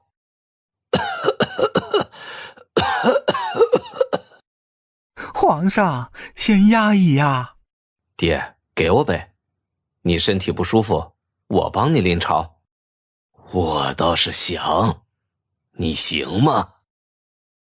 反正我不管，你不给我监国之权，就下道圣旨，让南宫宴以后事儿少点，别总阻碍我带昭昭玩。张儿，你知不知道你和你母妃最像的地方是哪里？都嫌你啰嗦，是眼睛，眼睛。那又怎么了？我像娘多好，要是像爹就糟了。滚！鸿蒙学院讲堂里，你还知道回来？3日功课1课都背不上来，你都玩野了。爹爹别生气，昭昭下次不敢了。这话你说几回了？言而无信，非君子所为。你跟着那人不学无术，整日走街串巷，你可知京城传你？爹爹欺负人，爹爹不喜欢昭昭了。我什么时候不喜？就是，昭昭本来就不是君子，昭昭这么矮，是小人。就算如此，也不能说爹爹不喜欢你，爹爹也是为你好。爹爹嘴上说的好听，可从来都叫我昭昭。叫昭昭有何问题？父皇叫我宝贝蛋儿，叫我乖乖，唯独爹爹你只会叫我昭昭。你说你是不是很过分？过来。不要，昭昭要饿死自己。蒜蓉鸡翅、甜枣玉米羹、大肉卷，再见了。干打雷不下雨。宝宝，过来。爹爹再叫一声，爹爹再叫。爹爹最喜欢宝宝，以后不许说那些话伤爹的心，听见吗？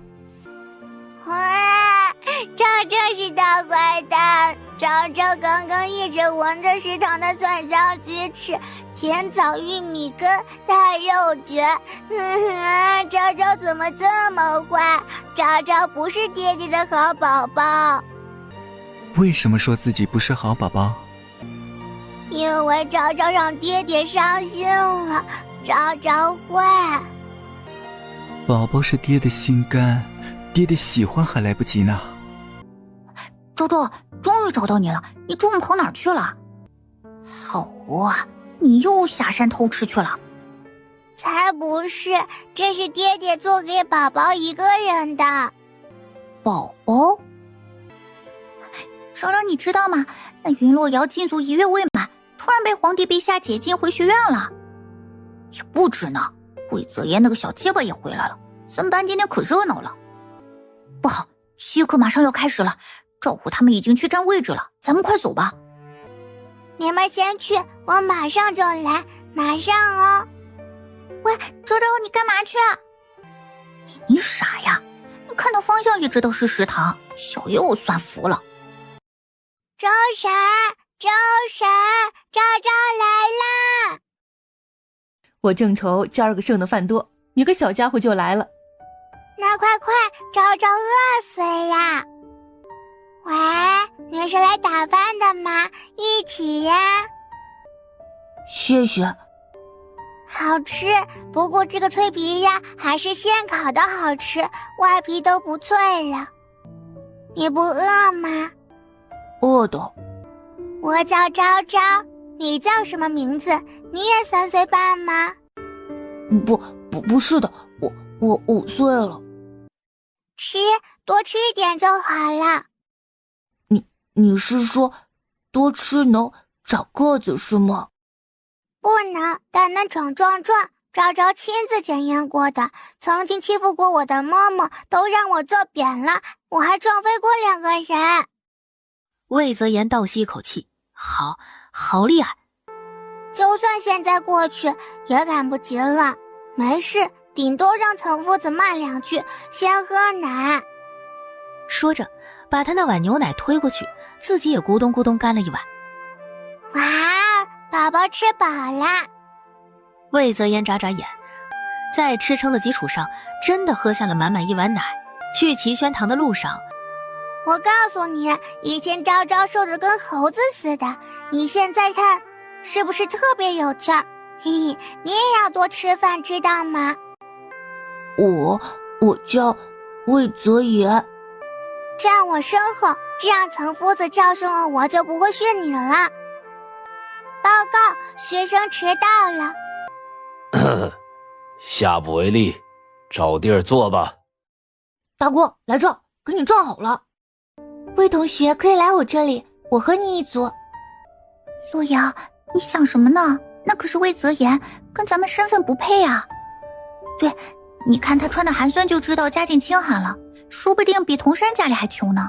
你可是郡主，不怕同他在一起被人看跌了吗？魏同学坐吧。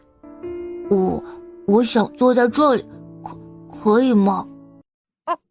行啊。这节课我们来讲围棋的打吃，大家要认真听，下课前我要检查的。嘿，麻烦递给我2个黑子，眼睛要黑色的才有神。不错。夫子，不如先看魏同学的吧，他好久没来，夫子多帮助才是。云昭昭屏住呼吸，正紧张的琢磨不知如何摆的时候，魏泽言突然伸手拂乱，举一反三，谁摆的？是云昭昭。朝阳，是你吗？阿弥陀佛，出家人不打诳语，是也不是，不是也是，夫子悟了吗？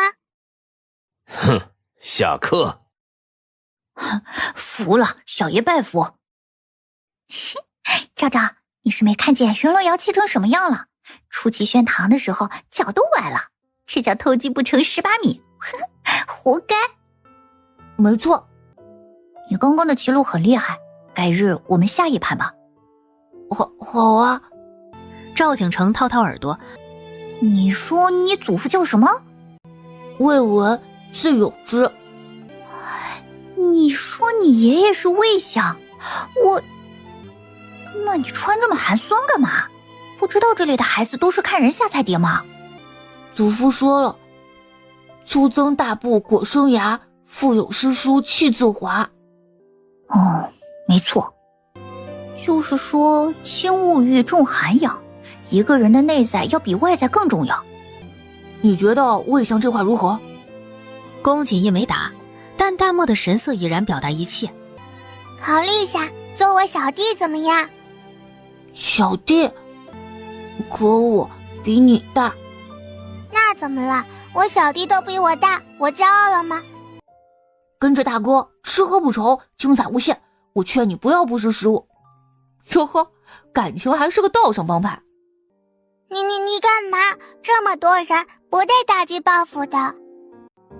静夜，你和昭昭郡主，你们没什么，不过是谈谈父女之间的过节，真没什么。南宫爹爹，你怎么这么快就回来啦？见过少妇大人。无人应声，再看过去，空空如也。好心没法报，再也不帮你了，哼！哥儿几个走着，抓回来吓唬吓唬。当心真吓到他，我跟你们没完。翌日的中午，这不会是云洛瑶给你的子豪笔吧？是啊，我都说不要了，他非塞给我。靠，这破罗筛子又搞事。破罗筛子啥意思？这都不懂，心耳朵的意思呗。你可别告诉小叶，你跟他同桌后就被他收买了。魏泽言赶忙摇头。你为什么好像很烦云洛瑶的样子？他得罪过你吗？切，何止啊！没错没错，他就是个破罗筛子。魏泽言听得目瞪口呆。我在帮你说话啊，你怎么一点反应都没有啊？他是不是特坏？青韵说过，善有善报，恶有恶报，没事的没事的。得，白问，整个一没心没肺。你跟小爷我老实交代，青韵是谁？什么时候收的小弟？我怎么不知道？这个还给你，我不要。可这个是你做我同桌我送你的见面礼，为什么不收？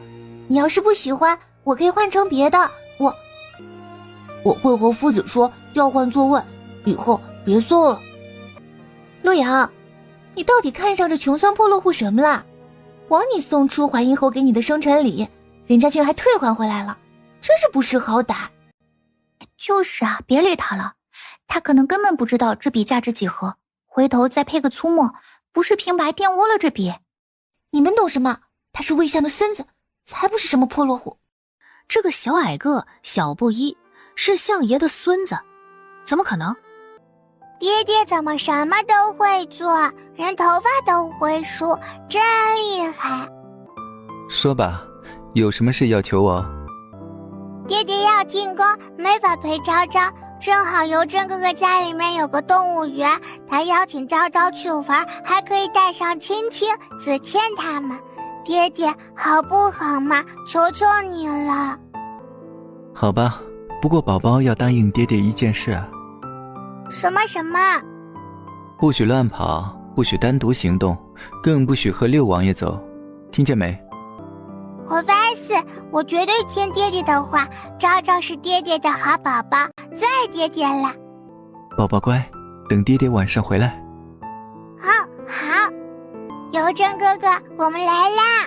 既然是少妇大人同意过的，让我来数数人数，我要负责把你们带回去的。我要看蟒蛇，听昭昭说还有猎鹰呢，有的都可以看到。这次我就先不去了，你们去吧。昨天你喊得最欢，今天就不去了，撒一种啊！岳凡哥哥腿断了，岳家说我大姐克夫，大姐昨晚哭了一宿，这门婚事可能要黄了，我是真没心情去。真哥哥，动物园下次再去吧，昭昭想陪青青。对，我们也是。那真哥哥先走了，需要帮忙可以找我。好，真哥哥慢走。淡然走后，你先别慌，说出来，我们大家一起帮你解决。我也是听二哥三哥说的，岳家看不上我大姐，嫌她年纪大，怕说出去丢人。可要是这样，为什么一开始还要同意？青青别哭，既然不明白，弄明白就是了。昭昭帮你，你们等等我。说着一溜烟跑了。没多久，后山的草屋再次轰的一声炸了。云昭昭，你在玩什么？你知道刚刚有多危险吗？一哥哥，你终于来了。昭昭被欺负了，一哥哥帮帮我。谁敢欺负这胖崽子？不是我。胖周，你真想害死小爷不成啊？欺负昭昭的人不在这里，事情是这样的。表达能力还不错，宫锦逸这才明白，怎么不找你真哥哥？他不是万能的吗？哎呦，求求了，这事非一哥哥才行。算你会说话，帮你一次，那天的事完事我再找你算账。嘻嘻，完事我早跑了，你能抓到我才怪。让各位见笑了，不知来此何事？晚辈等此次只是陪同前来，真正要帮忙的另有其人。是的，昭昭和朋友是来帮忙的。你是？我叫云昭昭，爷爷可以叫我昭昭。原来你就是昭昭郡主，青青回来总提到你。阿姐，是不是那岳家又来退婚了？你可别轻易答应，凭什么他们说退就退？必须给个说法。算了，他们要退便退，我早也不强求了。不可，如果此时退婚，克夫的名声就这样落在顾家阿姐头上了。孩子，你是？他是魏相爷的孙子魏泽言。岳家有说何时再来吗？不能等疏远将军回来后吗？这正是我为轻徭不直的地方。当初这门亲事是赵家提的，那岳帆也是经我家将军引荐才进了军中。将军出行前他就摔断了腿，那时不提，现在提，不就是欺负我们孤儿寡母？每个主事人在身边吗？而且他们逼得急，说是下午就要登门。岂有此理！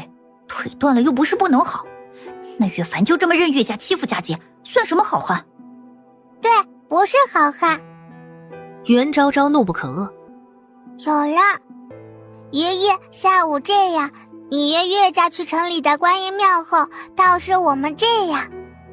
午后，青瑶，我争取过了，可百善孝为先，我爹娘那里是真的怕我再有危险。咱们不是说好了退婚吗？为何顾夫人没来啊？岳凡哥哥，你们家长辈不也没来，为何为难我阿姐？你们冲我爹出征，故意悔婚是何道理？你年龄小，我不与你计较。事到如今，我腿断了，连出征立功的机会都没有，这门亲事断然成不了了。青瑶，把定亲的玉佩拿出来吧。岳府的小厮走过来，把顾家给的香囊扔回顾青瑶手里。嘿嘿嘿嘿，刚出锅的枣瓜糖，大家快来吃！昭昭排队，第一个买到的。袁昭昭吐吐舌头，甜甜一笑，给一个个和朋友们吃。你的办法呢？你的计划呢？都什么时候了，你还吃？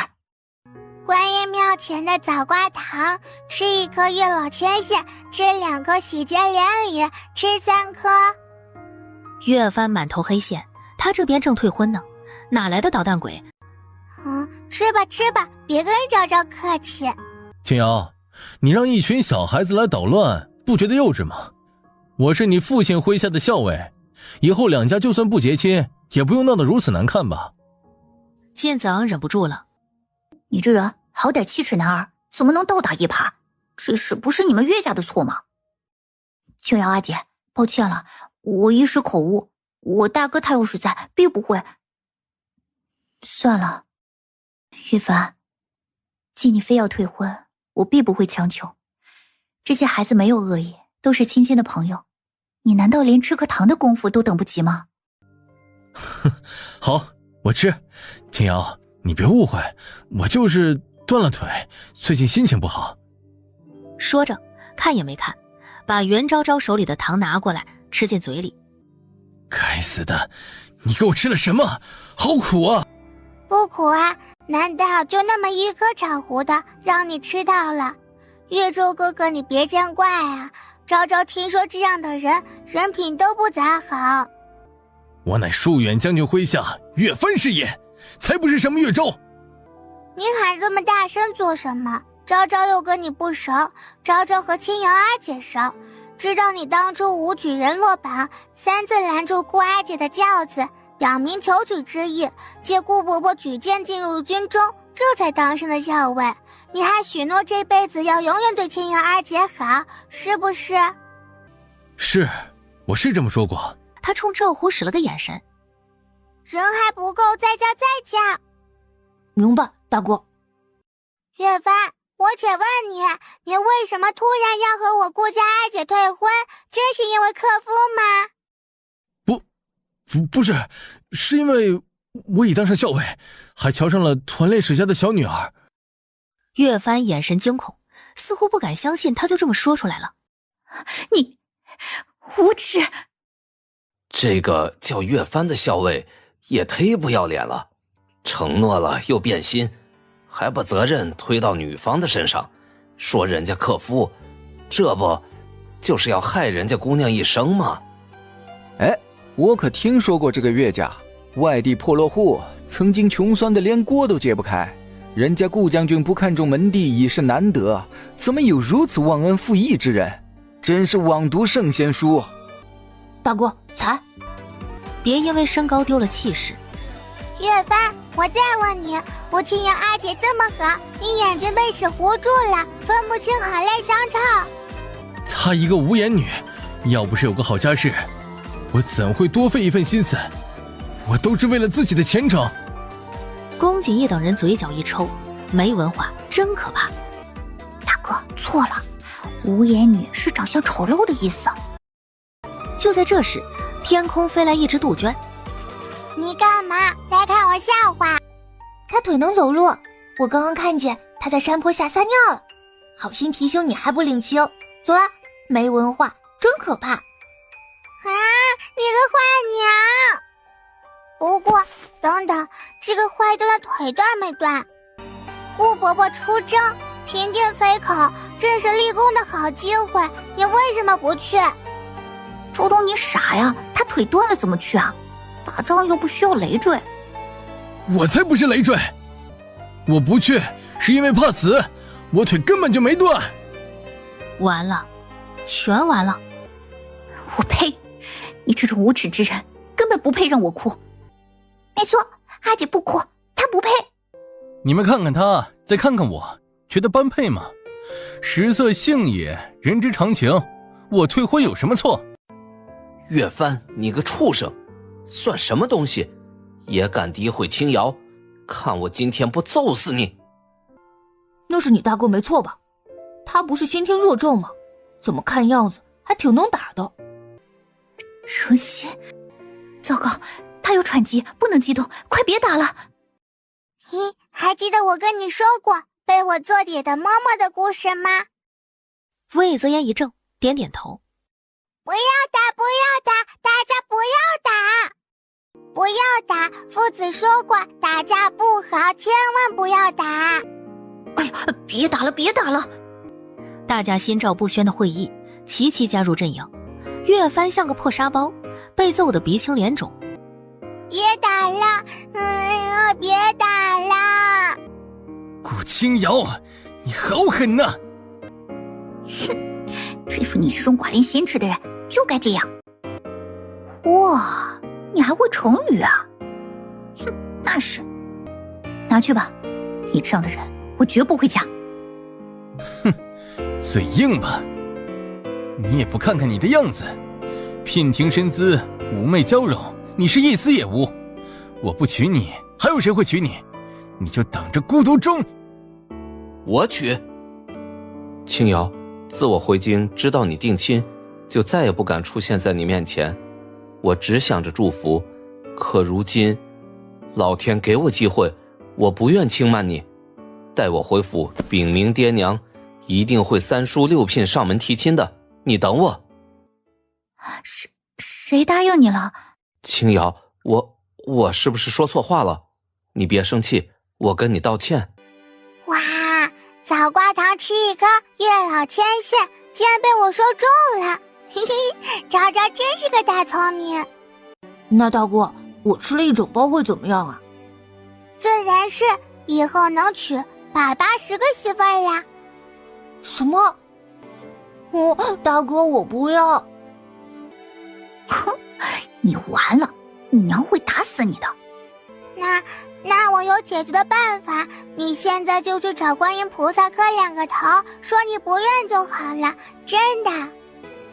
突然，他察觉一道审视的目光打量着他。你这么看我干什么？那天的事情真不怨我。我没说这个，小东西。你刚刚到底给岳凡吃了什么？哇，爹爹你怎么这么早就回来啦？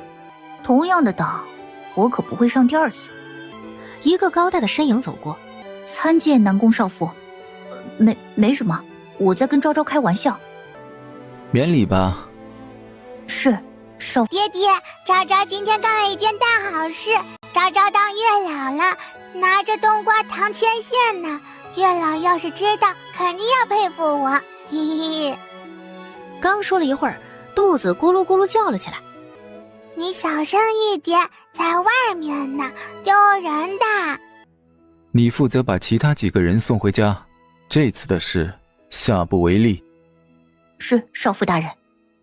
夜晚，太傅府里，那个岳帆就是这么说的，让顾家哀姐都哭了，还当着众人嘲笑她无颜女，是不是个大坏蛋？坏，简直太坏了！昭昭，别气，看明天祖父如何收拾那岳家，定然帮你出气。对，老头子，狠狠地打他板子，还有他那爹娘，也不是什么好东西。来，昭昭啊，多吃点儿，祖母看你都饿瘦了。瘦了？从何处看到？是，没错，昭昭今天可出了大力气了。祖父祖母不用收拾岳家，昭昭今天已经帮顾家哀姐出气了。就这样，我一个跳跃，砸得他险些吐血。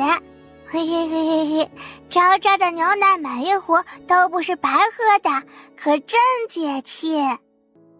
哎呦，我的宝贝昭昭，简直太厉害了！大人都棘手的问题，就被你这么解决啦！哈哈哈哈！别人家3两个孙孙又怎么样，都顶不过我家一个昭昭，没我们聪明，更没我们的身手矫健。请理智。夜深人静，宝宝有什么心事可以跟爹爹说。昭昭想父皇了，昭昭想让他回来。宝宝乖，爹爹在这里。不一样，父皇和爹爹不一样。哪里不一样？爹爹在昭昭身边，父皇不在。爹爹没有危险，可父皇在打仗。只是这样？爹爹，昭昭太担心，你怎么还笑呢？我不仅想笑，还想揍你屁股。爹爹，怎么不理昭昭了？昭昭得罪你了？没有吧？你去哪里了？祖父没有教过你晚上不能走夜路的吗？爹，你还在吗？在的话回我一声。闭嘴！小嘴巴，不说话。小傻瓜。他可以夜行千里，你可以用它和齐萧传信。哇，好大，好壮实。海东轻扇扇翅膀，谢谢夸奖。哇，还很有礼貌呢。爹爹，我喜欢他，我这就回去写信给父皇。不错，没想到你书法不行，绘画竟还不错。这只小猪画得栩栩如生，很是传神，就是猪耳朵位置不对，应该再下一些。爹爹，这是昭昭。那这总是猪了吧？还是豪猪，浑身带刺。爹爹，这是父皇，不是刺，是他身上背的弓箭。自己生的，不是捡的；自己生的，不是捡的；自己生的，不是捡的。齐萧，肯定是你传染的。千里之外，王爷，果然不出您所料，这帮人非一般匪寇，被我和顾将军夹攻在云中岭，见败局已定，竟然全部咬毒自尽了。那尸体呢？是臣疏忽了，一时不察，让他们点燃身上的炸药，全都烧成焦炭了。呵，没错了，赶尽杀绝，不留隐患才是那人的手笔，就跟当年在齐国一样。起来吧。是王爷。王爷，私造军器一事，属下有重大发现。韩烨带军撤退的时候，竟发现外围的山道上有铁线。是以，属下带了几名士兵悄悄绕路，竟在云中岭的后山里发现了一个私矿，守卫森严，进出都要检查。为了避免打草惊蛇，属下没有再深入。外有国患，内有隐忧，这就不难解释上次刘明手里的军器是哪里来的了。不好，要真是三公主所为，王爷此时不在京，正是他和二皇子胁迫皇上的最佳机会。我们……齐萧抬手，眼眸深邃。莫急，螳螂捕蝉，黄雀在后。我倒要看看，有这等野心的是萧允还是萧嫣。当务之急是要想办法通知元帝，我亲手书信一封，你让黑甲军。齐萧正说着，突然天空之中盘旋而下一只棕褐色的海东青。齐萧眼眸微眯，敢问王爷，发生何事了？没什么，宝贝蛋儿想我了。这话忒抽象了，恕他眼拙，从哪儿看出来的？昭昭是福星，这传信的人不用了。疏远大将军顾况派人回朝，送来了匪寇烧焦的尸体。皇上，摄政王将领郡外遇险，东西六营已经派人前去接应，看来这帮人当真不是普通匪寇。大前连年天灾，民生凋敝，国库亏空，若百越和齐国此时开战，我大前有几分把握？启禀皇上，若非摄政王在边疆戍守1年半，那蛮夷早便攻过来了。话没说完，萧元帝急火攻心，猛地吐了口血出来。后宫德妃宫里，母妃，父皇召见我了吗？他是不是真不行？允儿，母妃从小就教导你和嫣儿，凡事要耐得住性子。这一点上，你还真不如你妹妹。母妃，先不说这个，父皇到底如何了？老六呢？进去了吗？不说他，和盛连我也没让进。总之，齐萧遇险对我们来说是个大大的好机会。洛瑶仙童的那个身份可以利用起来了。在齐萧回来之前，你务必要当上储君。明日嫣儿就出来了，到时让他协助你。多谢母妃为儿思虑周全，允儿一定不会让母妃失望。去吧。翌日，爹爹快吃，昭昭给你留着呢。昭昭，伤心不可多时，难以消化入脾，一会儿肠胃该难受了。昭昭不伤心，昭昭可开心了。难道海东青回来了？齐萧给你回信了？对呀，父皇说他可想我了。嘿嘿，爹爹看，父皇说他晚些回来，让昭昭闭上耳朵，说他一切安好。南宫燕拿过一看，果然小猪2个耳朵耷拉下来，低头干饭。爹爹，父皇还画了你呢。那这就是小小的人双手摆在桌上，等着夫子。父皇让你做好准备，做好什么准备？昭昭，爹爹有事要去办，你自己吃吧，都吃了也行。好啊，昭昭没问题的，都能吃光光。与此同时，娘在家从没这么笑过，他们就是面兽吗？你去把门砸开，让娘出来。求小姐饶小的一命，不能去，真的不能去啊！好，你不去，我去。就在这时，钱以宁的脚步却突然顿住了，重新躲回了茅舍后面。奇怪，是他们怎么会在这儿？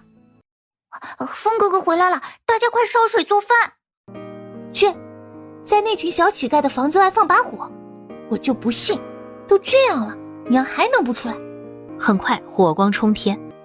发生何事？为何突然着火？应该是后巷住的小乞丐们烧饭，点着了房子。我刚刚听他们去河边打水救火了。公主，这里不安全，要不先回吧。真是晦气。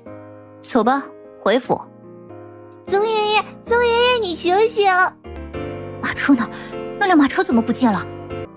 你冷静些，这个宅子平时绫罗绸缎供应不断，定是高门大户养在这里的外室，你千万别冲动。你叫我如何不冲动？曾爷爷都被呛死了，这里刚刚有辆马车，定是他们注意到我了，自己做了见不得光的事，却来对我们暗下杀手，这世上还有天理吗？报官没用，你就算想报仇，也得留着命在呀。清晨，曾爷爷你放心，风昨夜顺着车轨寻到了凶手，即便他贵为皇族，风也绝不会放弃，定然帮你报仇。曾爷爷好走，我们一定会帮你报仇的。找刀哥吧，刀哥一定有办法。恶人身份贵重，我不想连累小恩人。云昭昭早上起晚了，昭昭的胃口真的大了很多，明明以前吃几口羊奶能挺大半天的。他刚拿出牛奶想要补充能量，奶壶却被人从后面拍掉。你干什么呀？干嘛打掉昭昭的奶壶啊？我乐意，你管得着吗？云昭昭惊讶地看着钱以宁肩头的一簇黑气，他杀人了！你做什么？别嚣张，得罪了我，当心你爹的九门提督也做不成。我劝你最好小心点，别惹我。他吃错药了吧？哪来的邪火？敢威胁小爷，看我今天不好好收拾他一顿！别气，他最近要倒大霉的，离他远一点。还别说，你这不孝的模样还真挺像个小神棍的。今早大街上都传遍了，三公主在城郊养了面兽，据说有3个呢。这事儿你说钱以宁他爹知不知道？定然不知，我爹爹可说了，这对男人来说叫做头戴绿帽，是奇耻大辱。亏钱以宁以前还在学院炫耀他爹娘如何恩爱，原来是吹牛的。你们胡说！我爹娘相爱的很，根本不像你说的那样，才不是那样。是，他还亲自抓到过三公主府。吏部那里还有许多事要我去分派。恐怕外祖父口中的忙事不是吏部的公务，而是要帮二哥游说众大臣，让他们簇拥二哥登上储君之位吧。你母妃知会你了吧？好，看来外祖父是忘了你的宝贝孙子郑恩安是如何落水，我二哥又是如何看待孙家的了。提这个做什么？你二哥不上那个位置，难不成要等皇帝下旨封六王爷为储君吗？外祖父难道就没考虑过我吗？你说什么？我内有前府鼎力相助，外有一处私矿铸炼兵器，只要你助我登上储君之位，我保证封您为国公，让郑安袭爵，孙府世代辉煌。不行，你是女子，如何能？如何不能？外祖父忘了，大前开国第一任君主便是女帝。那口说无凭，你要如何能保证孙府的利益和前途？萧烟冷色一笑，外祖，你记住，我今日不是在求你，是在给孙家机会。到了明日，你要是再站错队，可别怪我不念亲情。启禀公主，造谣之人就是他，上次暴动的流民中的其中一个，目前居于城郊。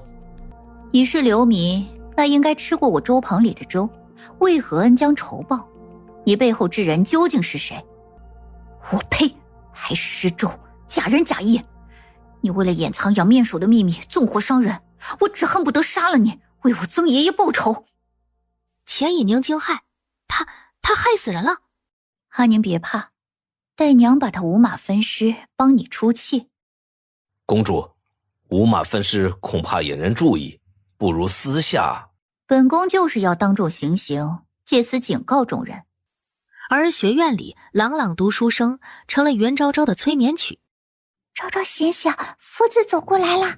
什么？下课吃午饭啦？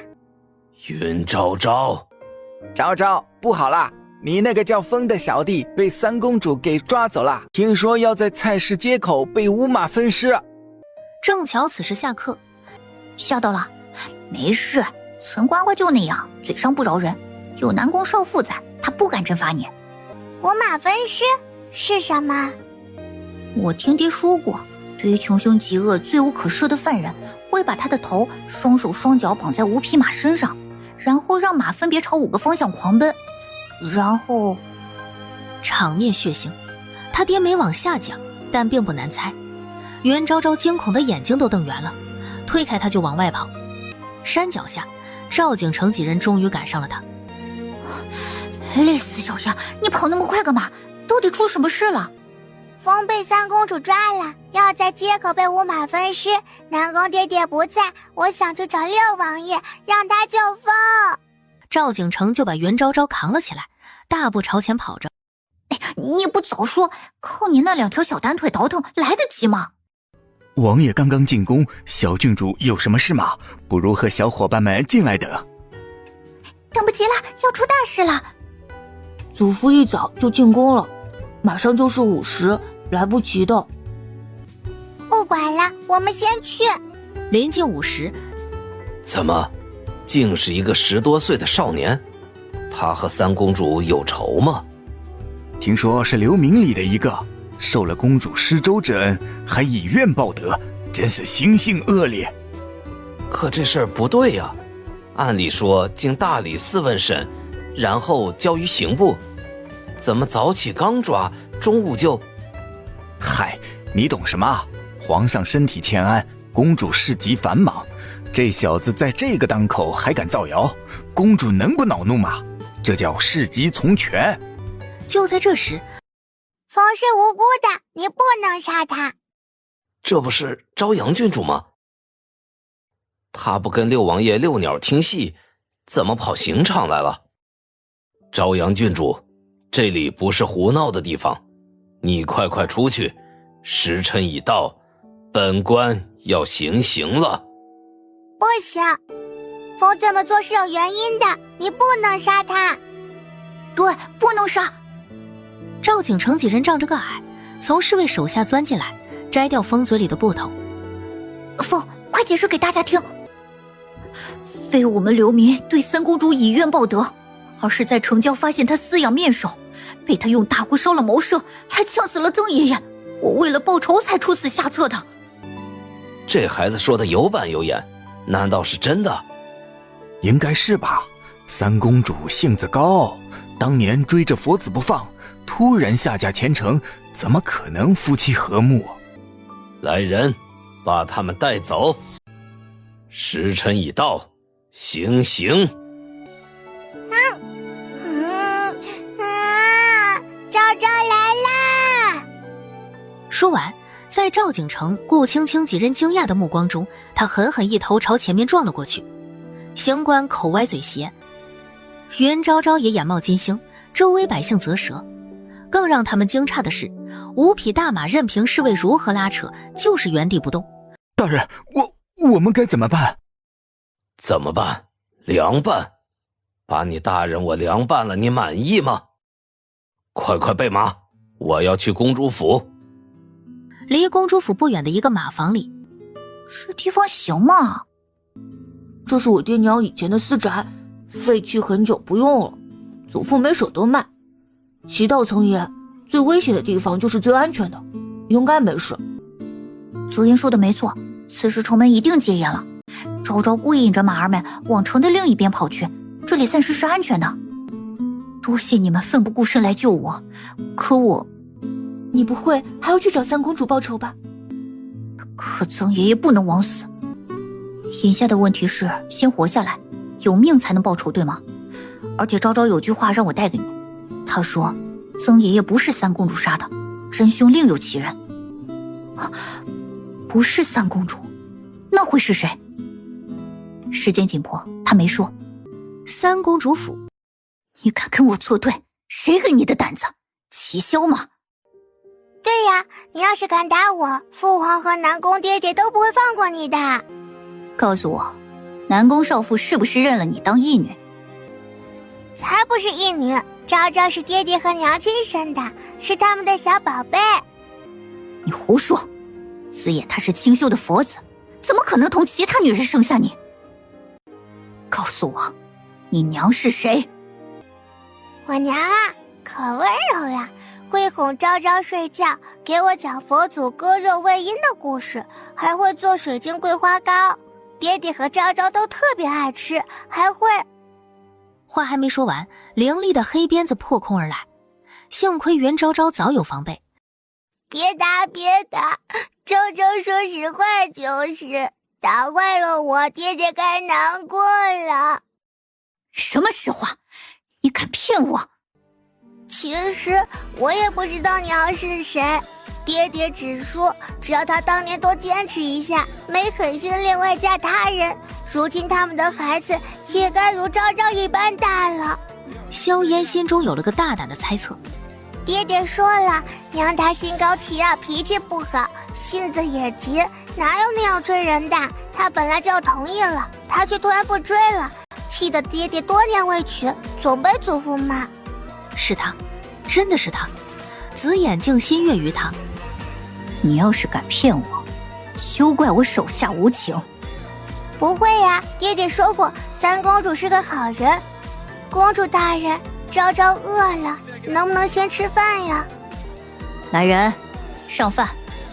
今晚你在这里休息，明日我带你进宫见你爹爹。好啊，这里的好吃的我都还没吃够呢。那公主记得派人告诉爹爹一声，不然昭昭回去该挨揍了。傍晚，爹爹，昭昭想回家。爹来了，别怕。乖儿子，把绳子系腰上，爹爹拉你上来。好。片刻后，这里恢复原样，不许打草惊蛇。还有，通知一下太傅府，说昭昭先跟着我。南宫燕不光通知了他，还调来了护国寺武僧。就是这样，那个公主好可怕，一鞭子抽过来，还好昭昭躲得快，不然一定很疼。她还要说我不听话，就把昭昭五马分尸。小燕，待明日过后，老子定有大礼送上。你算个什么东西，敢吓唬我女儿？乖宝，不怕，呼噜呼噜毛吓不着，呼噜呼噜毛吓不着。昭昭的毛本来就不多，爹爹手劲好大，别给撸光了。你刚刚叫我什么？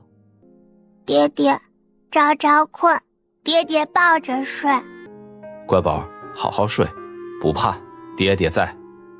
翌日清晨，这皇上身体未愈，摄政王在外未归，二皇子把我等叫来这里，是为何意啊？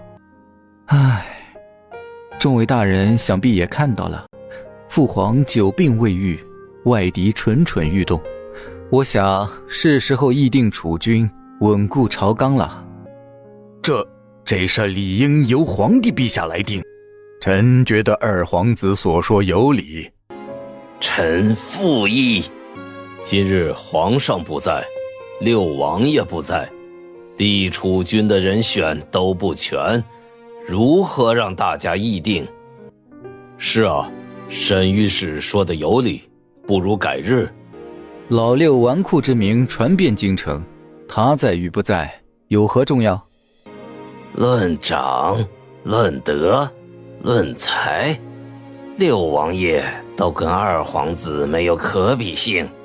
但老臣以为，三公主她心善德高，被百姓交口称赞，颇有开国女帝之风，我看她更适合立为储君。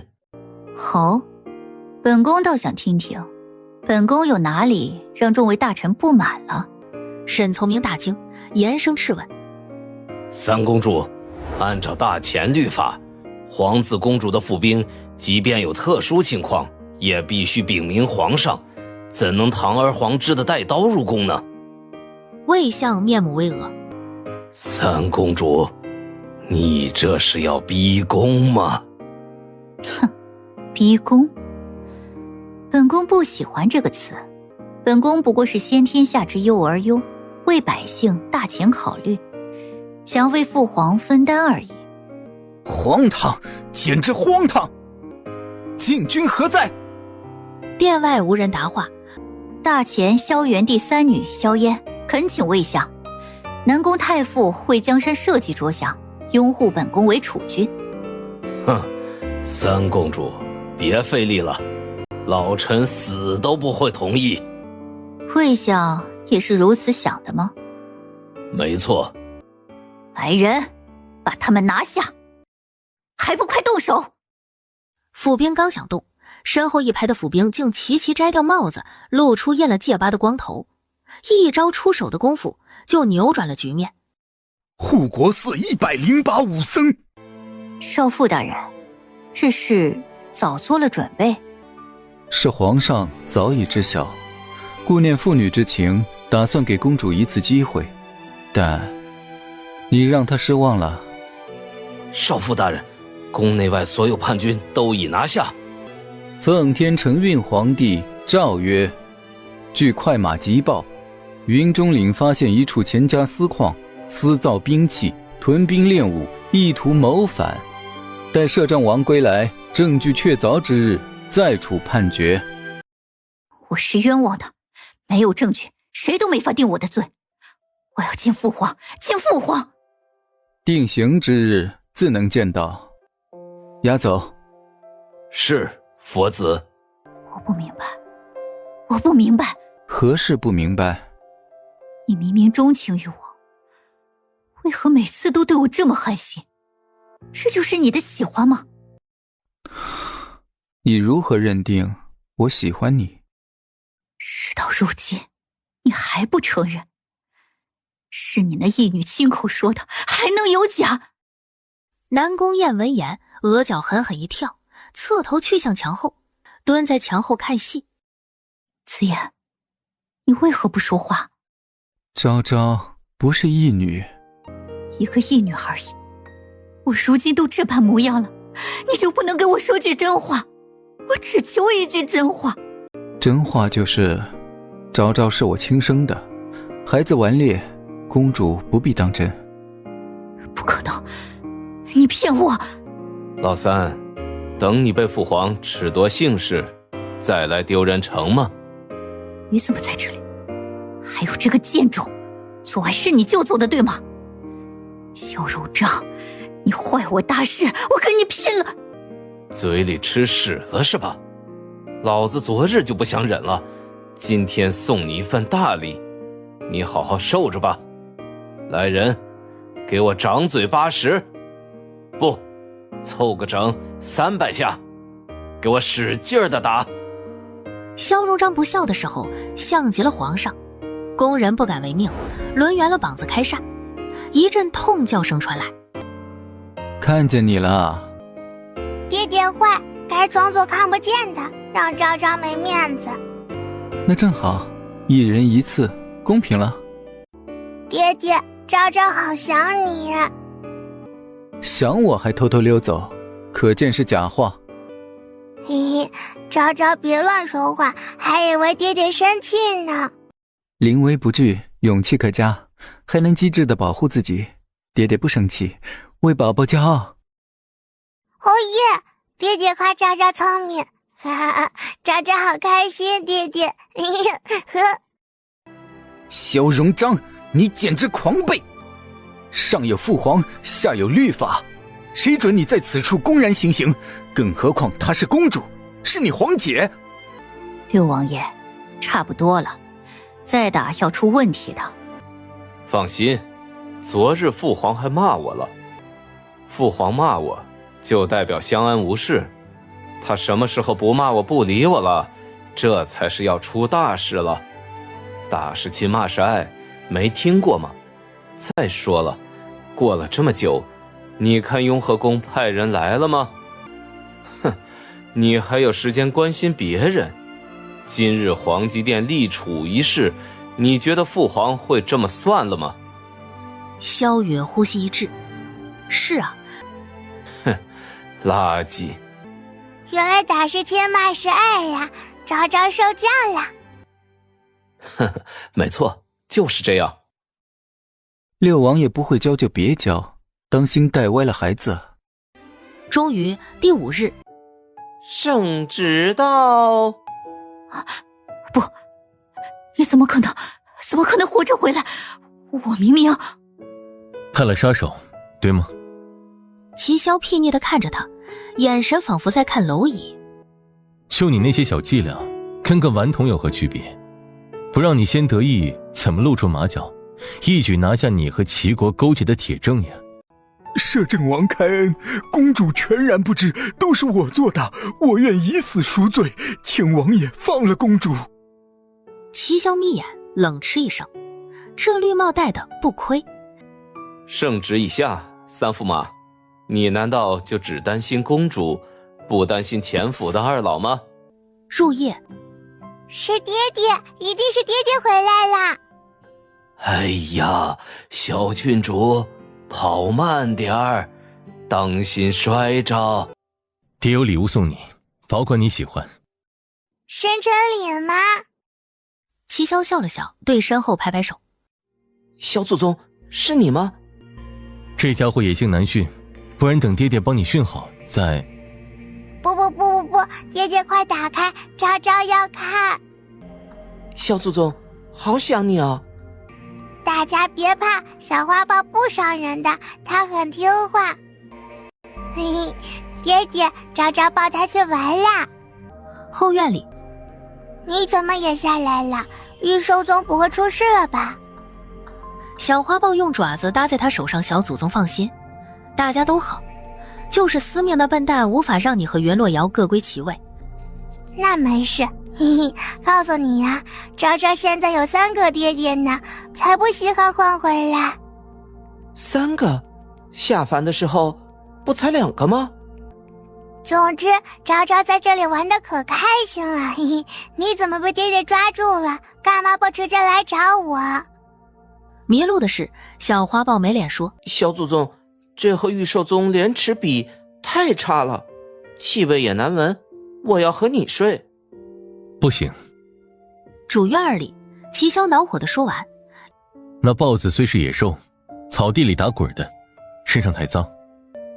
可小花说了，她要睡床。让他去睡你的摇篮，你跟爹爹睡。”那好吧。这天，哎呦，爹爹，昭昭怕是闹肚子了，明天去不了学院了。同样的招数，第2次就失败了，这个道理你不知道吗？爹爹，求求你了，昭昭太想你了，晚一点回学院好不好？就1天。齐萧几乎都要答应了，但想到明日的事，还是摇了摇头。不行，明日爹爹有事要忙，没工夫带你玩。你……话没说完，云昭昭气鼓鼓地背过身子。又生胖气了，你人不大，脾气还不小呢。哼，爹爹是坏蛋。爹爹你也知道，昭昭自出生就离开了你，好不容易历尽千水万山才……是千山万水。哦，对，是历尽千山万水才重新找回爹爹。你又离开了那么久，昭昭想你了吗？齐萧也舍不得，只能抱起来哄逗着。翌日，云昭昭，是你救了我？不是，是风。这时他突然感觉一阵怪异。腿呢？我的腿呢？小娃娃，你的腿骨不是断了，是彻底碎了。要是不截去你的双腿，你恐怕连命都保不住了。云昭昭，你要小心云洛瑶。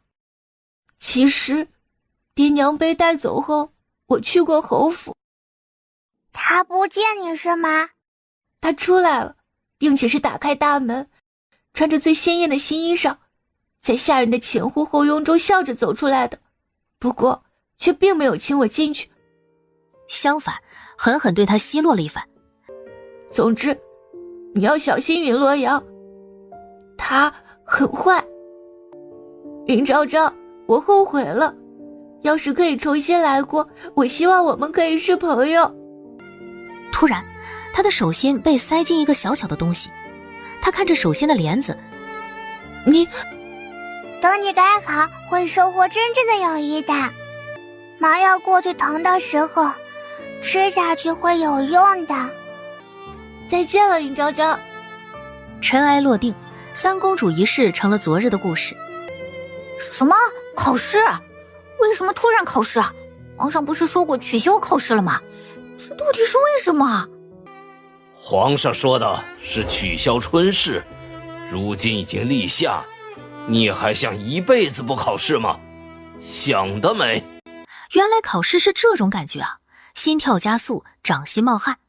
咦，奇怪，这不是晋家哥哥说他看见顾家阿姐的感觉吗？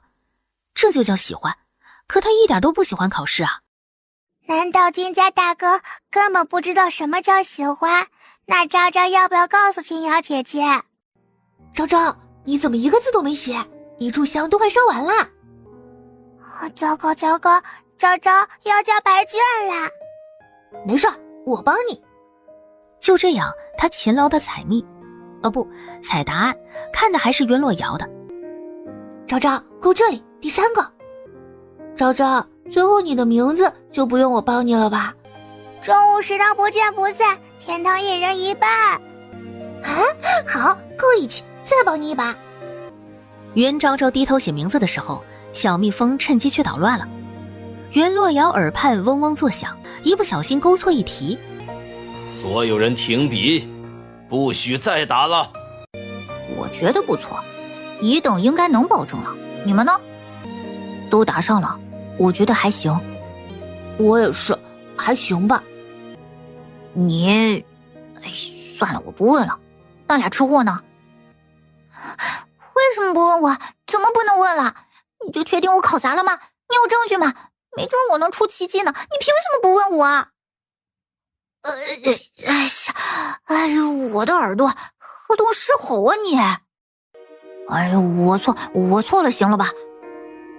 成绩是股轻轻的死穴，我这破嘴，捅这个马蜂窝干嘛？这时，没考好就没考好呗，你家都是武将，小来父子心中早就有数。你这话什么意思啊？没什么，你别恼，大家就是开玩笑的。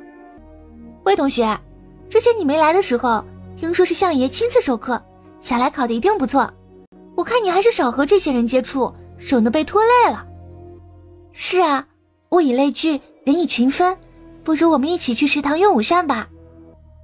这破锣筛子又开始了，少爷我今天非教训他一顿不可。这么多人，别冲动。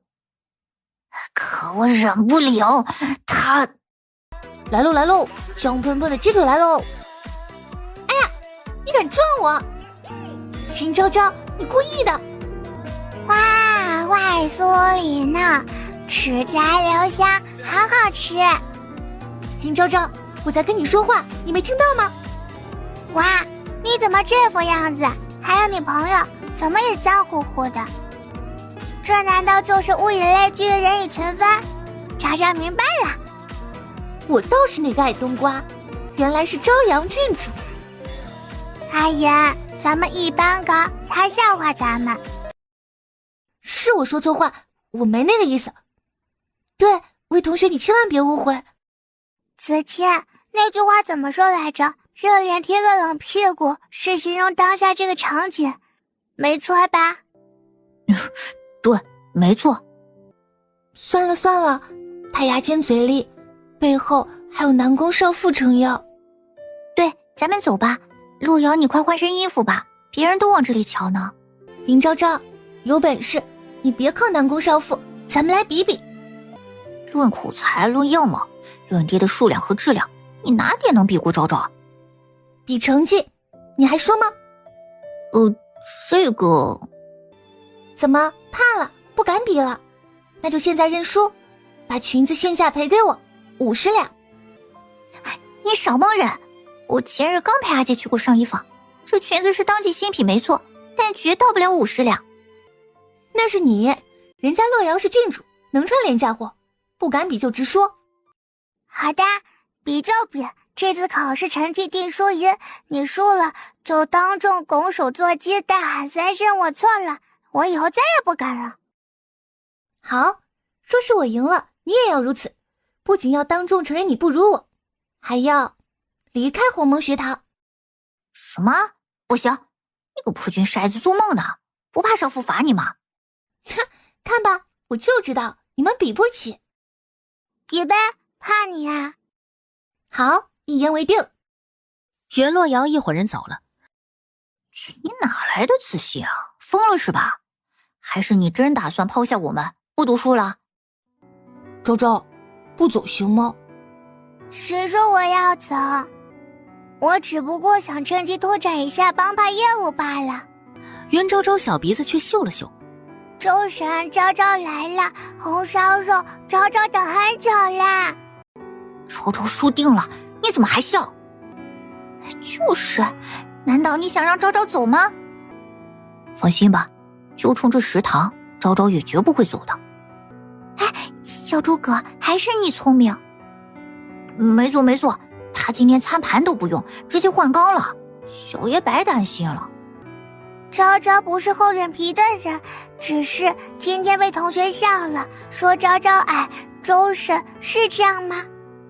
我们昭昭最可爱，才不到4岁，正是长高高的时候。来，快补补，别缺了营养。幸亏有昭昭，如今食堂浪费现象都不严重了，连个剩菜剩饭都没有。好孩子，好孩子呀！后面换衣服来迟的云洛瑶几人傻眼，这么快饭就没了。哇，都口完了，你再看书还有用？书倒了，后面趴着的云昭昭被吵醒。干嘛？云昭昭，愿赌服输，一会儿发了成绩别不认账。怎么回事啊？什么赌啊？苏芊芊嘴角勾起，给大家解惑。他有多黑，你是不知道吗？100两黄金的事儿忘了？这时，大家注意了，此次下考至关重要，是要计入年度总成绩的。相信大家也知道了，已经有同学2次不及格了。学院规定3次不及格重修1年。好，现在我来宣布成绩。第1名季子谦，满分，优等。第2名云洛瑶喜上眉梢，激动地站了起来。昭昭，她的笑容僵在脸上。哇，云昭昭真赢了，好厉害呀！他作弊，云昭昭作弊。夫子，你怎么不说话？难道你也认同？岑秋生默然，他本就是这么想的。哼，大家见过第2名抄第3名的吗？云洛瑶，输不起就别玩，这样有意思吗？云洛瑶急得脸都红了。别人不知道，他知道云昭昭是御兽宗的小祖宗，虽然如今没了法力，但没准还有其他神通。既然你们说云昭昭没作弊，让他重考就是，也好证明一下大家说的对不对？对个屁！凭什么重考？就凭你一句话，你算个什么？闭嘴！学堂内吵吵闹闹，成何体统？云昭昭，我且问你，你抄袭云洛瑶的试卷了吗？夫子，昭昭可以保证，我绝对没有看过云溪瑶的试卷。就在这时，一袭白色身影走了进来。这是院长批阅的手记，难道岑夫子在怀疑院长帮忙作弊？不，在下不敢。既如此，便谨言慎行，公平公允。是，在下谨记在心。晚饭时，哎，爹爹，昭昭还想再吃一碗，干嘛拽走我？你说呢？那试卷到底是怎么回事？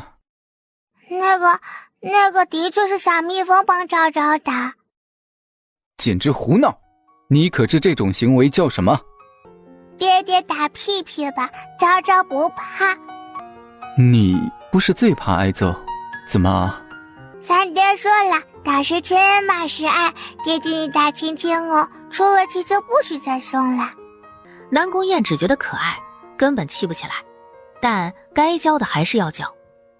他冷着脸走过去，当真用了些力气，在他屁股上拍了一巴掌。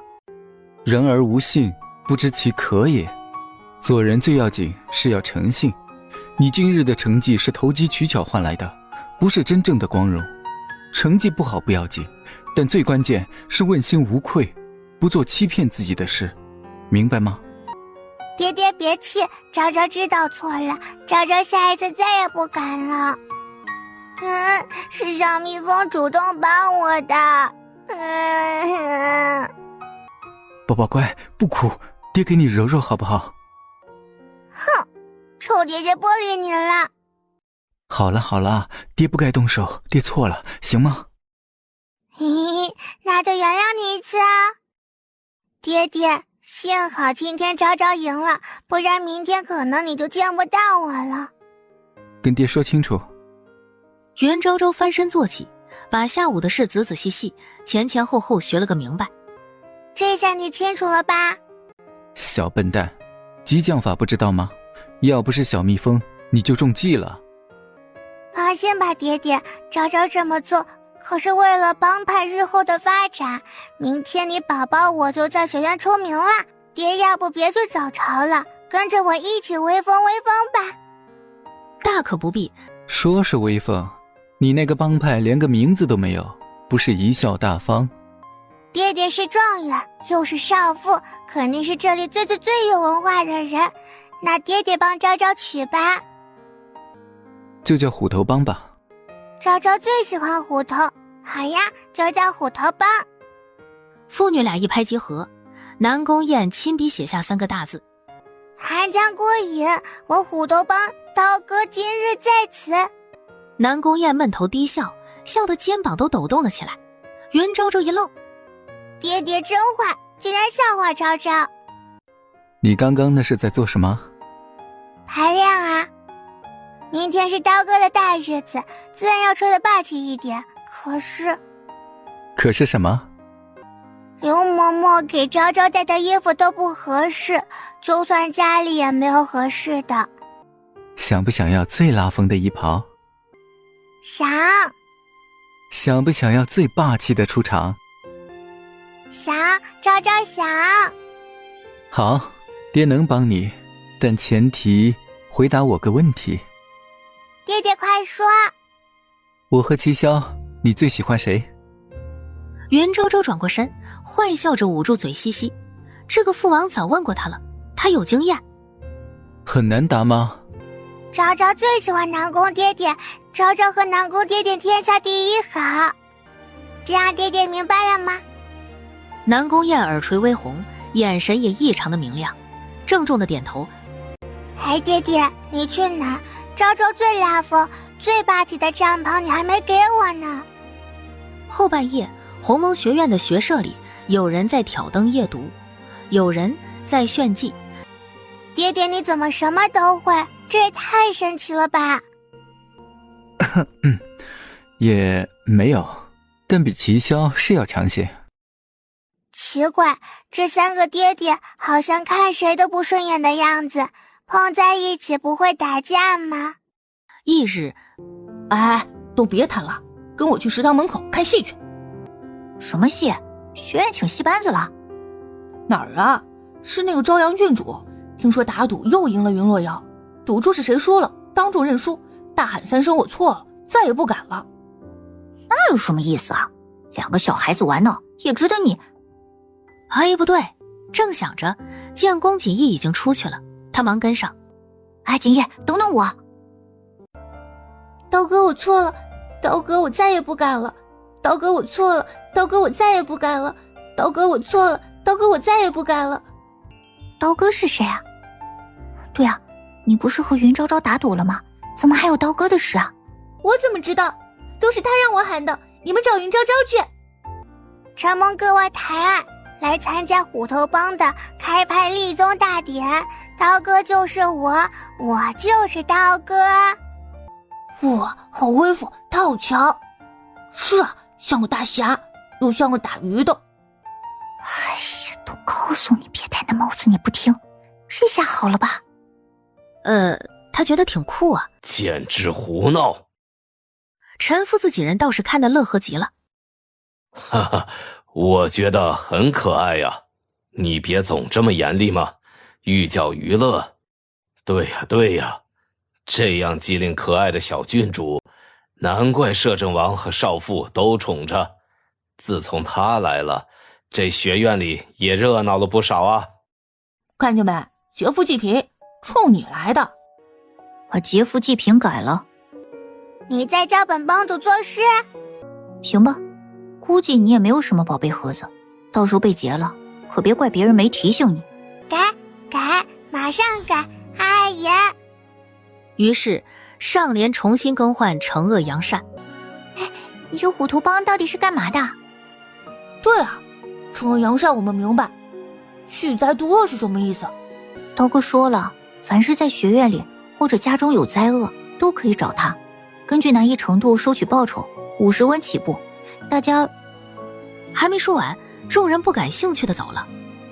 原来是招摇撞骗的门派，跟天桥底下忽悠人的道士一样，我还当什么呢？就是，食堂开饭了，咱们快去排队吧。 50文，要的很贵吗？玩玩而已，你还真想去饿肚灾不成？你靠啥啊？靠你吃的多，还是靠你睡得香？切，你闭上你的粪坑！红烧土豆鸡块，还有孜然锅巴，大家快饱，一会儿没有了。晚上，非要3年抱俩吗？一个不行吗？你嘀嘀咕咕什么呢？画本子也不看了，可是今日玩累了。爹爹，你会3年抱俩吗？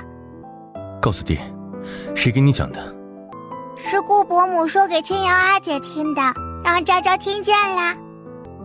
你爹我连个王妃都没有，3年抱俩，看来是没可能了。云昭昭眨眨眼，没王妃就没宝宝。想什么呢？那么入神？不会是在想南宫雁吧？眼见齐萧又要问出最喜欢谁的问题。好困好困，昭昭要睡了，爹爹晚安。猪崽子，真行啊你。第二日，到底怎么了？为什么最近去学院总不开心啊？还不是那个云昭昭，这次照着成绩比我好，在学院里耀武扬威，却让我当众出丑，他实在太恶毒了，根本别有居心，针对我们侯府。洛瑶别难过，你的实力娘是清楚的。今天德妃娘娘告诉我一个好消息，齐国马上就要派使臣入京了，听说皇上会在宫中设宴。娘的意思是有机会让我展示才艺，然后……对，在学院出名算得了什么？洛瑶，你要是能在宫宴上大放异彩，那才是为咱们侯府争了脸面呢。洛瑶明白了，谢谢娘。云昭昭，这次过后你就会明白，你跟本郡主是云泥之别，根本无法相提并论。哼，等着瞧吧。我想找虎头帮忙。带钱了吗？哦，不，先说是。我是丙班的陈放，今年6岁，我想让你们帮忙找找我的。你说话大声点，蚊子嗡嗡似的，听不见。我是说我内裤丢了，求你们帮忙找找。哎，走，小爷跟你出去比划比划。马王爷几只眼不知道，当我们虎头帮是好欺负的吗？不，我没这么想。刀哥，我是真心来寻求帮助，我不是开玩笑。好好说，你细细道来，我听听。是这样，丢失的时间是前日晚上，我沐浴后回学社就不见了。我平时不善于交际，和同学也不怎么走近，所以……众人这才明白了，原来是怀疑同学拿内裤捉弄他，但又不敢去问个明白。阿言都记下了吗？没有遗落。好，子清点钱。这还没解决问题呢。放心，虎头帮从不接做不到的买卖，回去等信吧。入夜，周周，你确定吗？这是真是陈放同屋的王翰做的吗？原因有2：一，王翰和陈放同屋，最有作案嫌疑；2，根据你们调查的结果，2人平日同宿，却不在一起，有可能有矛盾。说的没错，我去爹爹书房翻阅过入学登记册，王翰家境普通，但陈放却家境优异，这有可能是造成嫌隙的一点。就有没有可能是他自己放在哪儿忘了？这么说吧，男孩子的内裤就好比昭昭的奶壶，都是极为重要的东西，怎么可能忘了呢？虽说这2个都是有味道的东西，但毫无可比性，好吗？看来支开陈放是对的，他果然心动了，大家要小心一点，跟上。夜晚微风送来一阵臭味，这小子肯定是上大号了，穿这么久，让小爷在这闻臭味。他来的时候手上并未拿草纸，极有可能……众人反应过来，是在藏内裤。不过他图啥呀？偷也该偷银子，偷内裤咋想的？赵景成疑惑不解，树梢上猫头鹰叫了2声。这个坏家伙竟然想趁陈放找的时候踢他进粪坑，然后招来众人耻笑他，太坏了。袁昭昭虎着小脸招呼几人聚过来安排任务。过了没一会儿，谁敢帮我？他抬头看去，云昭昭，是你？错，我现在是虎头帮的刀哥。我且问你，陈放的内裤是不是你偷的？你刚刚是不是藏在里面了？你别冤枉好人，内裤这种东西又不能卖钱，我偷来干什么？捉贼捉赃，捉奸见双。你这就叫不见棺材不落泪。看我。错了，是不见棺材不落泪。哦对，不见棺材不落泪。看我找出来，你怎么狡辩？你们最好能找到，不然今天这场绝对没完。云昭昭一屁股坐在了他后背上。你吃什么长大的？怎么这么重？奶啊，羊奶、牛奶。爹爹，不，爹爹没奶。到底有没有？没有，赶紧放开我！这时，赵景成从里面出来。究竟藏哪儿了？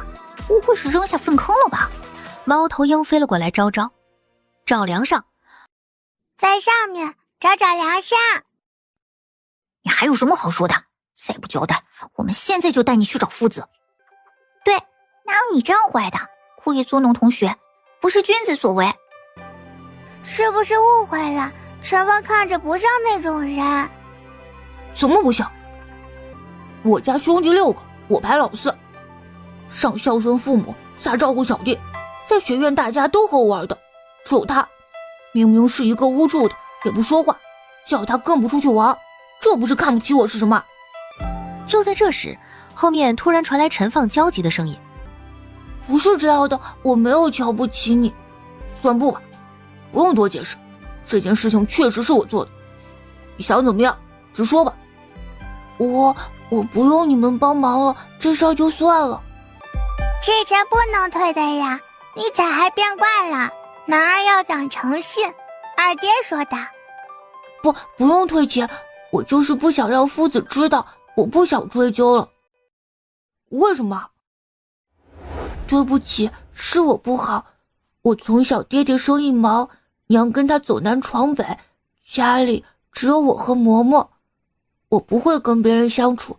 其实你叫我玩的时候，我很开心的，但好多我没玩过，怕闹笑话，所以才……原来是这样。继子前几人明白了，一个敏感内向、笨口拙舌，一个外向奔放，却有些小自卑，所以才闹了这么大误会。是我干坏事，你怎么能道歉？我也不好，幸亏你找了虎头帮，不然明日我真要犯下大错了。既然误会解开了，那就当好朋友吧，很好的那种哦。放心吧，以后你不会玩的，我教你。我把我的朋友都介绍给你，他们都很好相处。谢谢你。哈哈，虎头帮第一次行动圆满结束。锦衣哥哥，早就瞅到你了，快放昭昭下来。好你个臭崽子，早看见我不打招呼。昭昭在做大事吗？锦衣哥哥找我做什么事吗？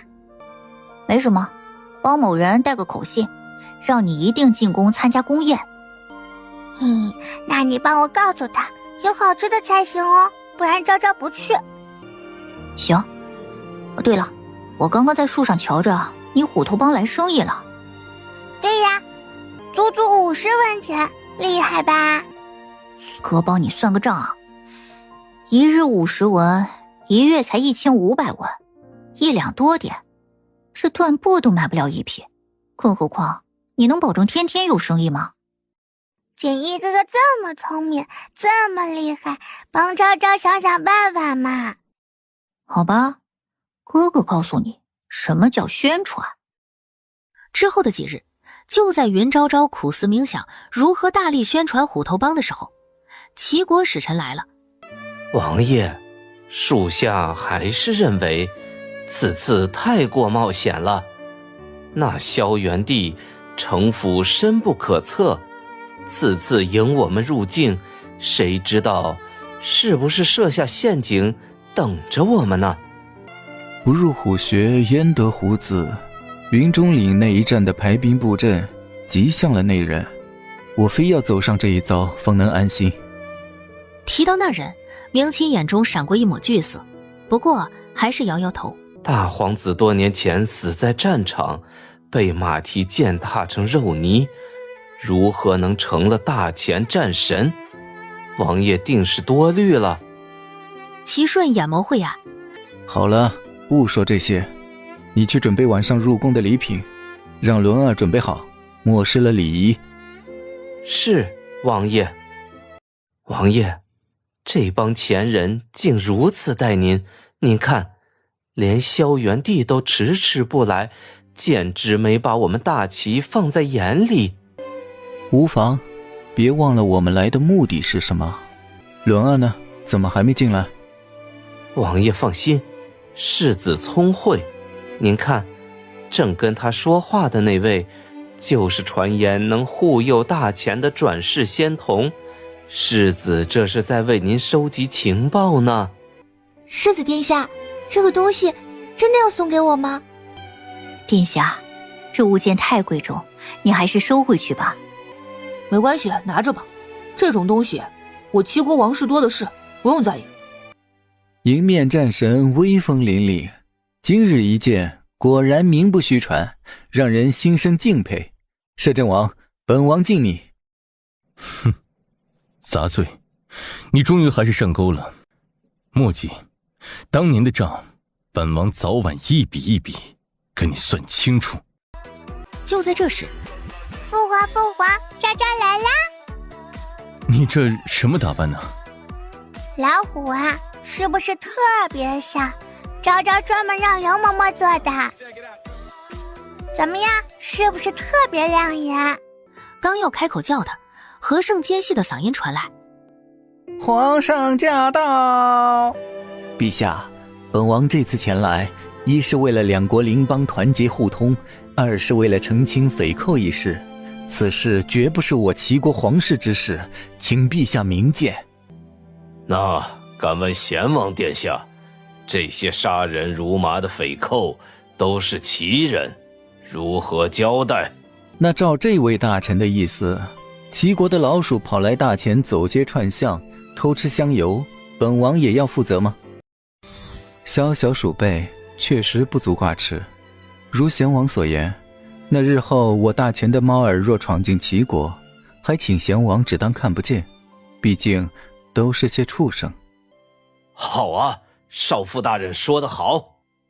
是啊，贤王到时可不要因此来找我大前的麻烦呢，毕竟畜生的事我们也不好负责。那个小女娃到底什么来历？明清想着收集来的情报。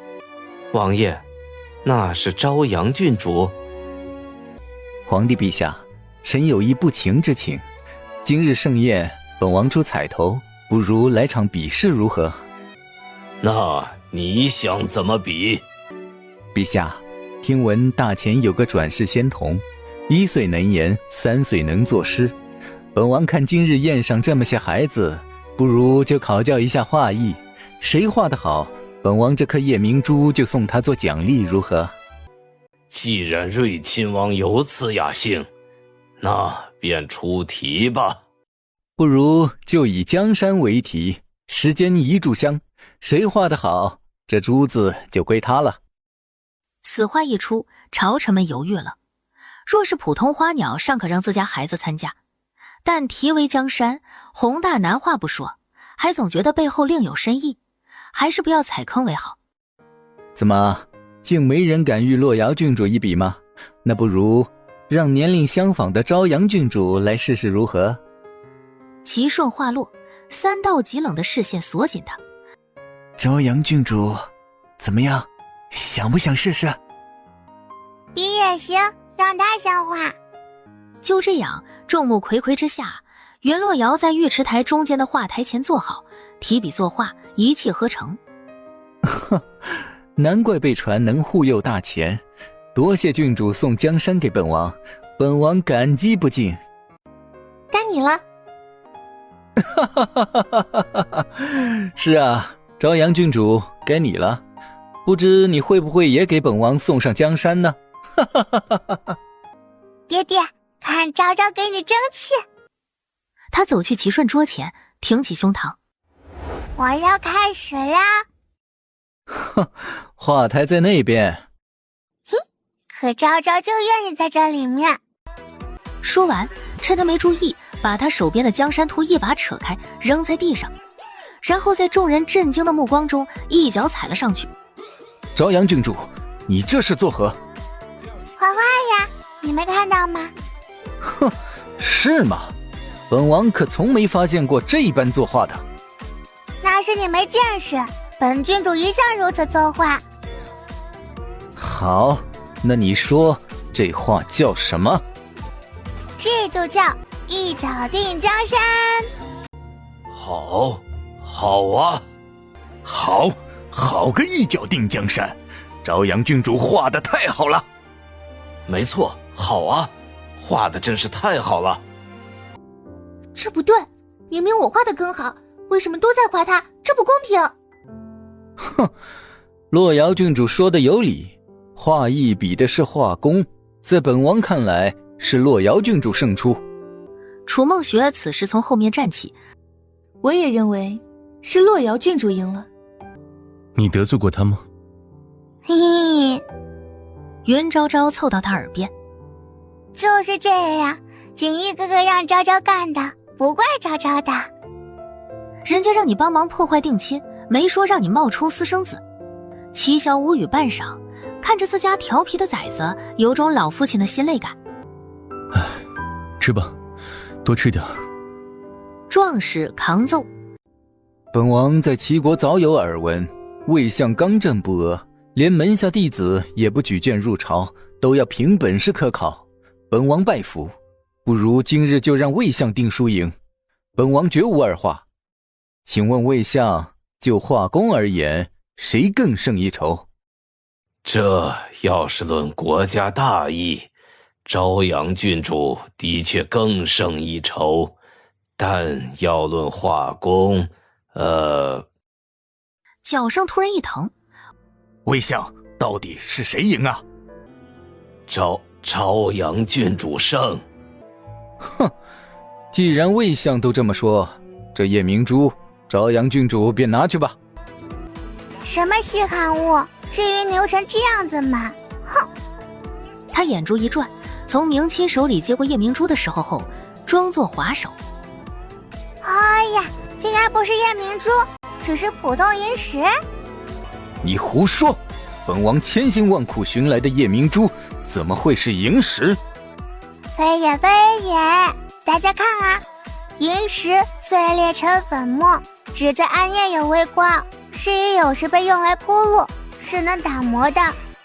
而真正的夜明珠又称垂棘玄珠，是稀有的金矿，绝不会碎裂成粉末，怎么赢呀？小朝阳，你过来。云昭昭点点头，肉扭扭地走了上去。再近点儿。皇帝爷爷，你叫昭昭有什么事吗？今天你做得很好，赢的礼物没了，皇爷爷补给你一个可好？嘿，好呀好呀，皇爷爷送给昭昭的礼物定是极好的。去，把那金蝉玉叶拿过来。哇，这个小蝉蝉好可爱呀，连嘴角的绒毛都可以看见，还有这玉石温温润润的，摸着好舒服啊。你可知这金蝉玉叶的寓意是什么？明白，小金蝉代表招财进宝。嘿，皇爷爷怎么知道昭昭最近发财啦？嘿嘿，足足50文，厉害吧？哈哈哈哈！你个小虎头，古怪机灵的，真是像极了青。早就听说大前皇贵妃仙逝后，陛下您伤心过度，让摄政王临朝监国。难道您不光是伤心过度，身体也……众人皆心中忐忑之时，礼尚往来，爹爹教的，这个帘子送给皇爷爷，算是昭昭的回礼。宫宴结束后，昭昭，刚刚那么好的机会，你怎么不宣传？你最近不是总念叨这个吗？我就算不说，这一身衣服也能起到宣传效果吧？小爷简直要被你气死了！你知道刚刚那些人说什么吗？什么？说今天从柏树园跑了只虎来玉池台，被摄政王捕获，说朝阳郡主画功了得，龙心大悦，全程没人提虎头崩3个字。袁昭昭踉跄的往后倒退几步，一个白眼咕隆咚躺在了地上。喂，昭昭，哎呀，我靠，你别吓小爷，你至于吗你？摄政王府，小郡主真是睡着了吗？这都1天1夜了，怎么还没醒？过了半晌，爹爹，我饿，爹爹也吃。咋了？嫌弃昭昭口水？少跟我扯东扯西的。老实交代，那6王爷到底是怎么回事？哎呀，暴露了！刘嬷嬷救命！爷爷救命！杀猪呢？你喊什么喊呢？我什么时候真动手了？那也不一定，打是亲嘛是爱。南宫爹爹还打过昭昭的屁股呢。好了，别怕，爹疼你还来不及呢，怎么舍得打呀？那爹爹喂饭饭。行。昭昭还要骑大马，要爹爹讲故事。行。那昭昭晚上要多加3壶奶。不行。啊，爹爹的反应怎么这么快？太过分了。1壶最多了，而且以后离萧荣章远一点，爹烦他。爹爹最好了。儿啊，老远就听见动静了，这小皮子怎么又惹到你了？本来就是我赢了，爹为什么训我？这没有道理，对我不公平。公平，何为公平？这天下都是皇上的，你算个什么东西？你是怎么管教孩子的？他才不到4岁，就这么大脾气。是妾身没管好洛阳，妾身知错。娘，我才是你亲生的，我才是了然大师口中的转世仙童，为什么连你都不帮我？凭什么你们都变了？爹，别叫我没你这样不懂事的女儿。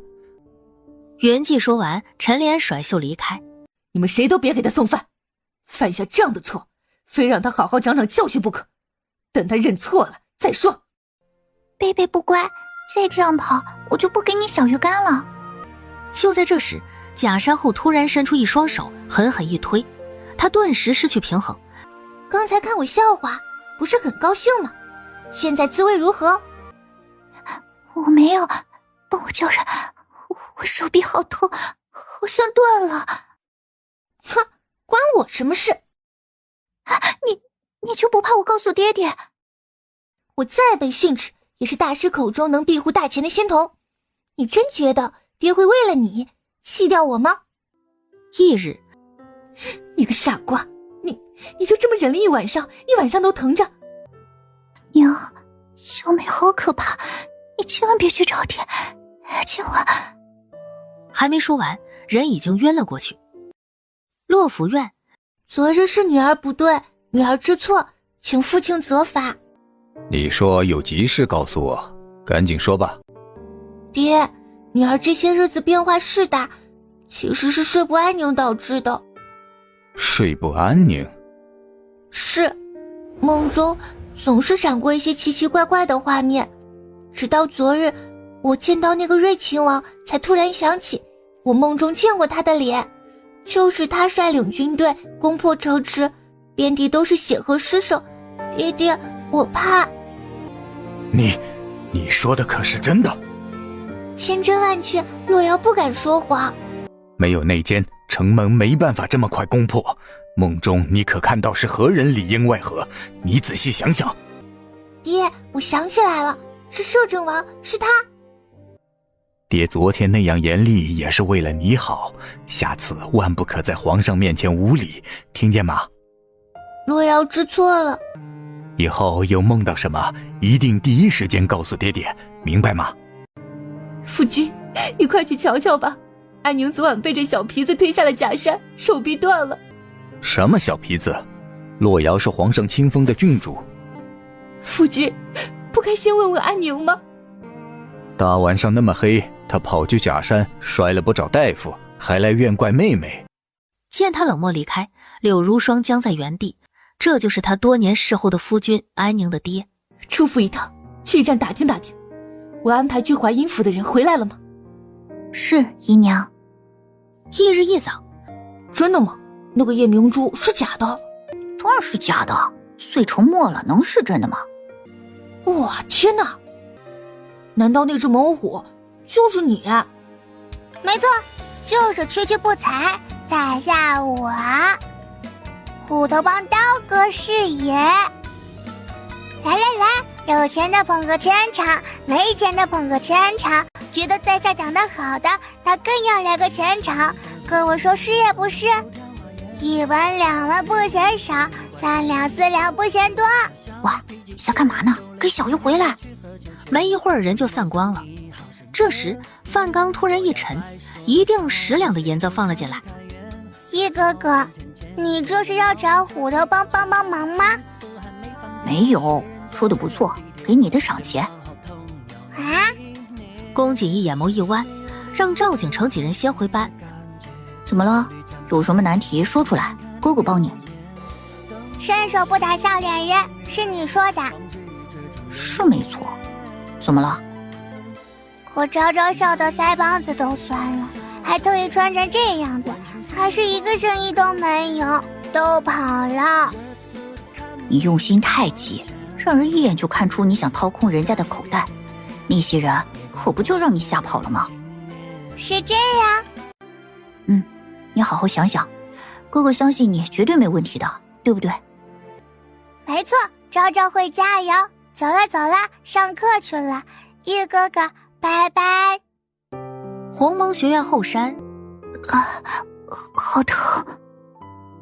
哇，你有点厉害，这么大石头也能崴到脚。你刚刚是在爬它吗？正常人不是应该先问你没事吗？或者帮忙看伤之类的吗？这家伙。齐玉垂眸。麻烦你能扶我一下吗？我还有活要干，不然。齐了就罚你是吗？别让我逮到他，不然一拳过去。哼，给刀哥爬。不过你能先别踩我脚了吗？啊！袁昭昭一低头。哎呀，对不起对不起，我以为踩的是石头。这是你要洗的衣服吧？我帮你，你别动。说着抱起对他来说大得过分的盆，吭哧吭哧走去溪水边。放心吧，昭昭每喝的一瓶奶都不是白喝的，我力气大。嘿呦，窟窿咚，连人带盆摔在了狗啃泥。不好意思啊，手滑脚滑，刚刚可能哪里都滑。沈墨不是个傻子吧？齐顺是不是疯了，让自己杀一个这样的小呆瓜？这时一道银光在草丛里反光，那东西在他和云昭昭之间选择了他，一点点丝丝地朝他逼近。紧急关头，他眸色一冷，伸手想拽过这小呆瓜帮他挡下，不成想云昭昭先一步动了。小心！呼呼，你惹到我了哦！小小年纪不学好，敢咬小祖宗我，你活得不耐烦啊！我没想到你突然过来，我害怕才小祖宗饶命。你中毒了，为什么会没事？怎么没事？昭昭有点疼，不是一点点，刚刚有些装了。其实昭昭很疼，眼泪里面尿憋不住了。不管2天3天集合了，昭昭被蛇蛇咬了，疼死了。你别哭了，我先给你包扎。你在干嘛？快包扎呀！齐玉靠着卑微隐忍苟活至今，早就泯灭了人性。也罢，就当图个乐。为什么没有蝴蝶结？爹爹包扎的比你好看。昭昭喜欢蝴蝶结。你是在炫耀你有爹，还是在故意挑衅我？快进呀！看不到蝴蝶结，昭昭眼睛又想尿尿了。最后的结果就是云昭昭勉强拍了拍手臂上的蝴蝶结。昭昭知道，在外要求不能太高的，你做的已经很好了。用着你说，36次，整整戏了36次，你还不满意？不然还是杀了算了。快跟昭昭走，昭昭差点忘了，快走快走。吃吧吃吧，你一定很饿了吧？不用，皇孙没给学院教我的束修，我不能吃这里的饭。云昭昭正拿小手扇着风，模样古灵精怪。怎么样，是不是有食欲啦？快吃吧，这是用的昭昭的束修，不占别人便宜。胡说，我中午戒了，你打了足足2份糠，怎么会是给我留的？真的，昭昭平日中午吃4个，今天为了给你留，只吃了半把。不然你也一起吃吧，我吃不下这么多。真的吗？那我不客气了。哇，就是这个味道，周婶做的肉简直绝了，想迷糊啦。被他勾起食欲，齐豫拿起筷子看了看，后来风卷残云，吃得连颗米粒都不剩。云昭昭看呆了，见他急着跑出去，忙跟上，没想到齐豫扶着墙根全吐了出来。你从没吃饱过，对吗？不用你同情我，我最厌恶的就是别人同情可怜我的眼神，我不需要。并没有哦，昭昭以前和你一样，饿3顿饱1顿，所以明白你胃里面难受，也同样明白被爹爹厌弃的感受。爹不认，娘不爱，又怎么样？他们不要昭昭，并不代表昭昭不好，你也一样哦。其实我今天找你是想邀请你参加我的生辰宴，希望你能来。说完摆摆手蹦跳着离开了。行宫里，这么点事都办不好，我还真是白培养你了。齐豫跪在地上，在死城的尸山血海里，我是唯一一个爬出来的人，3000人独活我一个。父王，这怎么能算白养呢？混账！谁准你叫我父王？我警告你的话忘了吗？主上，玉只是不想被您看作没有价值，再不敢了。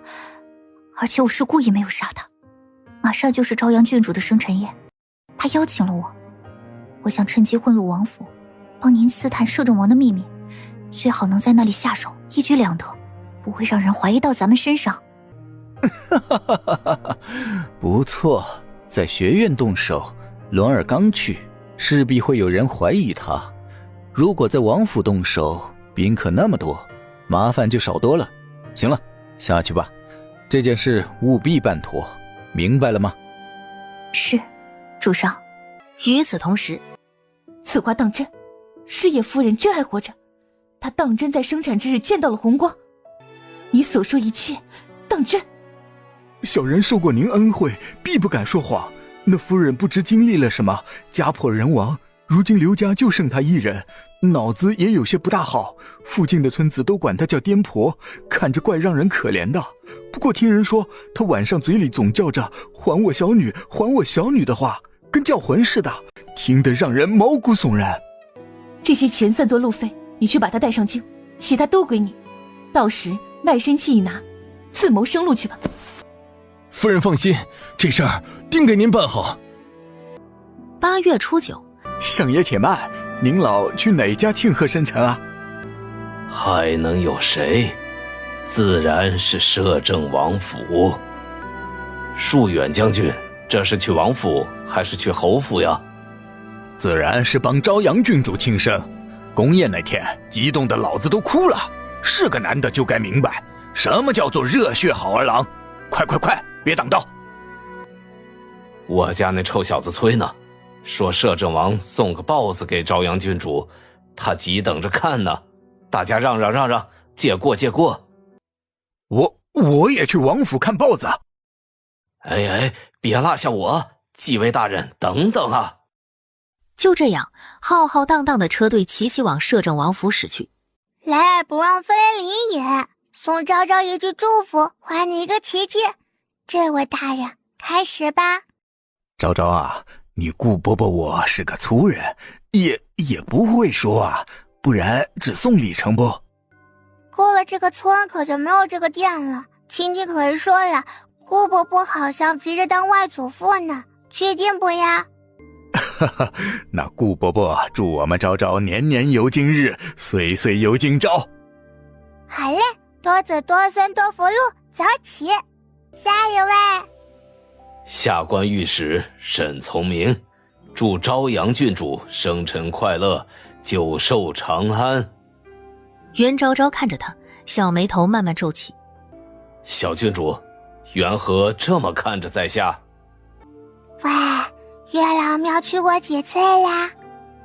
啊，他咋知道？符纸不适合你，吃完这包糖，保证你正缘到来。真的？包的，到时候记得请我吃喜糖。走起。下一位。祝朝阳郡主。好嘞，招财进宝，广善积福，福纸一枚，走起。下一位。祝朝阳郡主。好嘞，趋吉避凶，遇难沉降，福纸一张，走起。为什么不过来？你不喜欢动物吗？其实我生吃过很多动。昭昭，宫锦逸打断了其余的话。过来，到易哥哥这里来。易哥哥，易哥哥，你看什么呢？云昭昭顺着他的目光回头，咦了一声。玉呢？他去哪里了？宫锦逸眉头微蹙。你跟那个人很熟？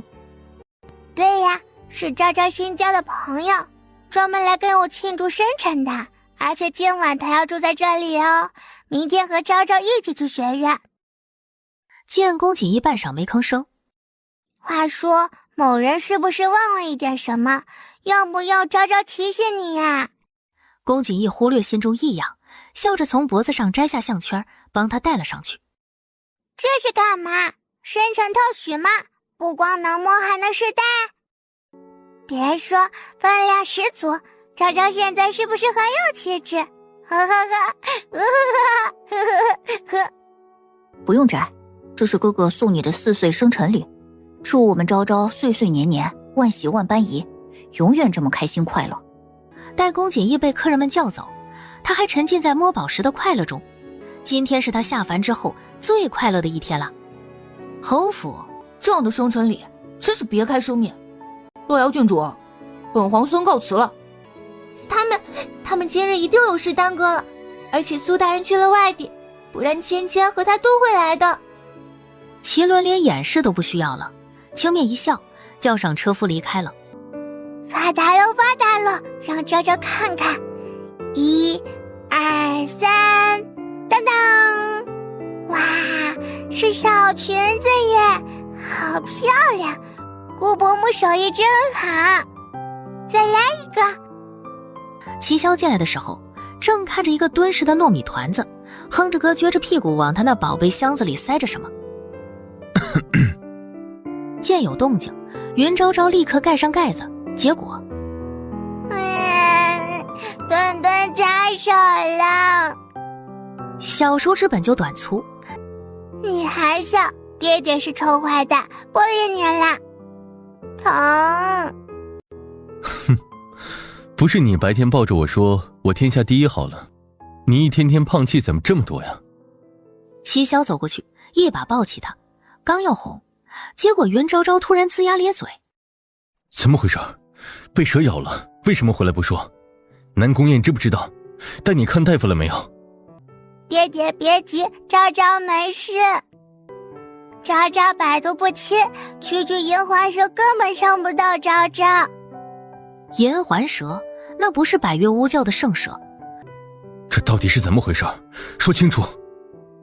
云昭昭没多想，竹筒倒豆子似的把前后经过说了出来。就是这样，反正昭昭也没事，爹爹要是闹大了，玉肯定都要受罚。你实话告诉爹，你知道那蛇是他放来咬你的，对吗？昭昭是后来才知道的，那樱花蛇都告诉我了。知道你还和他交朋友，让他跟在你身边，啊？你的聪明劲儿哪儿去了？就用在天天糊弄几瓶奶上了，是吗？铁玉他爹不认他，还总是被齿轮欺负，跟昭昭一样，所以昭昭才……心善是一码事儿，但也要分人，看值不值得。云昭昭抬起头，水汪汪的眼睛看着他。你体质特殊，但要换个人，早就没命了。你有没有想过，你要是出事了，爹爹怎么办？南宫燕、老太傅和夫人，还有你的小伙伴，所有关心你的人，大家都会难过。没有底线的善良，就是在纵容恶。你能明白吗？昭昭错了，昭昭不想让爹爹伤心难过，不想让祖父祖母还有小伙伴们难过，昭昭不想离开你们。爹爹相信你能处理好，别让爹爹担心，听见没？昭昭再也不会了。齐萧抱着他哄了一会儿，让刘嬷嬷抱他去洗澡，然后自己也去了浴堂。热气蒸腾，他双臂搭在浴桶两侧，眼中暗潮汹涌。就在这时，齐萧耳朵一动，余光扫了眼窗边，嘴角嘲讽之意甚浓，缓缓抬起手臂，摘下了脸上的面具。窗外盯着的齐玉呼吸一滞，不敢置信地睁大眼睛，竟真的是他，齐国大皇子齐尊。他想得太入神，全然不知身边何时竟站了人。你在干嘛？昭昭洗澡的玩具鸭不见了，昭昭怀疑是爹爹故意藏起来了。哼，是吗？你爹我在你心里就是这么个形象呀。云昭昭看见，冲齐萧吐了吐舌头，拉着齐玉就跑。芷瑶，跟上去，保护郡主的安全。是，王爷。你为什么不问我？那你会说吗？不会。那不就得了？不过你要答应我一件事。齐玉疑惑。你要答应昭昭，不可以伤害我的家人和朋友，也不许伤害无辜的人，能做到吗？哼，不能。至此算是正式挑破了吧。那昭昭不跟你做朋友了，你走吧。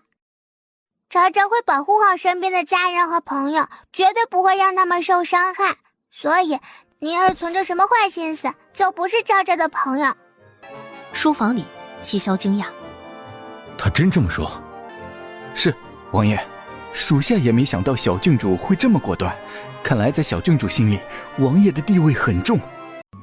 你下去吧，记得吩咐刘嬷嬷多温2壶奶，今天是她的生辰，破个例也无妨。是，王爷。与此同时，行宫里，这就是你的交代？你今日一直跟在那朝阳郡主身边，别告诉我你没下手的机会。玉也没想到，今天摄政王府会来这么多人。玉如果冒险出手，很难做到全身而退。玉怕牵连到主上，是以没有出手。那齐萧的脸可看清了，你别告诉本王，这个任务也没完成。看清了。如何？是他吗？不是，脸上沟壑密布，坑坑点点，极为丑陋。玉到现在想起来都有些作呕。即便这个摄政王不是他，但也不能小觑。他应该已经注意你了。从明日开始，书院你不用去了，下去领200鞭子，好好想想自己错在哪儿。是，主上。齐顺来的目的达成，很快就向萧元帝辞行了。城里的打铁铺后身是个破旧的瓦房。这次的事多谢你，这东西是我偷来的，所以你别耽误，赶紧离开。多谢柳姨娘相助，靠我自己的话，这辈子都无法赎身。这个婆子我藏在……话没说完，突然哐当一脚，门被踹开了。贱人，你对得起我？不是这样，侯爷，你听我解释，我不，夫君，你不能这么对我。我来这儿是有个天大的秘密等着告诉你。当年的刘……话没说完，孙姨过来狠狠一巴掌扇了过去。贱人，还敢找借口！咱们侯府的脸都被你丢尽了，你们还不快把他带走，拖去城郊的庄子，狠狠地打他板子，让他知道什么叫廉耻。这个范荣割了舌头，挑断手筋，卖去最苦的煤矿里服徭役。是侯爷。就在这时，突然背后传来动静，一个极大的力道薅住他的头发。还我女儿，孙姨，你还我女儿！你是刘晨氏，真的是你？可这女人跟疯狗一样，侧头就咬。袁姬的手好险被他咬掉一块肉去。疯了，简直是疯了！都愣着干嘛？还不赶紧砍晕他！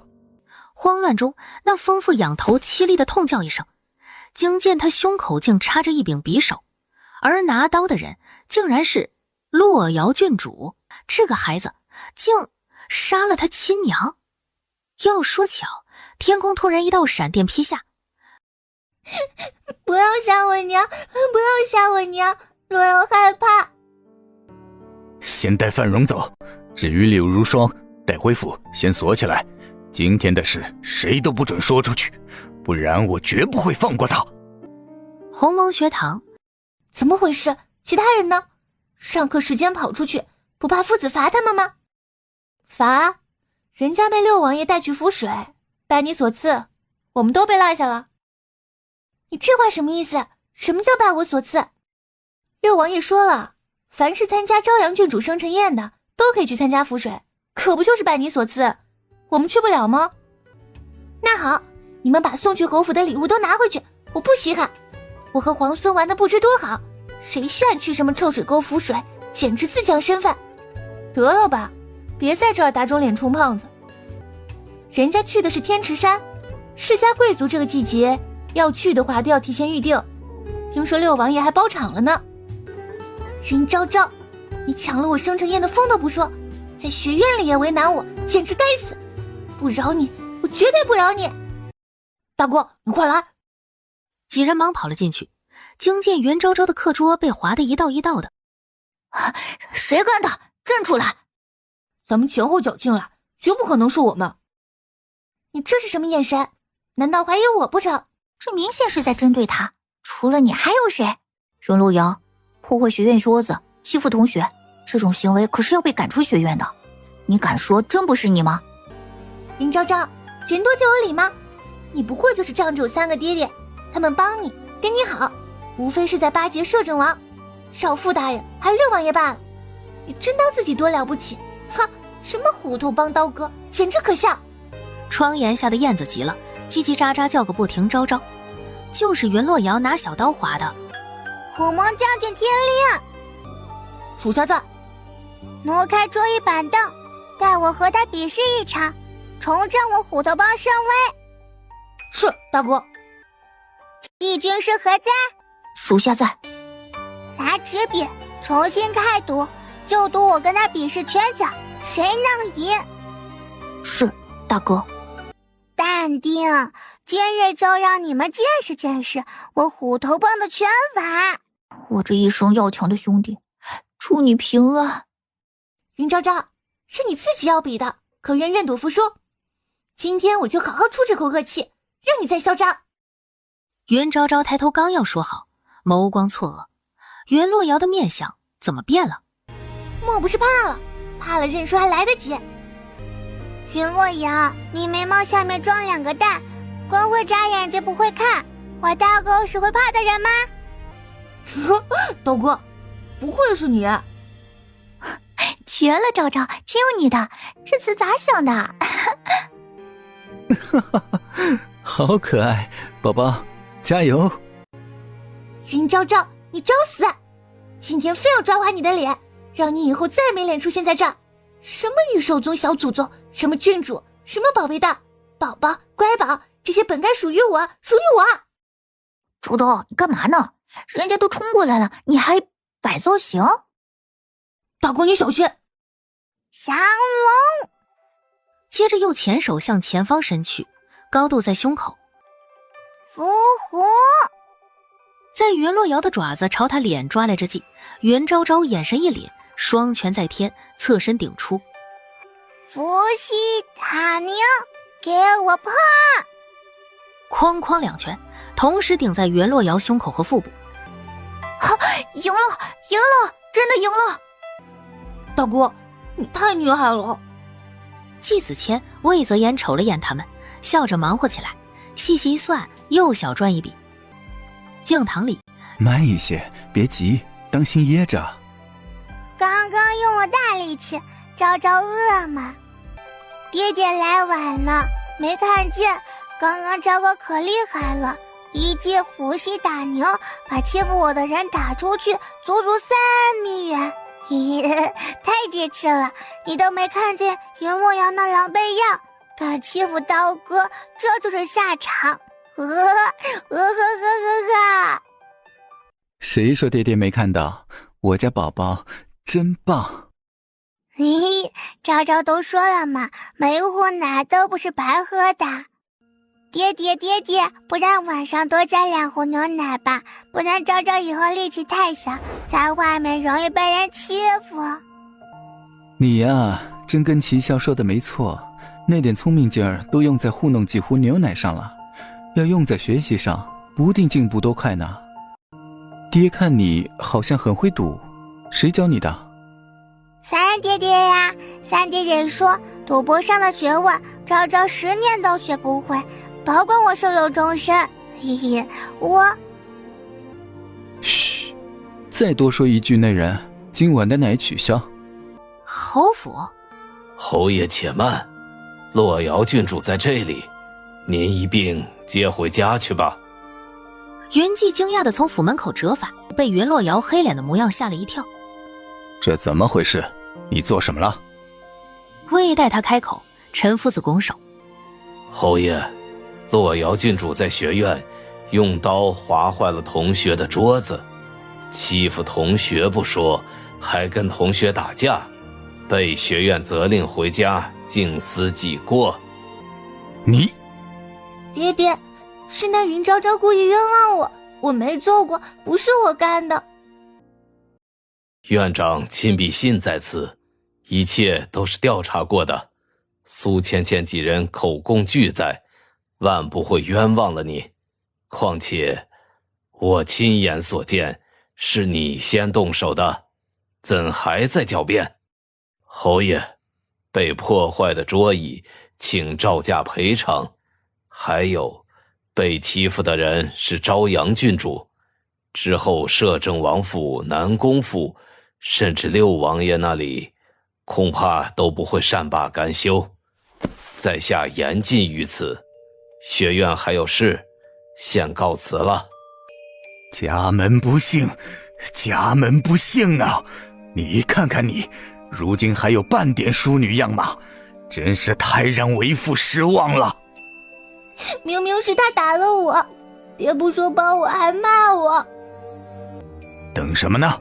还不抱他进去？我问你，那柳如霜还没死吗？爹爹有没有说他如何处置？郡主，奴婢也只是听说，侯爷派人打了他板子，具体为什么还没处置，奴婢也不知道。不知道，你什么都不知道。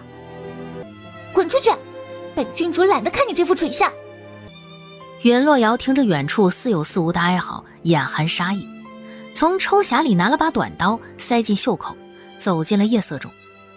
慢着，袁安宁，你敢私下放人？小妹，你怎么会在这里？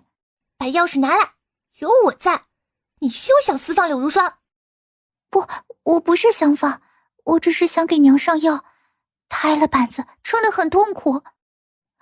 求求你了，小妹，我给娘上过药就出来，行吗？真的只是上药？我保证。那好，我信你一次，把钥匙拿给我，我帮你开门。眼瞅着抛入水塘的钥匙，你怎么能这么做？你为什么要这么恶毒啊？少摆出一副高高在上的伪善模样。你不是关心你娘吗？这水不深，下去起来。怎么，怕沾湿如裙，还是弄脏面容？哼，不过说的好听。我一定要帮娘上药，你愿意去告诉爹就告吧，我不怕被关，也不怕挨罚，都随你。云洛瑶冷眼看着，心中突然涌上一股难言的戾气。死吧，反正早晚也要死，我送你一招。渐渐的，水声渐歇，水里的女孩停止了挣扎。翌日清晨，直接说正事儿，怎么了？是这样，刚刚一个小孩来刑部前，塞给小人一个纸条，说是淮阴侯府后院死了人，有个婢女给了他几块糖，让他帮忙传信儿。具体为什么不亲自前来，估摸那婢女是怕受牵连。谁死了？听闻是淮阴侯长女，才6岁。什么病？无病，溺亡。萧荣章想了想，拿过那信，竟是一封血书，全信只有一个字，用血写的，大大的冤字，而且这也不是信，是衣衫的一角。行了，刚上任就来活了，本王就亲自走一趟吧。怎敢劳烦王爷？是啊，王爷，既然是侯府后宅的隐私，有没有必要正式报官？咱们呢就当没这回事好了。放肆！你们平日就这样做事的吗？且不论真相如何，老百姓蒙冤上门求助，你们这帮人竟无动于衷，连走一遭都不愿，简直混账！王爷恕罪，下官等知错了。淮阴侯府前，即日出兵，把这个月儿封死，以后不许任何人出入。那柳姨娘是带去别处，还是锁着，任她自生自灭吧。是侯爷。儿啊，安宁都去了，柳如霜不如放他一命吧，毕竟当年。六王爷到。云髻眉头狠狠拧起，摄政王和南宫府已经在朝上挤兑打压过他了，如今六王爷竟然找到了府里，简直欺人太甚。六王爷何必如此咄咄逼人？学院已经责令小女闭门思过，该赔的我也赔了，还想让我怎样？淮阴侯说什么呢？王爷如今任刑部少卿，此次前来只为有人报案，说你的长女死因蹊跷，特来查明。何人报案？意外溺亡，如何就蹊跷了？仵作验尸。尸体肿胀发白，眼睛竟是睁开的。都给本王闭嘴！祝老太眼睛都直了，翻白眼晕了过去。孙姨想让下人送她回去。所有人在仵作验尸完毕前都不可以离开这里。王爷会不会太过分了？我母亲年事已高，她……一封血书直接摊在云髻眼前。来人，给我打开！安宁，我的安宁，娘在，别怕，娘来了。王爷，死亡时间在昨夜子时左右，确实溺亡。死者身上除了骨折的手臂，没有其他伤痕。安宁啊，我的女儿，王爷现在可弄清了吧？如果没事儿，就请回吧。说完，低头在柳如霜耳边威胁道：说话之前想想你淮阴郡的爹娘兄嫂。你是死者亲母？是，妾身柳如霜。这封血书可是你所写啊？是，我昨夜伤痛难忍，听见安宁和另一人在池边，具体是谁我没听到，但安宁，我的安宁是个极孝顺的好孩子，他偷了钥匙想救我，却被那人扔去水塘，所以他才会下水，才会被害。你从何得知钥匙是他偷的？妾身感念王爷恩义，凭着一纸血书就来帮我伸冤，但连仵作都没办法，妾身又能如何？我只能诅咒害我小女者将来必肠穿肚烂，死无全尸，下18层恶鬼地狱，永世不得超生。萧荣章头一次办案无疾而终。你满意了？可想到这个时候你还怕丢了脸面，其实你面子里子早就丢光了。别跟我打哑谜，你嘴里的秘密是不是跟刘陈氏一家有关？你个狼心狗肺的东西，活该被人换了亲生孩子，养这么一个手刃亲母的豺狼。刘府27条人命皆死在孙姨手里，唯一能作证的范荣也被你们割了舌头。我等着，你这样的人绝不会有好下场。柳如霜说着，狠狠一头撞在石头上，脑浆迸裂，瞪眼惨死。侯爷，当时顾母正在帮二皇子铺路，你也不在府里，我一时猪油谋了心，犯下大错。疼了多年的孩子竟不是亲生，亲生的女儿竟是如今的朝阳郡主。夫君，你怎么不说话？你怎敢肯定转世仙童就一定是他呢？不会错的，他有红光，有异宝。对了，还有前些日子梦中的预言，他……抛开这些，他和云昭昭如今对比，你觉得谁才是？侯府姨娘身染恶疾，长女不幸溺亡，京城百姓议论纷纷。在皇上面前要有规矩，可不能像在家一样胡闹。才没有胡闹，昭昭是爹地的心肝小宝贝。还有一事，宝贝要记住，进宫若是遇见淮阴侯，离他远点，他跟你说什么都不要听，知道吗？啊？为什么呀？还记得爹给你讲的狼外婆的故事吗？他想把你从爹身边带走，爹绝不允许。齐萧应当也察觉到了，因此最近他去军营的时候，会把昭昭送来这里。这个渣渣居然想拐骗我离开爹爹，昭昭要发怒了，我真的要发怒了。放心吧，有爹爹在，绝不会让他带走昭昭。马车轻压在公路上，云昭昭哼着儿歌，噜啦啦噜啦啦噜啦噜啦嘞，我是最最聪明的小宝贝，噜啦啦噜啦啦噜啦，云昭昭正唱着，突然马车一停，车夫伯伯撞疼了。昭昭，抱歉啊，这淮阴侯突然拦车，我一时……车夫伯伯，咱们快走，别理他。哎，好。昭昭，我就跟你说几句话，行吗？你叫谁昭昭呢？跟你有这么熟吗？你应该叫我朝阳郡主，在这宫里这点规矩都不懂吗？朝阳郡主，本侯没有恶意，只是在皇宫见到你有些奇怪。哎呀，你在住海边，管这么宽吗？车夫伯伯，咱们快走！昭昭的迫不及待的想看皇爷爷今天给我准备了什么好吃的啦。昭昭的胃口就是好，和你爹小时候一样。咦，那当然，在吃的方面，咱爹爹和昭昭最合拍了。在他府上玩的时候，他从来不限制昭昭喝奶。不过，也可能和他的钱多有关。父王和二爹爹不太富裕。啊，奇怪，爹爹怎么还不来？你爹啊，最近在刑部干得不错，可算是眼里有了正事儿。说来啊，这都是我们昭昭的功劳。嘿，你这个裤衩子挺好看的，别的松鼠都没有，是松鼠妈妈帮你做的吗？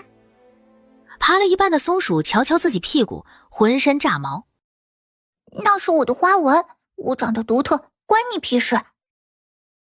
贱婢，这是狗食吗？也不看看我的身份，你觉得这东西配让我吃吗？还有这衣服，几年前的款式了，内务府干什么吃的，连这点小事都办不好。去，重新让他们拿新的来。他谁啊？怎么这么厉害啊？她就是五公主，每天不是骂宫女就是骂太监，可会欺负人了。我的脏话就是跟她学的。所以你也欺负人啦？没有，除了她有时骂得太大声，我拿百力砸过她，其他我什么都没做。砸得好，今天放过你的板栗蛙。朝阳郡主，真的是你？小君主尝尝，很甜的。我是馋，还没有馋到这个地步。二弟弟故事里讲了，毒果果不能吃。哦对，有毒的人送来的水果也不能吃。我是五公主，我宫里有很多漂亮的衣服和首饰，你想看吗？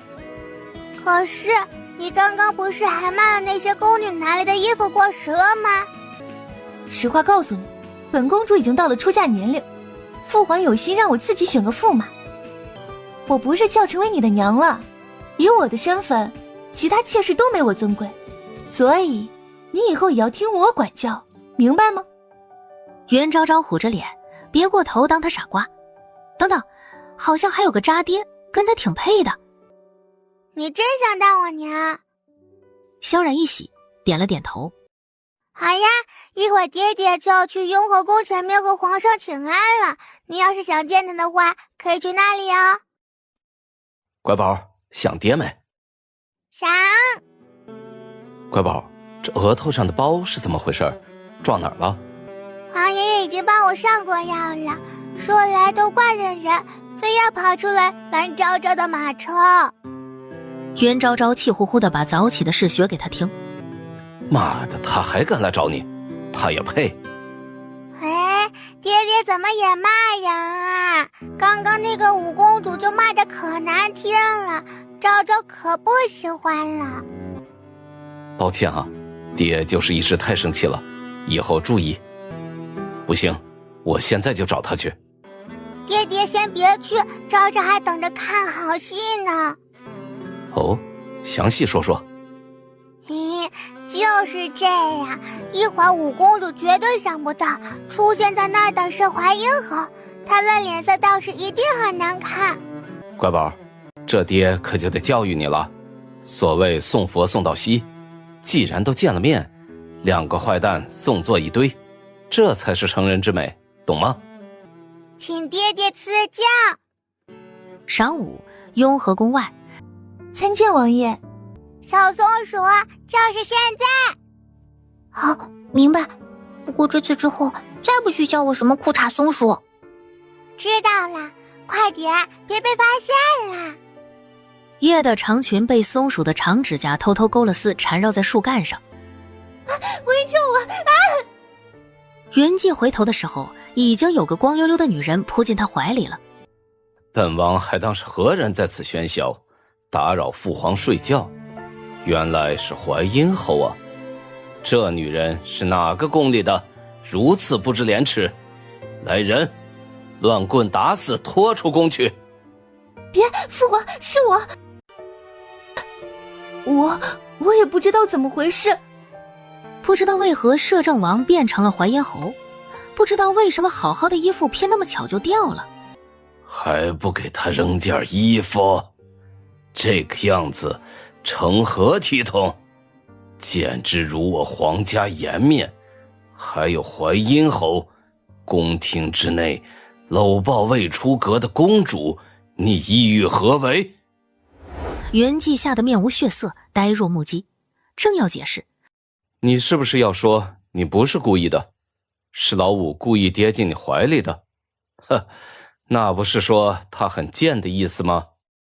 不，皇上，我不是那。哦，那你就是故意占他便宜，贪慕他，姑且算是美色吧。总之，你这个行为砍个10次8次都可以了。爹，赵锦成的毒嘴跟你比起来，他算个渣渣。不知萧荣章如何劝说的，袁昭昭乐呵的瞅见皇帝下令让五公主嫁与淮阴侯。让爹爹看看宝宝今日画的。两只猪背靠背，还没有鬃毛。这也是符纸吗？对呀，这是昭昭新创的光光溜溜符，灵感来自于白天五公主她。小家伙手舞足蹈的和南宫燕形容今天的奇景。皇爷的赐婚最好不过了，我要把这个作为礼物送给五公主。世人的悲喜并不相通。喂，爹爹你干嘛？这个不急，今天爹爹来教你算数。好啊。宝宝今日怎么这么乖？因为昭昭要努力，要上进。来人，把小小姐的牛奶端上来。爹爹，这都是要给昭昭的吗？哼，数出来才是你的。这有何难？一壶也是我的啦，两壶又是我的啦，三壶又一壶再一壶。他把所有数过的放去自己一边，却被南宫雁打断。等等，这几壶不算。都数出来了，爹爹怎么不说话呢？爹问你，3后面是几？1、2、3，1、2、3，1、2、3，3后面是1。袁昭昭惊讶地看了他一眼，然后问：难道不对吗？自然不对，3后面是4。那爹问你，你去年3岁，今年是不是4岁？3后面怎么会是1呢？非也非也，照照爹爹怎么算，还有100岁老人呢。那后面怕是有老长的一个数要记了，多麻烦！不想昭昭就记1、2、3，多简便。歪理。这才不是歪理，是真理。话说道生一，一生二，二生三，三生万物，万物有道，互相激荡，故成阴阳。3壶奶也够了，昭昭拿走了。哼，鬼灵精，真不知道是随了谁。深夜，远在魏县的齐萧打了个喷嚏。雨大成这样，还不知道哪日能回京。那小崽子不会又中了吧？摄政王不好了，去下游迁移百姓的洪大人还有徐大人被困杜陵江口，那里地势低洼，极易发生泥石流，这可糟了。那百姓呢？消息传达到了吗？怕是没有。来人，备马，本王要亲自过去一趟。王爷，使不得啊！那里如今正危险，您身份尊贵，怎可？就是因为我这身份贵重，所以那些百姓才能听。你带上我的令牌，去最近的西山大营调兵，让他们去程红和徐有之那里，速度快，帮忙转移百姓。是，王爷。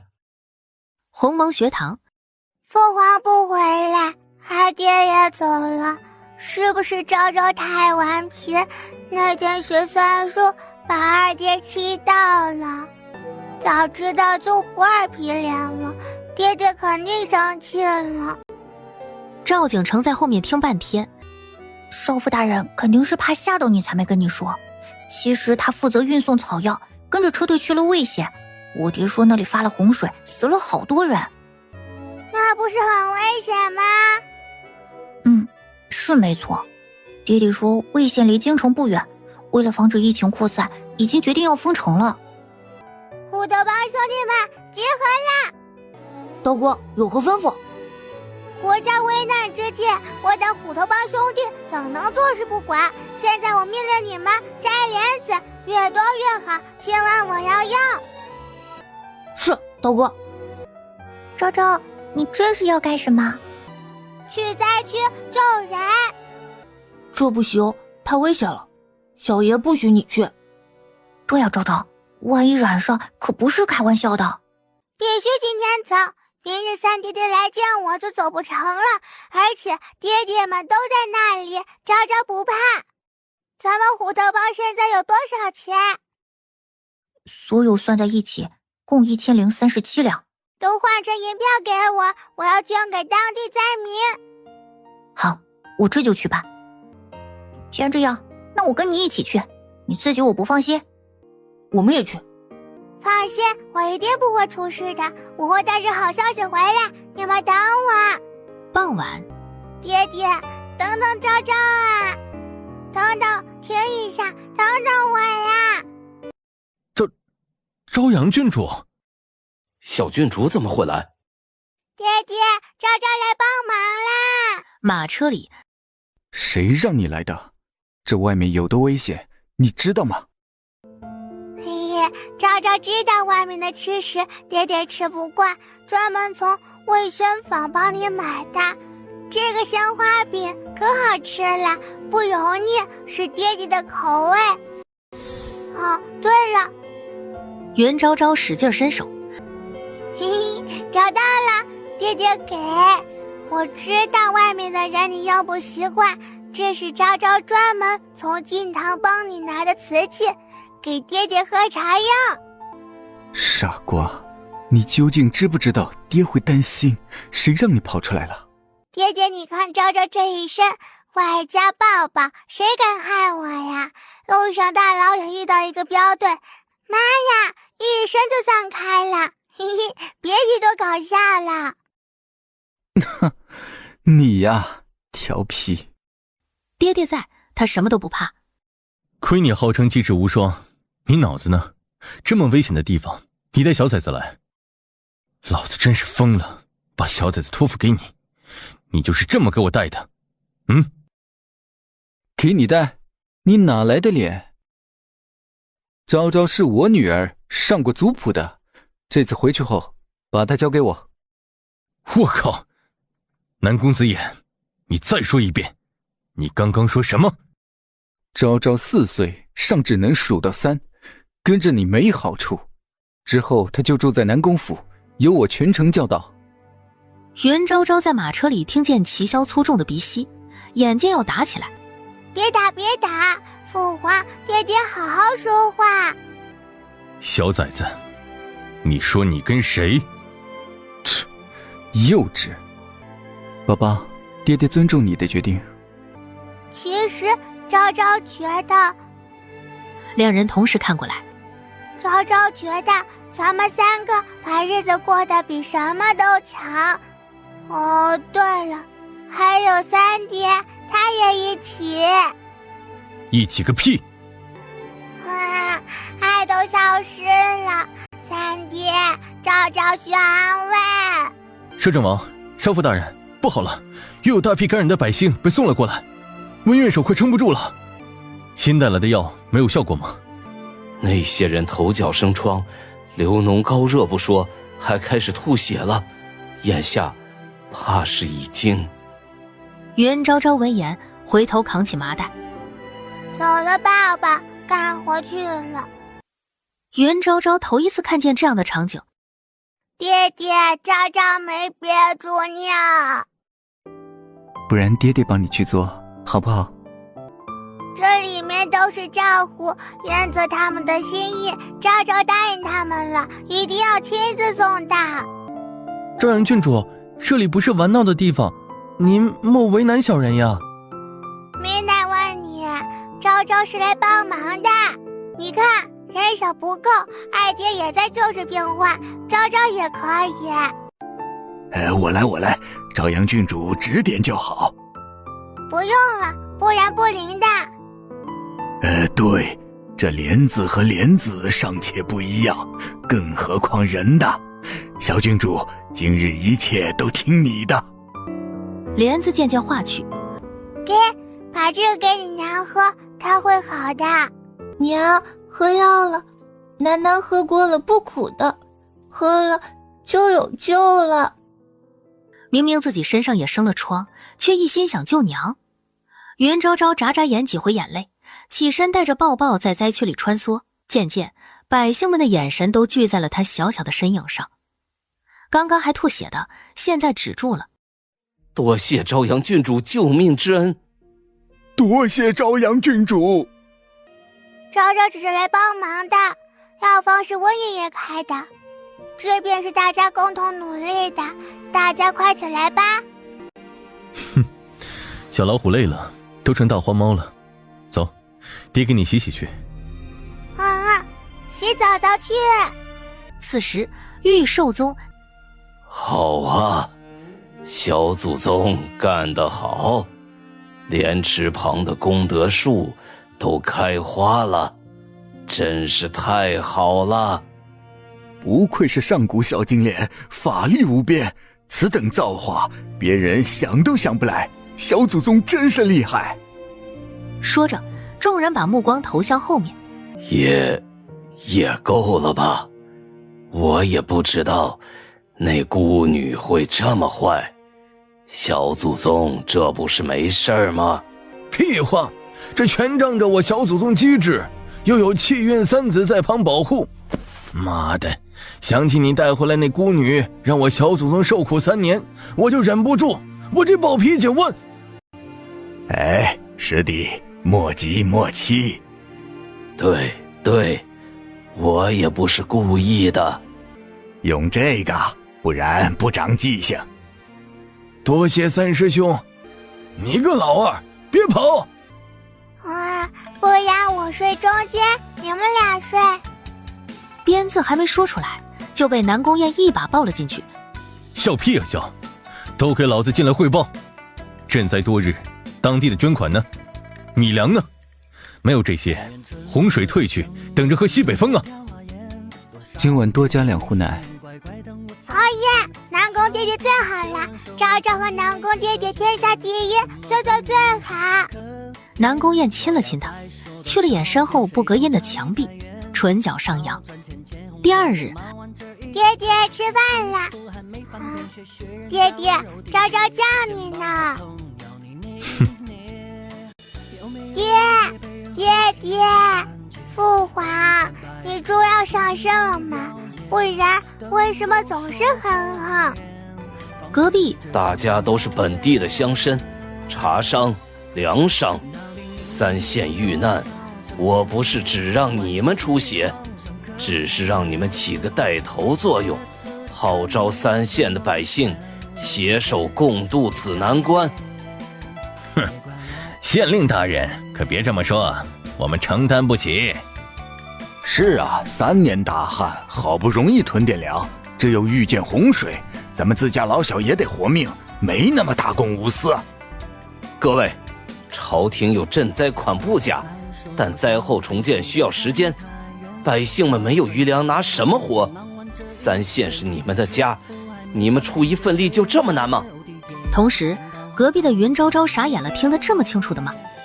那昨天晚上他说天下第一最好，肯定都被听光光了。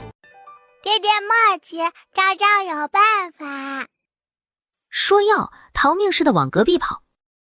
海迪，你看我。小郡主，你怎么？这是虎头帮的钱，一共1037两，昭昭都捐给百姓，让他们睡好穿暖，不用饿肚子。我替3县的百姓多谢郡主恩义。在座的几个商贾脸色羞愧。我出1000两。我出500担米。周围人纷纷响应，不是捐款就是捐物。王爷好福气啊！云昭昭听见，回头冲跟过来的齐萧眨眨眼。听见没？夸爹爹有福气呢。所以呢？所以对昭昭好点，别那么凶嘛。爹爹吧。参见摄政王。王爷，其实不是小的们不愿，我们只是小商贩，和杨万宝比起来，我们算个什么呀？是呀，王爷，杨万宝是我们这里最大的土财主，3县谁也没他有钱，只要他能松松手，那一切就好说了。是如此吗？王爷，是有这么个人，以前还颇为乐善好施，但这几年不知怎的，连上门乞讨剩菜剩饭的乞丐都轰走了，脾气愈发的古怪起来。古怪？去碰一碰，他不愿，那以后的3县首富换人做也未尝不可。县令惊诧，还是摄政王有魄力啊！只不过没等县衙的人去，那杨万宝竟主动找来了。在下求见朝阳郡主，烦请行个方便。找我的？让他等着去，想见就见。他算老几啊？干嘛每次出门都这身打扮呀？家里的裙子不是一大堆吗？爹爹不懂，这叫宣传。昭昭走到哪里，人家都知道虎头帮。看着吧，等不了多久，我虎头帮定能名扬千里。行，爹等着瞧。敢问，可是朝阳郡主？是我啊，你找我是来捐款的吗？杨万宝摇头，脸色愁苦。实不相瞒，老夫听说朝阳郡主的符纸比灵感寺还灵验，故厚着脸皮前来求助郡主帮忙。哭泣，说来听听。老夫一辈子顺风顺水，做好事从不图名，可偏偏老天不厚待我，让我连个子嗣都没有，哪怕是个女儿，我也无怨尤了。啊，看你面相，爱亏官大，公职在内，不在孤寡老人薄福之下，怎么可能没孩子？老夫一把年纪，还能骗人不成？小郡主，你就可怜可怜我吧，我实在是不想和夫人分开。实话告诉你，你命中注定一子多寿，你别哭了行吗？你话都没话，怎能作数？就在这时，门外一声：“老爷，大喜啊！”可是夫人同意不走了。不是啊，老爷，是夫人有孕了，老夫人特意找大夫上府上把过脉的，现在让您赶紧回去呢。什么？算了，送佛送到西，三弟弟教的。小奶团十分熟练地画了一张符，一气呵成。给，让夫人随身携带，保他们母子平安。子，朝阳郡主如何肯定夫人这一胎是儿子？朝阳郡主在上，老夫感谢你的大恩大德，代我们全家叩谢了。话说，你是不是忘了什么事？看老夫是高兴的昏了头，怎么能把正事忘了？来福，老爷吩咐，赶紧回去，让管家通知各个商号开仓放粮，再让他拿1万斤，亲自卷了红绸送到县衙来，速去。1万斤，好，小的这就去。就这样，父女3人立了大功。快跟我走，出大事了！不会是把莲花池耗空了，曾夫子要找我麻烦的吧？一米，你去了就知道了。来了，甲乙丙丁4班的人都有，怎么好像还看见了周婶？你们这是？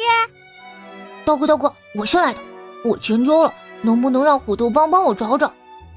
东哥，我是来求福祉的。听说顾将军长女真的怀了双胎，我娘也想要，说要是成了会有重金酬谢。大哥，我的猫走丢了，想找虎头帮。我天，一人一嘴说得他头昏脑胀。原来灾情一事后，朝阳郡主身穿虎衣为百姓熬莲子粥的事被绘声绘色地传了出去，虎头帮至此算是宣传到位，彻底扬名了。